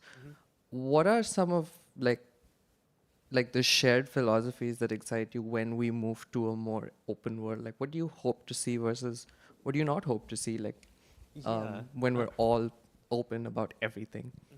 I mean, I think like to me, the Farcaster ecosystem is this like very good example of like a lot of these values like actually working in action, right? Because like first of all, so you have like Warpcast, which is the main Farcaster client, and Warpcast is like actually designed in a way that's like very normie friendly. Like you don't have to already have a wallet. Like it basically just looks like you're downloading and using the Twitter app, and like it does a lot of like wrapping for you, and it's very dependent on their centralized stuff. But then at the same time, there are other clients, right? You can use Flink to access Farcaster, you can use Firefly to access Farcaster, and so on and so forth, right? And like if someone new wants to come in, they can create their own Farcaster clients, and they're just like they can just interact directly with the like Ethereum and the Farcaster CRDT, and they can just build their own client that's automatically interoperable, right? And so if Warpcast starts doing things that we don't like, then like it's actually not that difficult for people to migrate over, right? So that's like one example. Another example is like how it does account recovery, right? Where at the beginning it's like centralized account recovery, it's done by them, but then Warpcast has a feature where you can go into the advanced section and you can change the recovery address of your account. And so and once you do that, then like you can just send a transaction on Ethereum from that account in order to do that, in order to recover, right? And so like I actually just like set it to be like my like multi-sig wallet, right? And like that's something that I actually trust much more than any kind of centralized recovery, right? Like people often say, oh, it's like centralized, a Web2 company, therefore it's safe. But like the reality is like I actually I lost access to my Gmail account, not because I forgot any password, but because they retroactively added a requirement that you need to like log in, like confirm your phone number, and it was an old phone number that I no longer have, and they have no way to do a backup, and so like I can't access it anymore, right? And like there's like actually lots of examples of like Web2 account recovery just like totally screwing up and being totally negligent, right? And this is like one of the reasons why I'm like a big, like social recovery bull kind of nonstop, right? I mean, well, I'm actually a sort of like, I'm a choose your own recovery bull, right? Like, I think you should be able to like set your friends as guardians, set institutional guardians, and like, like do a combination of, and then for starter users, they can just trust Warpcast and like do what you want, right? But, like it does a good job of like actually interoperating in this way, right? So basically, yeah, like the ultimate root of trust for me to hold on to my Warpcast account is now like actually like it is the same Ethereum wallet that I like use to like like control everything else in the Ethereum world, right? And so you have like this kind of recoverability, you have interoperability with the rest of the ecosystem, you have interoperability with ENS, and so on and so forth, right? I mean, things that I think they should add would be like when we start like really doing like identity and credentials much more seriously. Like I hope that like Warpcast and the other clients introduce that too, right? So, like I think that's like a good example for me of how when like when we have open interoperability, like all of these things do start like actually compounding each other and creating this like network effect that's much stronger than any one application's network effect put together. So that's something I would love to see much more of. Thank you.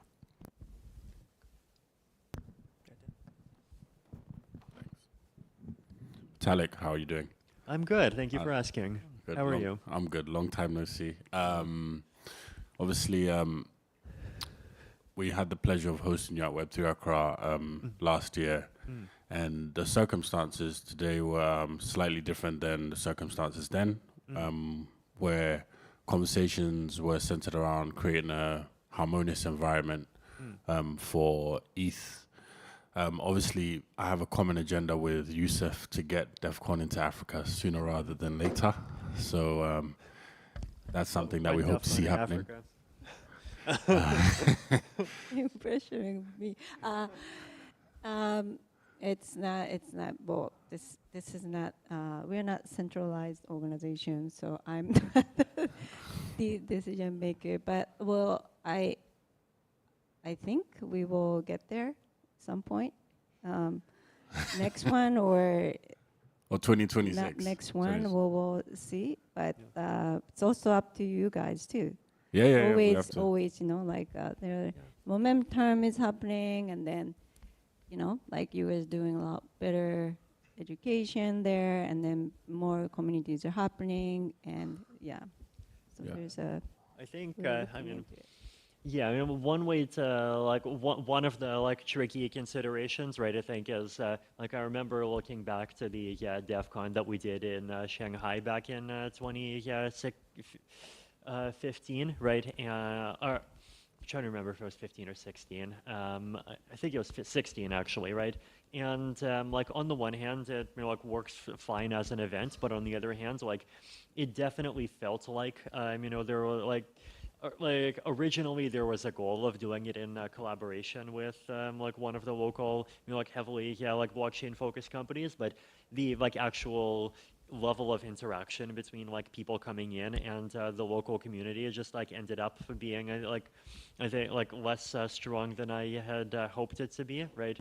And like I felt like like had we put more work into it, like the level of value that could have come out of that like could have easily been twice as much or more, right? And so in terms of like doing DEFCON in Africa, I think like we're super in favor of doing it. We're also super in favor of like doing it well, right? And that's a big part of the reason why like we've we did like both of us like went on that trip last year. Like we came to Kenya this year, like basically trying to like really build up so that those community like relationships that we can like actually really build on top of actually like are already pretty strong, right? And so like it really does a good job of like actually serving as like that boost of kind of bringing the African Ethereum community and the global Ethereum community together. So these are, I think, like these are the kinds of things where I mean, like that side of the preparation is basically being done already, right? And I has been working hard. Yosef's been working super hard on that. So I mean, I think like to me, within a couple of years, feels absolutely possible. Can I just add one more point? Is around policy. So when you came last year, we didn't have a policy. Our policy draft goes out Monday, and it's going to be now public with the Ghanaian Central Bank. So I guess my question to you is, in a much more policy favorable environment, what does the vision of ETH look like for Africa? Yeah, it's a good question. I mean, I think, in terms of like what I would love to see in the like African Ethereum community, I mean, I think the biggest thing is that's like a very unique context in terms of what kinds of applications get deployed, right? In the sense that there's a lot of different needs in terms of just like people wanting to get connected to like both the global financial system and economy, but also even just to, like between like one African country and another. There's a lot of like financial infrastructure, like identity and reputation related infrastructure, like all of these things. And like there's stuff that's clearly serving people's like pragmatic needs even today, and I think a policy-friendly environment can absolutely help all of those applications actually be successful, right? I think like the applications are really the key thing, right? Like I think what we found is that like even in a policy unfriendly environment, like if you want to be a ZK researcher and you have the skills to be a ZK researcher, like you can actually be a ZK researcher, right? But once you start getting into the application space and like the closer to the user space, that's where that really makes a big difference. So I think if like it's amazing that like you have that coming out next week. If like that actually ends up being followed up with some like really good examples of applications being really successful and like actually like doing their job of like helping to connect people together and like helping connect people to the global economy. I think it's like it would be really cool to like actually have a DEF CON in the context of like not just like talking about like theory and promises and like onboarding like the next billion as an abstract number, but like actually have like like 10 different presentations of that kind of stuff to show. Yeah, adding to that, I think I always think places with more challenges, people get trained on their creativity every single day. They have to. That's where I think power is also power and also creativity is there. And then we're seeing more from Africa, and then we'd love to see more, and so that other places can learn from too. And also extra thing about DevCon is that always it's been a challenge to bring people from Africa to other places because of the visa is hard for people there to get. We are trying to do better this year, so been working on it. But also when we actually go to Africa for DevCon, we will have to pick one place for a venue, right? And then I know, Joseph, you have mentioned this before, like inter-Africa relationship and then visa. I hope that gets better. And then if there's anything, speaking of creativity, inside Africa, there's any solutions for that to be better, that would be amazing to see. And I just always like frustrated with that challenge because it's so hard. Their talents are there. We want them to experience other things outside, but it's been hard. And then, so we will try to do better getting help from you guys, but yeah. I think we got time for one question. I think Azim and Leona, or two, and then Devin. All right, last three. Is that okay, guys? This one's for Vitalik. So I know you've seen how a lot of people have been talking about the stagnation in innovation that's going on, and people asking, when are we actually going to get investment in consumer products? Considering that you made an angel investment in Mega ETH recently, I was curious about your ongoing appetite to either personally or through other vehicles help to invest in the kinds of things that people are looking for. Yeah, I mean, I think, like in terms of layer twos, I think it's, it's great that we have them, and it's great that we have, that we have different ones, and Mega ETH is definitely taking, their very unique approach, and I've sensed them. I think, like some low number of tens of thousands, I forget, same as with Tycho and Scroll and all the other folks. So trying to support the whole ecosystem there. I think at this point, the thing that I would actually end up contributing even more to is applications things that are closer to the application stack, but probably not quite individual applications, because I think if you're an end application, then generally, if you can succeed, then you can be self-sustaining, but there's infrastructure levels that are kind of in between, right? So one, and there's definitely some of that gets funded well, and there's some of that gets funded less well, right? It's if what you want is to create, fairer market systems and systems that help people get 0.2% slippage instead of 0.3, then great. Walk into New York or whatever, and there's you might get a $45 million valuation, but on the other hand, if you're trying to actually solve these identity and credential problems, you might be looking at 45,000, right? So I think, I definitely see my goal, especially in terms of what kinds of things I help to coordinate and promote as being to try to correct for that, and to the extent that I invest or often just donate the stuff. I think I look at things with the same kind of mindset, right? That's what is a thing that deserves to exist, that these automatic incentives are not going to help to bring into existence already.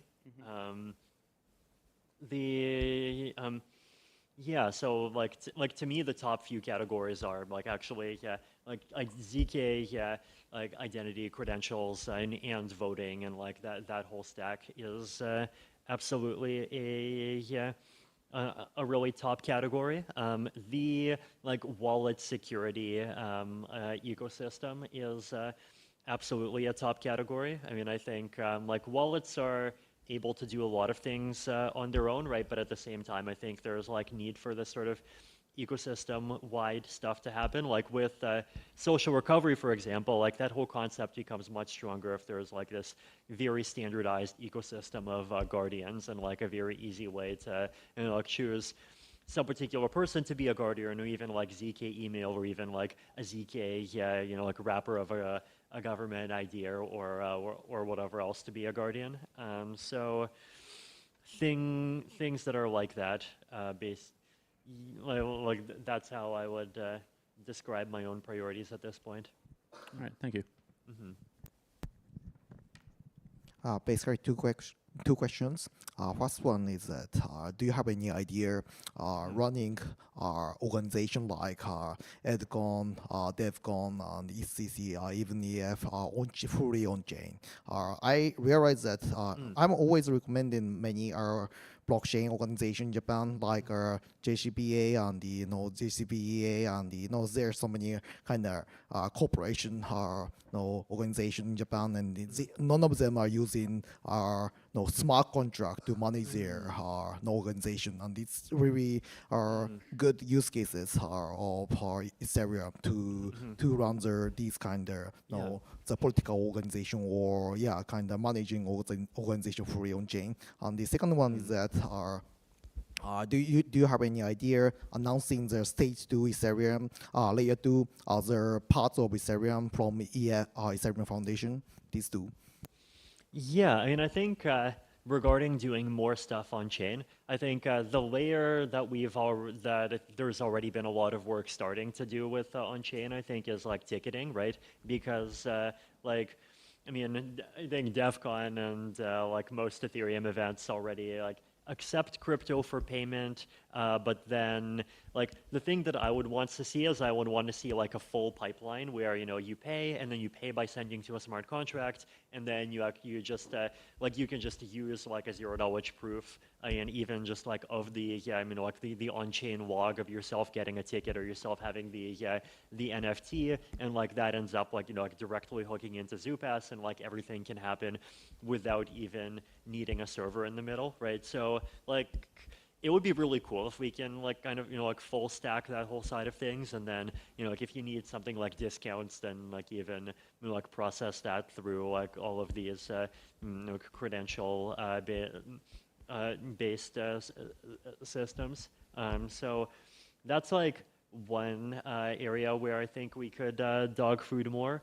In terms of the like actual level of organization, this gets into this topic of like, can we actually use on-chain DAOs for more stuff, which I'm definitely supportive of more people trying to do that. I think I mean we have had like various like multi-sigs and DAOs and related on-chain things for quite a while now. I think the thing that I would look at right now are basically like, what are specific things that we could like organize that could like actually get some really valuable transparency benefits out of doing something like that, right? So I mean, like I think there even have been at least like a couple of situations where like there have been on-chain DAOs that were doing different things, and then they got accused of scamming, and they actually managed to like like say like, hey, like here's the full list of like stuff that we've received and stuff that we've sent to, and like look, it's like provable that we're doing everything fine. So it's it feels like there's still a user experience challenge on that side of things. A third side of things is like using on-chain tools for just like communication and like online collaboration and like that whole side of things. I think on that side it's a UX issue. But I think the nice thing about UX issues is that they're slowly, like they're actually, not even slowly, they're like pretty quickly getting better, but from like every year to the next year. So I think we definitely do need to like revisit each of those areas and see like, is the level of UX of like any one particular area like actually good enough that people would actually like be willing to switch over and like not get frustrated and move back after a month, and like if it is, then we should take the jump. Thanks for answering the first question. And the second question was that do you have any idea announcing the stage 2 layer 2 other parts of Ethereum to let the people recognize stage 2 layer 2 or kind of parts of Ethereum, not the separated chain? Sorry, stage 2, as in like stage 2. Stage 2 layer 2 is like I mean, so right now we have like Arbitrum and Optimism that are stage 1, and then like Fuel and a couple of others that are stage 2, right? Like you're talking about those, or I know due to the no L2 bit, I recognize some of them are no yeah, there are some state to layer 2 right now, but it's even in the future, do you have any idea no to do that to let people recognize no? Oh, I see. Like basically how to better help projects that get to that level of security actually get the recognition that they deserve. Yeah, I think, I mean, the fact that L2B just exists at all is, the first step, right? And having that source of common knowledge is really valuable.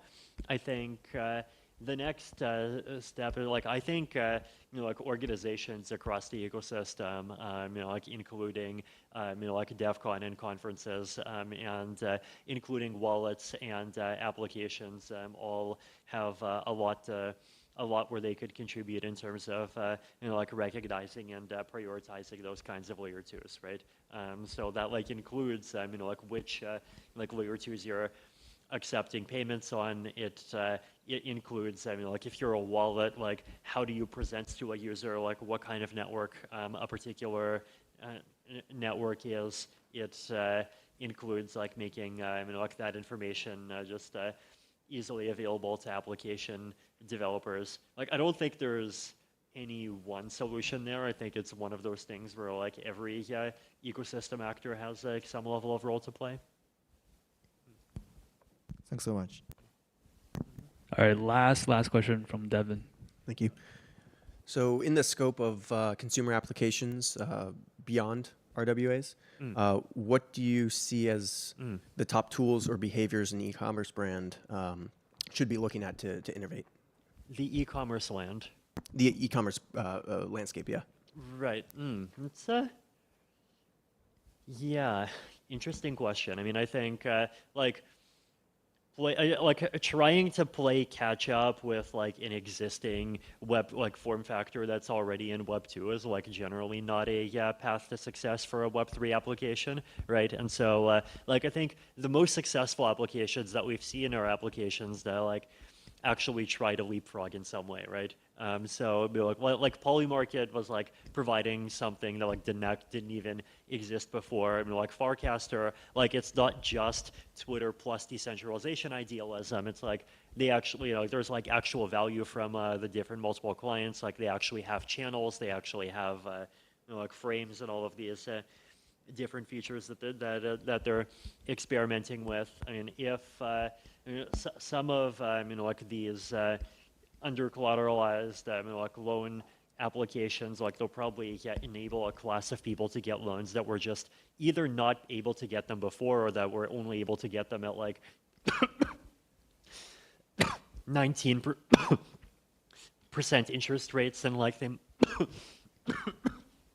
sorry. And they might be able to get 8% or whatever instead, right? And that's a really big boon for them, and then it'll probably keep going down further. So in the case of e-commerce, I guess the question that I would ask is what's the very pragmatic consumer benefit that you're giving at least some particular subset of users, and really go hard on that and try to start from there. Can I ask one last very quick, very fun question? Okay, you, and then you had your hand up for a while, 15-second question. I would be happy. May I present you a gift from NounsDAO? Sorry, Can I give you a gift from NounsDAO? Can you give me a gift from NounsDAO? Yeah. Sure. Then you have to give a gift to everyone. Is that? Okay. Okay, and then async, while you're going, what's your question? Yeah, I just want to ask, so since we already have 1 million L2s right now, and the reality is we have it seems like we have infinite supply of block spaces, but no demand actually, because we've been seeing some of the large L2s only have single-digit daily active users. What would you think that would be the the directions that those L2s should go to basically have those block space be demanded by users? Yeah, I mean, I think I've always predicted that L2s would have this this very lopsided distribution, right? Where some of them would be pretty successful, and then lots of them would have a hard time getting 10 people looking at them, because like that's also true for websites, right? That's like true for companies. That's I mean, probably, yeah, it's also true for operating systems. It's true for anything, right? I think I mean, I'm more optimistic in terms of the level of usage that we have, right? Because like even if you look at pretty simple metrics, I mean, the Ethereum verse, including the different L2s, is like up to a few hundred TPS now, right? And from what I've seen, it's just continuing to go up. So I think the big challenge now is basically just continuing to get new classes of applications that are actually successful, and then when those applications are successful, the L2 that those applications are on is also going to be successful. Great. Thank you, Aya. Thank you, Vitalik, for those who are wondering. The other lovely lady over here, her name is Xiao Wei. She's from the Ethereum Foundation R&D team. Yeah, no, I mean, I actually appreciate the work that you guys do in like trying to make the whole like be like both public goodsy and be like fun at the same time. Like we need more of that. Yeah, cool. Thank you.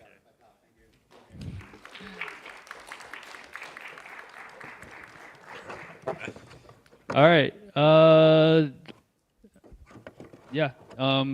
So thank you for being part of the Ethereum Quorum. Thank you, Aya. Thank you, Vitalik. This has been a treat.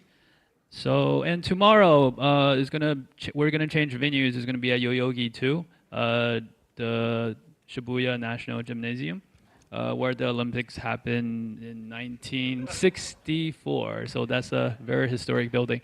But great lineup, kick-ass program. What happened? Oh, I thought it was me. All right. Wow. Great. I don't even know what to say. What was I saying? Olympics. So I know you guys are gonna go out. There is no morning program. Get there early. Doors open, I think, at 11. Our program starts at 12:30. Kisuke Honda, one of the most famous soccer players of Japan, will be the first program. Yeah. And obviously, Tuesday, that is a big one. You guys won't want to miss that. A lot of fun, a lot of surprises. Thank you to you, Great. to Sai and the team involved in hosting this over here. Thank you guys. Thank you guys for coming.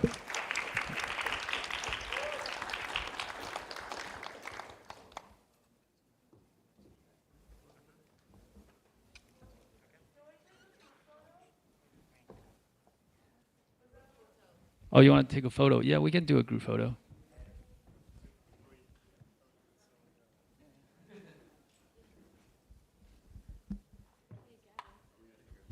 Sure, let's gather where?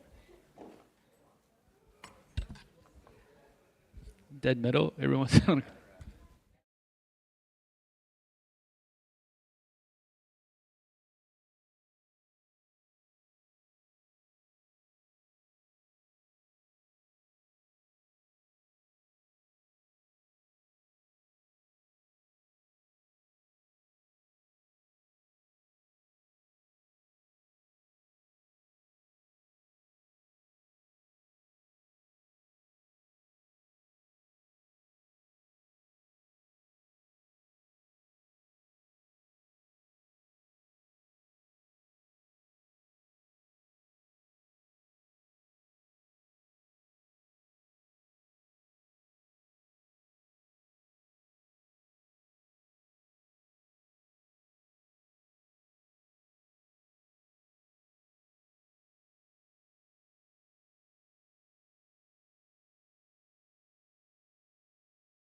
That's a cue.